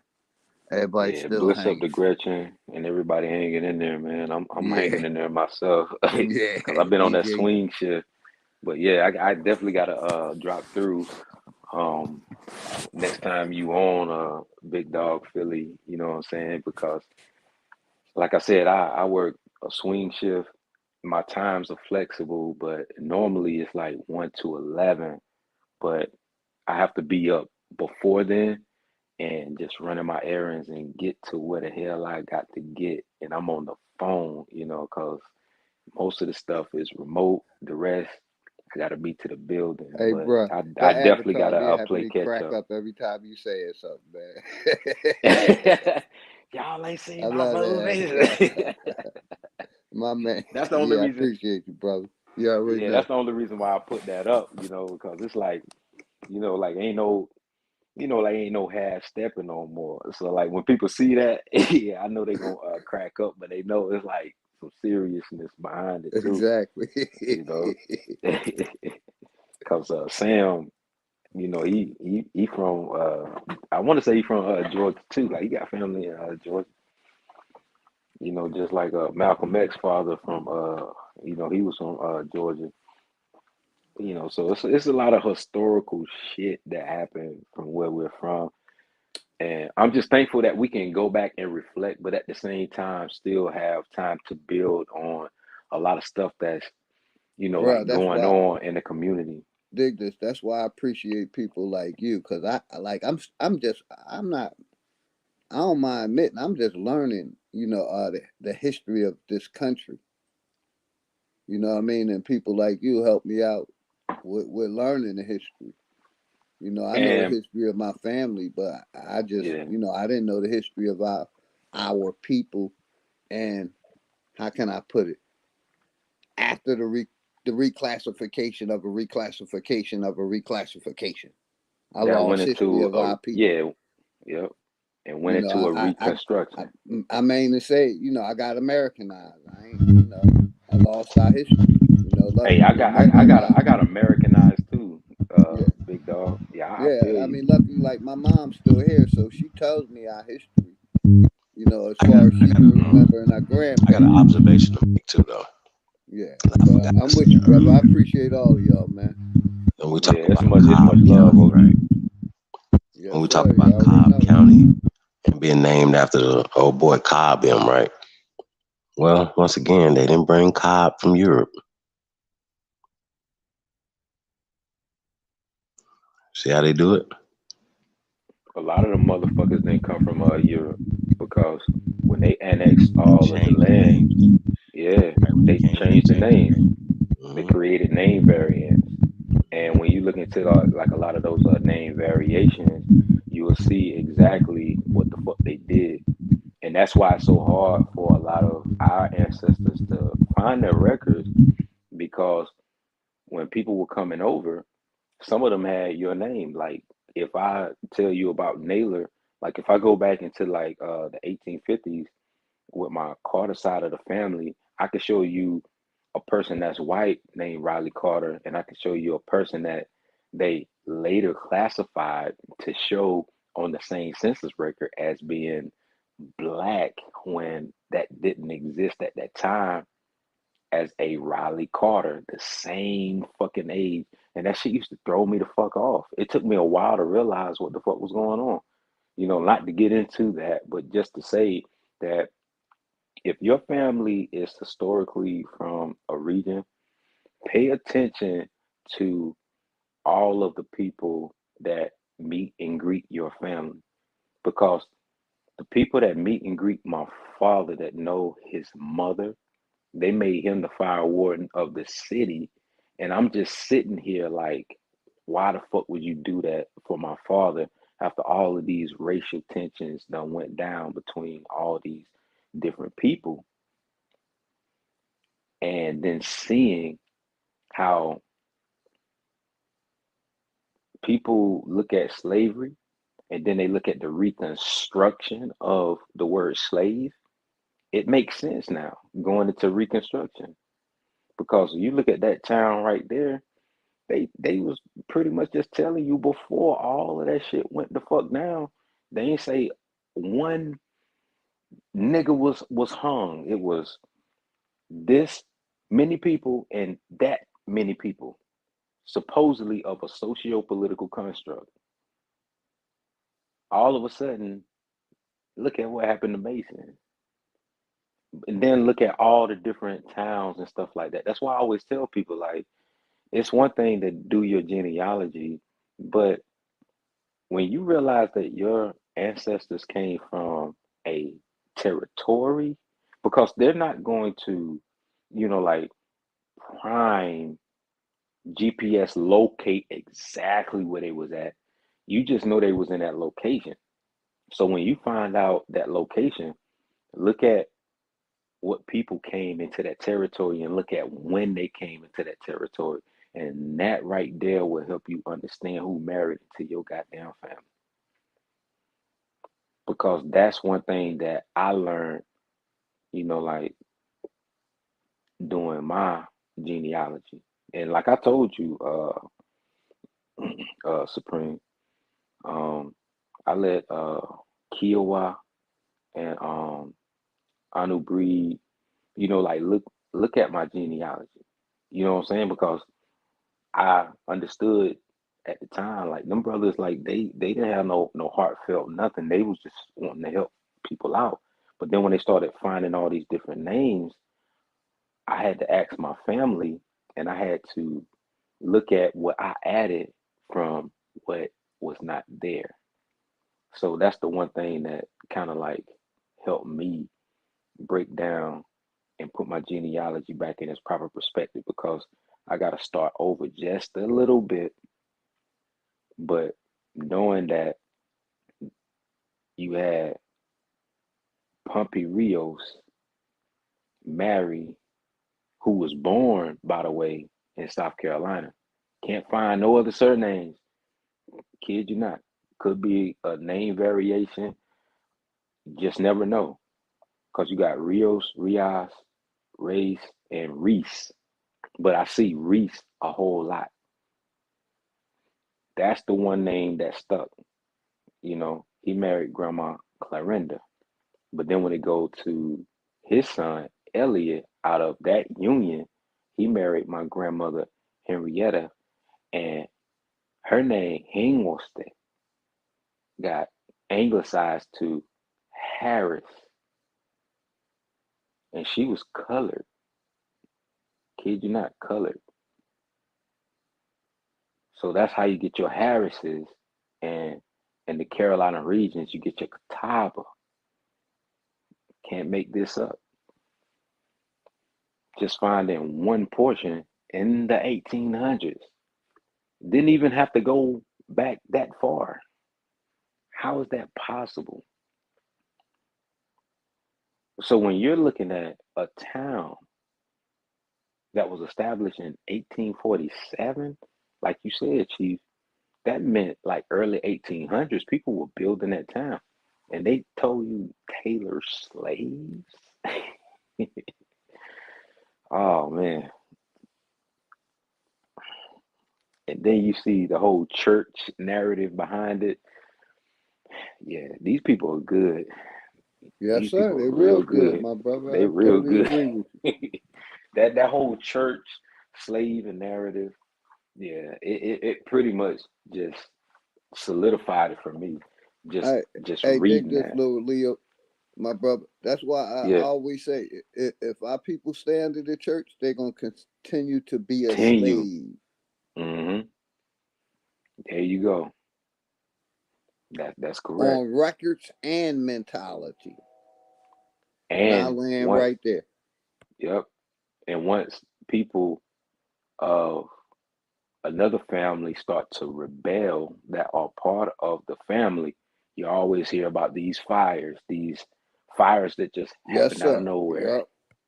It's like the whole family had to reset, did a whole reset. And in Latin, damnatio memoriae. Almost damn near writing the whole family out of history for Hey, and dig this. another family to come in and take on the name with your family's identity. And you know what, burning the land do too also. It regenerates the land. So when you burn it, you can grow on it again. Right. because You see what I'm fire saying? always So helps. the Yeah, double like the double ash. fucking bubble. Mm-hmm. Yep. Basically, I like that. I like that. I'm burn gonna start down the using shit and that cure the double land at the fucking same bubble. fucking time. Mm-hmm. Shit crazy, man. Yeah, because you And already know, that's like all in through the Georgia, we fucking have them all through fire the lines. this country, man. Yeah. Burning Nah, shit you. down. I'm with you, cause that's like I said, my mom was born in '34. That's what she experienced, which ran her up north. They were Mm-hmm. burning our people shit down, and they were just evil.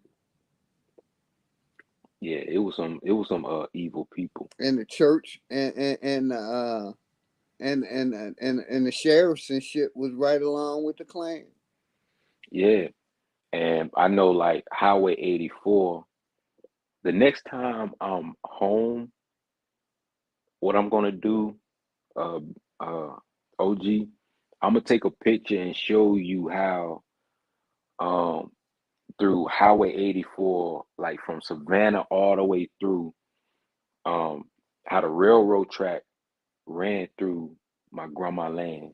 I'm talking about they're so close to the railroad track, you would have thought that we was next to a subway system in a project in New York. That's how close the train runs through. Yeah, I'm I in kid you Georgia, not. so I hear the trains every night. I see them motherfuckers, so I know how they Mm-hmm. go through this state. Yep. And the vibration, and the funny thing about it, we used to see, because like in the summertime, it'd be so hot that the sand get real soft. We could see the sand bouncing, and my cousin be like, "What the fuck From is the that?" train track vibrations. I got you, Yeah, man. and Yeah. yeah, and Auntie will come out and be like, "Yes, a train coming," and we're like, "A train coming," and we're trying to figure out how is that vibration making the sand bounce all the way here. It's because the conduction, that metal conduction with the granite and the rocks still on the dirt road, bang. It's then you start learning science. You see what I'm saying? It's like you just literally start learning science at a young age and don't even realize it Yeah. and put it together until you get Yeah, I'm older. about 150 miles from Savannah. I ain't that far. I'm like an hour and a half, 2 hours from Savannah, bro. That's my where me and my wife like to go to get away. Go to Oh the yeah, beach down there. yeah. Savannah got nice areas, man. Like I Yeah, real always nice. Beautiful beaches, man. That blew my mind, man. Dig this. I was yeah. used to Atlantic City. You know what I mean? Yeah. Georgia Beach make Atlantic City look like a piece of shit. And you know what's funny? When I used to go to Atlantic City, like when I get into like a crazy part of New Jersey, because I'm still up here in Maryland, you start getting that smell, and the smell that I would smell used to remind me of back home, because most people when they're on 95, when they get to Georgia, they start smelling that skunk smell, and I'm like, yeah, they in the swamp lands now. They know where the fuck they at. Yeah. Yes, Yeah, sir. the swamp. Yeah, the swamp, and That that's where our family was from, that and backwood. horse manure is a regular smell for me. Yeah. You know what I Nah, mean? you right. You right, OG. It's But a I regular ain't even gonna smell for lie. me down this motherfucker, man. I Yeah, love yeah, it. yeah. And I ain't even gonna lie, like when I came in, I wasn't paying attention to the bill because, like once I stepped in the door, I was like, oh, chief on.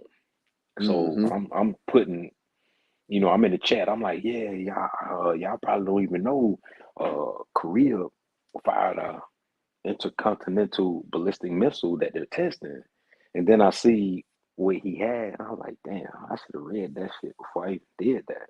I just saw that he was red, because I have to click on subscription because it don't even show me that a lot of y'all are live. Like I have to click on like the subscription What you side do, my just brother so I can Chris see. Cyphers told me this. Basically, what you Mm-hmm. do is the people that you ain't getting the notification, unsubscribe, then resubscribe. All right. And you should start getting the notifications. Yeah, I'll start doing that. Yeah, do the unsubscribe then resubscribe. Cause Yeah, they cause they they holding us back. You know what I Yeah, mean? and I can tell the algorithm is holding us back because Yes, like sir. the stuff that I used to watch, I wasn't paying attention to it because like with me working the type of job I'm working, because like I should be sleep right now, but I'm gonna go in late. It's Friday, but I'm gonna go in late anyway because I ain't got nothing going on because of how the weather is. Um, I normally try to see if I can find like a ASMR type of video, like listening to the rain and stuff like that. It's like the algorithm is like, Yeah, oh, I know a how to get nice them away from it. meditation video. I got you. Yeah, it's like the algorithm is like, I know how to get them away from, like these profiles. We just gonna keep showing them all this ASMR stuff. And I'm trying to figure out how to filter that stuff Natural out. And meditation, YouTube, yeah, and ocean. YouTube won't let me do it. So I have to do the subscription piece, but I'm glad you said that because I think that's what I got to do with all my brothers and sisters is go back in, unsubscribe, and resubscribe. So I hope when they see it, it's not like who the hell just did this? But yeah, I'm gonna be back in there. I ain't even gonna lie to you. But yeah, I ain't even gonna lie, this was a solid bill. And I know for you, like your grand risings are probably like most people who are probably still asleep. And and the funny Yeah, thing that I like I'm on my own time. I say that I'm yeah, on my own time. yeah. And the But I funny look thing that I like, like about it is I'm working the swing shift. I ain't gonna lie to you, OG. I'm working the swing shift, so I like that because it's either miss or I catch you and I can get on. I ain't even gonna lie to you. So yeah, I'm definitely thankful that you open up your platform to allow people to, like come on and do their thing, man. That's beautiful right there. And I'm hoping that I could do the same thing too, like with my channel that, like people will be able to, like use it to do whatever they need to do. But I don't have the time. I mean, I want to show all the yeah, new right art that now I'm you working don't have the on. time, but 6 months down the line, 90 days down the line, you might Yeah. have time. hmm You know And what I it's mean? Just crazy. right now, you don't have time. Yeah. And it's I got crazy you. the reason why I don't have time because I was trying to work on something for, God of the Geechees and I ain't had a chance to, like prime finish it up because I mean Yeah, I I got want to show the finishing product. I ain't got had time to do it is because of the job that I'm working on. So many different things been happening on that contract that I work on that like everybody is like walking on eggshells.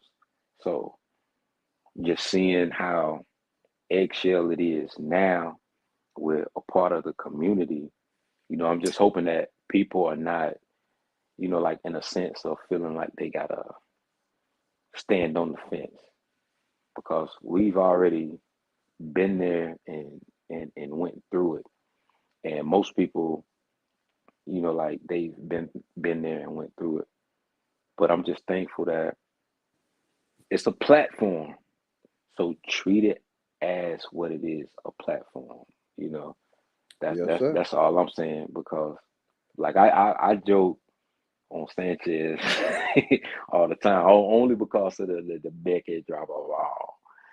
But other than that, yeah, like most people got to realize, man, you're on a platform, and if you're building and you're really trying to build, people know if you're building, and people know if you're just here for like a whole lot of entertainment and stuff like that. But like this right here, Yeah, hey, yeah, I'm the only Mason, builder. You know what I mean? That's what I've been yeah, doing to get in the mm-hmm, position that I'm in. So I love yeah, building. If it ain't about, I'd mm-hmm, rather talk about building than religion any day. I'd rather talk about business than religion any day. right, You know me personally. I think that's yeah, holding our people back. So and that's why, like I said, I support the real. You yeah, know what I mean?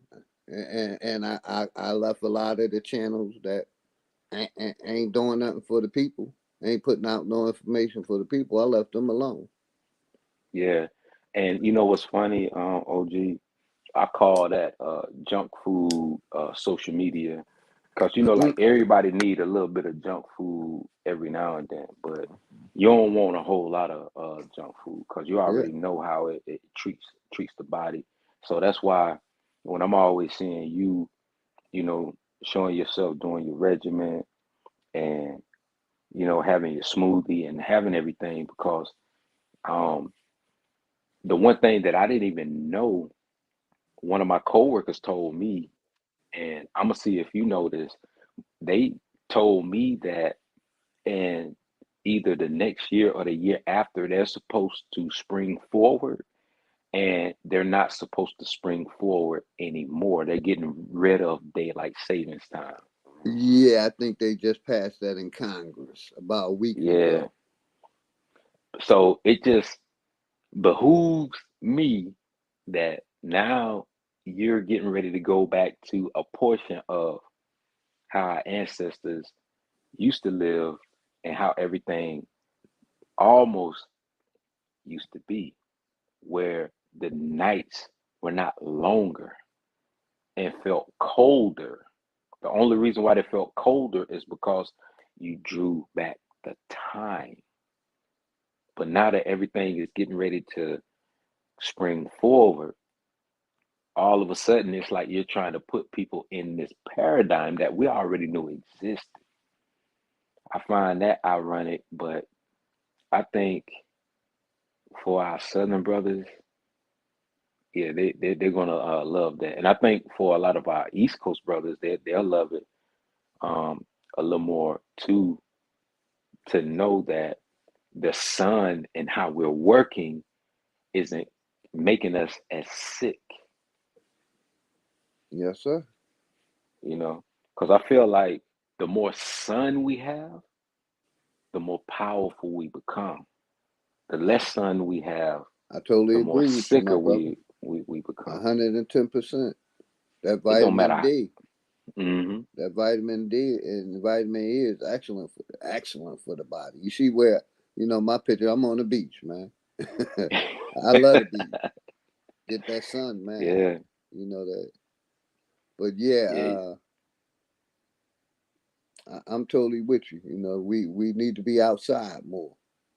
You know, that's one reason why I never got into the video games. You know, because I seen that as a reason they were trying to keep me in the house. I was a street runner. You see what I'm saying? I ran the streets 24/7. You know what I mean? So that PlayStation trying to keep me in the house. No, I'm cool. Yeah, I was an 80s baby, so I was always outside. And I'm still trying to figure out how in the hell was I outside playing in that 90, damn near 100-degree weather where we get one of our grandmothers, because, you know, like in the freezers, you know how most of the village or the neighborhood grandmothers had like the flips or the frozen cups, as they would call them. I'm pretty sure they probably had them in the cities too. And we be playing so much, he come out and give us one, even give us the plastic spoon to try and scoop it up. And we sit up under the trees and that cool breeze, that zephyr, as they call it, it would just come through. Almost like the ancestors was like, yeah, now y'all get it. Now y'all see this is what the children should be doing. You know, this is what the children should be doing. Let them outside and play. But nowadays, I mean, you can't even let children outside to play. You know, you almost have to go outside with them. You know. Okay. And dig this. I wanted to say this real quick. I can't wait till Chief and them come to Atlanta, and I think they said May. You know, because I'm securing my family land. We got a barbecue area. We got a pond. Oh, you you said in May? Yeah, I think he said he coming to. Let me look at my calendar. Is it? Yeah, I think he said he coming to Atlanta. I'm like, well, I'm only like 100 miles from Atlanta, man. We got to do something on my family land. Let's see, April. Yeah, because I Yeah, was it's about to May. say if it's Yeah, around he's like the saying end of May. He said he was gonna be in Atlanta area from the 10th through the 12th or the 13th, Damn. something like that. So I told him, bruh, make sure you holler at me, man. We got a barbecue area. You know, I don't eat meat, but I know other people do. We can get the grill going. You know, play some music, fall back, get fucked up, put some in the air. You know, on my family land. Yeah. You know, I just gotta let them know in advance.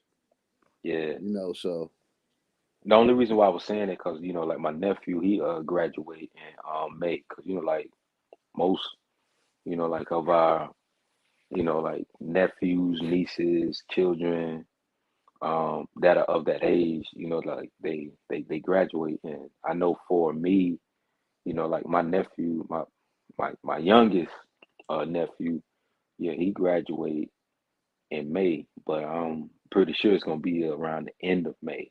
So that's why I was like trying to see what the dates were gonna be, because that would have been a beautiful thing if, you know, like I could, you know, like bring the family up and everybody just like hear everybody speak and, you know, yes, just sir. Like I have, said, I'm gonna do a video. yeah. You know, in the next couple of weeks on my land, my family land. I done showed it on a couple people panel. You know what I mean? But like I said, I want to, you know, if Chief and them come through, I definitely want to link up with the fam. And you know what I mean? Yeah. And let them see the land, have a good time, you know, fall back, put something in the air, you know, to keep business as you know, as normal. As you, As your usual, politics exactly. as usual, yeah. So, Damn, yo. But I ain't even gonna lie to you. Like the next time I make that road trip home, you know, cause I ain't even gonna lie to you, you know, like I got the type of job that I got, but I got a little court thing coming up back home that I got to deal with. I ain't even gonna talk about it until, you know, like after it's over with. But you yeah, know, I I got to got you. deal Ain't with supposed that. to, man. That's your personal business. I got you.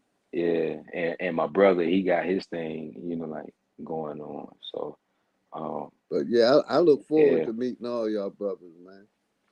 You know Oh what I yeah, mean? you That's why I already say I know, can't. and I got family in the ATL, so you already know. Like they Yeah, see, offer that they I'm house all the between. time, Yeah, like I said, I'm and I know between you in Savannah between. Yeah, and I know you Atlanta. in I'm in the between. middle there. hmm Savannah and Atlanta in Yeah, between. I'm in the middle Like, there. yeah, in the middle. Yeah, you Greensboro. already know. Yeah, Cause Greensboro, I Georgia, already right off told. 20. You know what I mean? You ride Yeah. 20, you gotta pass by Greensboro, Union Point. What's that? Buckhead. hmm That. You know, that's on the way up 20 to Atlanta. So, like I said, Yeah. I'm looking forward to them coming out in May Yeah, and you getting already together. know. And with me traveling back home, like say in the event I would have been able to make it home for it. Like if my nephew was graduating early May, I would have just shot up I-75. You know what I'm saying? It wouldn't have took no goddamn time, because you already know what the speed limit is, like almost like 70 Exactly. I here. love it, man. Yeah, yeah. They Once let you you get out of the drive. shit, it's Yeah, 70. You can go 80, yeah. 85 comfortably. 85. As long as you don't They hit let you 90, you drive. know what I mean? Yeah. 90 they call excessive speeding. So you can go Yep. 88, 87, all through Yeah. that motherfucker. I know what you mean. I love it. Hell yeah. Open that That motherfucking valves up. that's why I hate, you know, like having to go through Maryland and parts of Exactly. That shit drop down to Virginia. 55. Yeah, because the Commonwealth, they be waiting for you, because Oh they hit shit. you with a reckless driving charge, because the Exactly. Commonwealth of Virginia, that's how they make their money, and people don't know it. They make their money off of people doing traffic offenses. Yes. I done got hit Imagine in. that. I had to learn my lesson about Virginia. I take my motherfucking hmm time going through Time, Virginia. yeah. When you hit Virginia, take your goddamn Yeah, time. really, once you pass the Yeah, Capitol, you know, they had them yeah. cameras at, you know, DC, passing through DC, John, that tunnel. Then after that, like you said, Virginia, man, hmm they on everything. Everything moving. They got all kinds Yeah, of shit on 95. yeah, on And 95. all the highways. Hell yeah. Cause that's a But you know what's, major, you know, that's a major, hmm you know, drug hub. Shit. Yeah, it's a drug Atlanta, a hub. major Yeah, you're drug right. hub. So Yeah. got to come back down that way. It really hit all the directions. No, you're right. You're right. But you know what's funny though, OG? Every time I went north when I was past the Mason-Dixie line, I never had a problem. I never had a problem. I ain't even gonna lie to you. The only problem I had was paying all the tolls, Yeah, depending on where I was exactly. going. Once you hit in Maryland, it's Toll City. Yeah, You know, yeah, it's like tolls toll, rather. But toll you like a know what motherfucker. fucks me up? You said something. That's south of the border. You know Mm-hmm. why they got that big Mexican soprano up there, man? It been up there No, you're forever, right. man. They do have a big ass soprano up there, It's basically and that ain't even south of the border. you entering. I call it Redneckville. Yeah, You know, but but you it's know what? our land. But you know they didn't.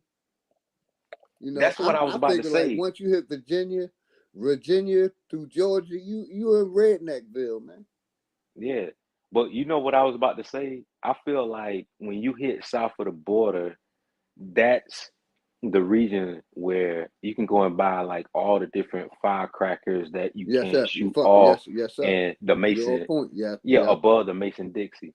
And the other thing is just seeing that sombrero that person has on. It's like, why the fuck do they have that here and call it south of the border?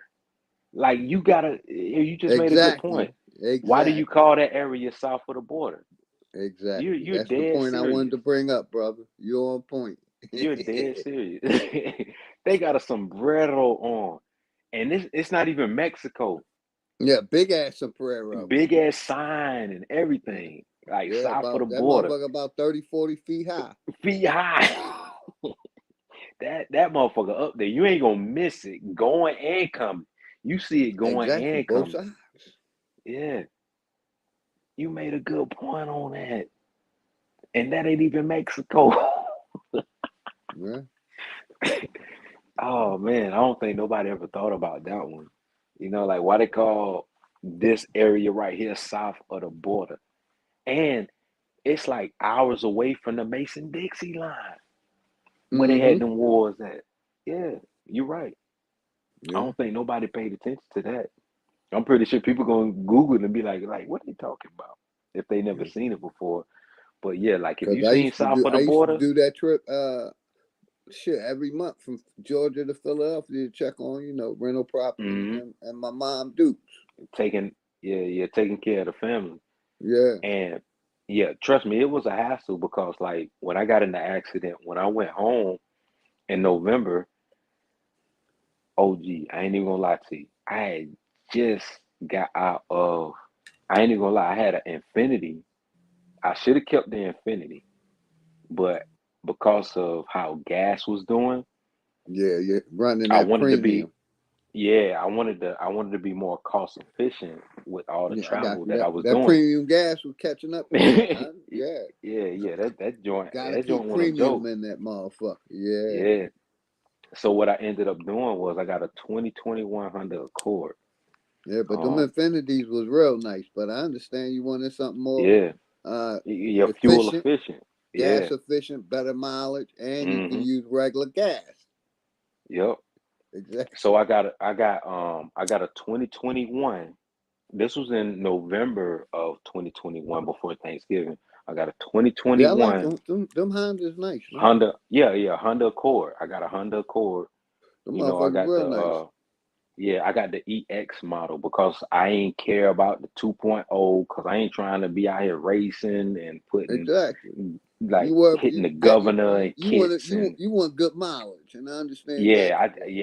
I just wanted good mileage. So I Yeah. got that and I made the road trip home for Thanksgiving. So when I get home, I tell my girl, I'm like, yeah, I know you and her daughter, her name is Sayana. I'm like, I know y'all are there. I'm trying to figure out if I'm gonna come up, like or not, cause I'm just trying to figure out like how I want to do it. And after we talked for a little bit, I was like, you know what? I'm gonna make that motherfucking road trip. I started taking pictures. I was showing people the Benny, as we call it, like Albany, Georgia. Like Albany, Georgia was called the Benny, as most people probably don't even know it unless they from Georgia. It was called the Benny. So I was taking pictures of the water tower. I'm passing through all these, like old roads and stuff like that they're still doing construction on. I get there, everything cool, chilling with my girl, chilling with, her daughter, who I feel is my daughter, because I've been knowing Sienna since she's been born. You know what I'm saying? So I'm chilling with her. Yes, sir. Everything cool. 11:45. I decide to come back home to South Georgia. Now, mind you, from Columbus, it's only like 2 hours and some change. Halfway getting home, guess what happened? I hit a deer. Yeah. I'm like I 20. can believe that, bro. Yeah, I'm Either like hit a deer 20 or ran minutes. in the ditch. We hmm ditched heaven down this bitch. Yeah, 20 minutes home, and I hit a deer. But guess where I hit a deer at? The worst part of an area where you can be our complexion and hit a deer. Now, mind you, Honda system, they don't even really have like this crazy OnStar, but the car started talking to me, and I was like, huh? They were like, are you okay? I'm like, yeah, I'm okay. I am okay. I'm good. I'm about to get out the car and make sure like everything else is okay. They were like, no, stay in the car. Like, we're gonna alert the local authorities. When they said that, I was like, yeah. I'm like, yo, what you mean you're gonna alert? I'm like, yo, calm down. I'm good. Let me do all of that. But nah. So that's why I'm in the yeah. But that situation right there taught me a valuable lesson, man. I mean, I had a brand new car. Yeah, I could have hey, bro, I know what you're saying. These back roads ain't no joke, bro. yeah, They ain't no joke. They dark, they narrow, they two narrow. lanes. The motherfuckers like being on a roller coaster. You gonna go up, down, Up, then you gonna go down, to the side, then you gonna go down, then you go down, up. up a That's how these hill, fucking and then roads you get is, to man. the Like you yeah, said, you get to animals the top of there. the hill, and it's like, oh, let me look down, let me brake gas, brake gas, brake gas all the way down just to be on the safe side. Nah, you Cause right. you know what they do down here. A fucking They get Moundville. I call them the bully bars. Mm, You know what I mean? mm, A lot of people get them bully bars on their cars and their trucks. Protect the yeah. car from dare. hmm Cause I'm it's a gonna get regular the occurrence down here, man. I'm gonna get the Motherfucker hitting the dares down whistle. here. Yeah, I'm gonna get the whistle established on mine, cause like everybody was telling me like why I'm like most of these cars should have all this stuff established because ain't nowhere in the world you living in a world where people know you done seen all these different accidents. You're working with like I'm an innovative ass motherfucker. I ain't even gonna lie to you, OG. Like I come up with different innovation because I'm an end user. So I told Honda, I said, ain't no way in the world you're not automatically building these things in these cars. It don't matter how much it costs. It's all about safety. You Mm-hmm. want your passengers to be safe because if this is the type of brand that you're pushing, you want your people to be safe. Not everybody is in an area where they got to deal with deer, but for the people that do have to deal with deer, you want her to be as safe as possible. And like you said with the bars, man, that shit was crazy. Like my car went brake, brake, brake, brake, brake, brake, brake. Ain't no way in the world I could have hit the brake. All I Yeah, knew, my it car reacted did a before you had a chance to 360 react. I degrees. got you. Yeah. Yeah, yeah. Matter of But like fact, I it said, wasn't even 360 degrees. It was counterclockwise. My car spent counterclockwise when the deer hit me. My car went counterclockwise because I was going in the opposite direction. So I was going more south and the other car was going more north. And when that deer ran out, my car did a 360 spin. I'm talking about 3 intervals. The deer already airborne. I hit the other motorist. And when I hit the other motorist, it knocked my car back into the middle of the lane. Now, mind you, Yeah. when that Cars coming while all this is happening. Yeah. Yeah. And I the already crazy know. thing, and the crazy thing is when it happened, after I hit the motorist, when it happened, it knocked my car back in the middle of the road. Now, mind you, this was a 2-lane road. That's what I just said earlier, bro. So 2 you fucking understand. lanes, man. Yeah, 2 lanes. So And a ditches deer on hits both you. sides. Yeah. It ain't like it's a highway where deer is just hopping, and some freak accident happened. Like, nah, this is 2 lane. So Yeah, I call that back road. That's like a back road. You off the main highway. hell yeah. And now mind you, like back in the day, we knew how to take back roads. So now I'm like, nah, I ain't taking no more back roads.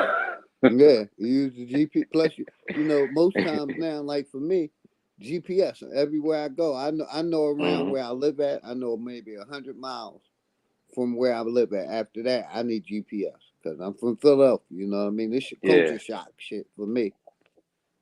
Oh You yeah, know what I mean? yeah. I definitely agree with that. But And what I for need me, to I do. know the back roads. I know the back Yeah, see, highway I don't roads know. that I'm lead you from to the road. Philadelphia. This shit all new to Yeah. me. You know what I mean? So what I think I need to do is I'm gonna go buy me a map of Georgia and keep a map on hand in case my GPS go out. Cause I'm like I said, all this shit look like forest to me, man. The whole state. No, you're right. You're right. It do look like forest, and you can smell the forest. Like a lot of Yeah. people realize that when they roll the window down, they know when they get to Georgia. Like if you ride down 95 and they say "Welcome to Georgia," about 45 minutes in, just roll your window down. You gonna be like, that's Georgia. Yeah, I ain't in the city no more. It's like, yo, I can't get broke down right here. You know what I'm saying? But I mean, like outside of that, and like me just explaining, what I went through with my new car, and I'm going through it right now because somebody on the base where I work at, they tried to reverse into a park and they hit my car, and now my car is back in the shop again. So I'm just like, damn, I just spent 60 days trying to get my fucking car back. Drove all the way to Georgia to get my car to park. And I'm like, thank you. This negative energy is done. Only to come out and see someone done. Hit Bent your the car wheel again. well. Yeah, hit my car and drove off. I'm like, man, you can't win for losing. And with me being prior military, the funny thing that happened to me, my homeboy, Eric Bun, like he don't mind me talking about his name because that's something that I wanted to bring up to Chief. Maybe on another bill, but like we'll be able to get into it because I wouldn't mind have him come on because he from this region and his last name is Bun. He's from the Bun plantation.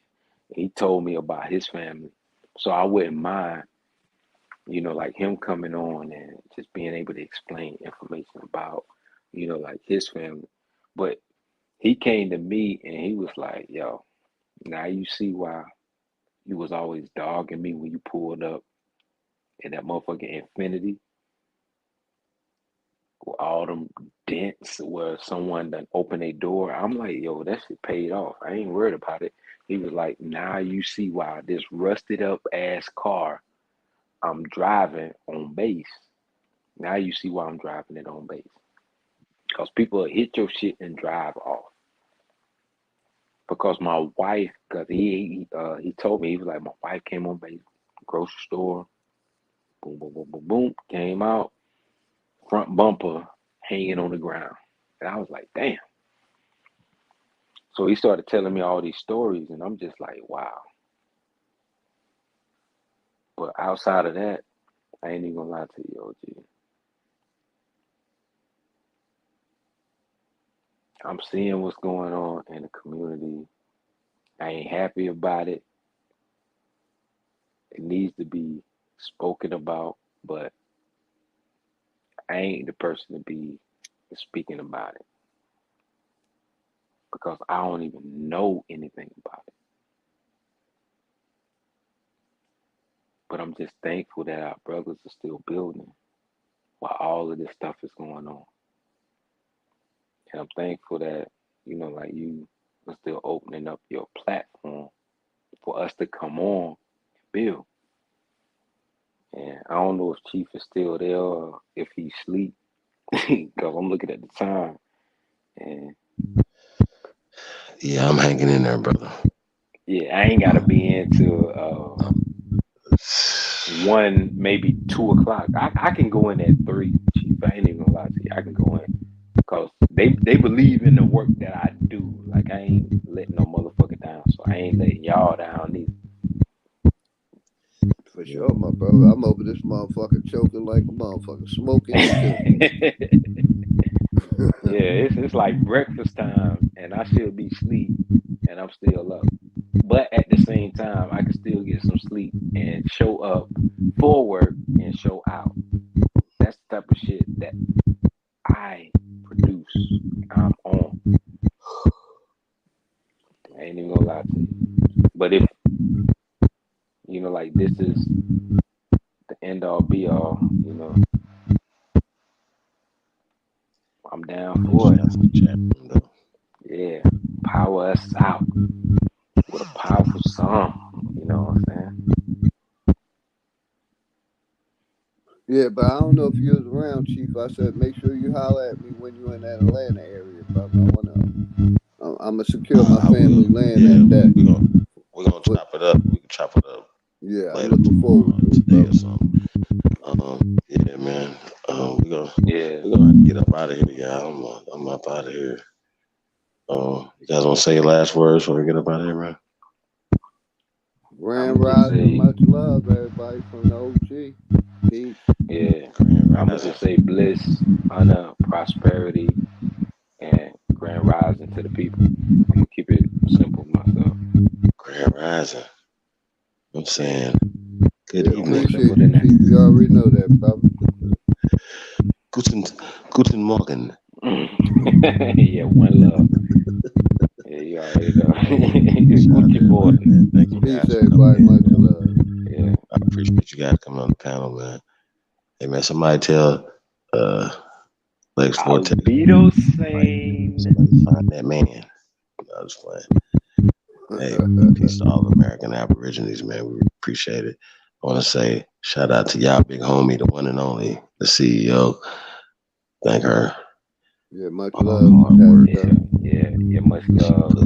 Yeah, and Chief, send me a link to that song, please, brother. Big much dog. Love to Gretchen. Yeah. Much love, Gretchen. It ain't no link yet, but I'll email it to you. So. Please, good brother. Unleashed. Yeah, bliss and power to all of the high-powered hip-hop Aborigines putting in that work. Yeah, man. Love that, man. Love that. Still grinding, man. So yeah, man, we're gonna get up out of here, man. Appreciate you guys, man. Yeah. You guys have a good morning. Yes. Next thing you know, AP will be live in about an hour or two, man. So And I'll be asleep. I ain't even gonna lie to you. I'll be I'm asleep, but I want to be up for it. Yeah, I want to be up for it. I definitely want to be up for it. Yeah. All right, man. You guys have a great night, a great morning. Yeah, and I thank you guys for coming in too tonight, man. Really appreciate it. You already know. I see A1 Reparations in the building, man. I want to say peace to the God, man. I'm out of there. Much love, OG. Much love. Much love, brother. You already know. Grand Rising, everybody. Much love to everybody. All right, Chief. I'll keep in touch. But please send me that song. I want to play it. I got you. All right, man. You guys have a good night. Peace and love.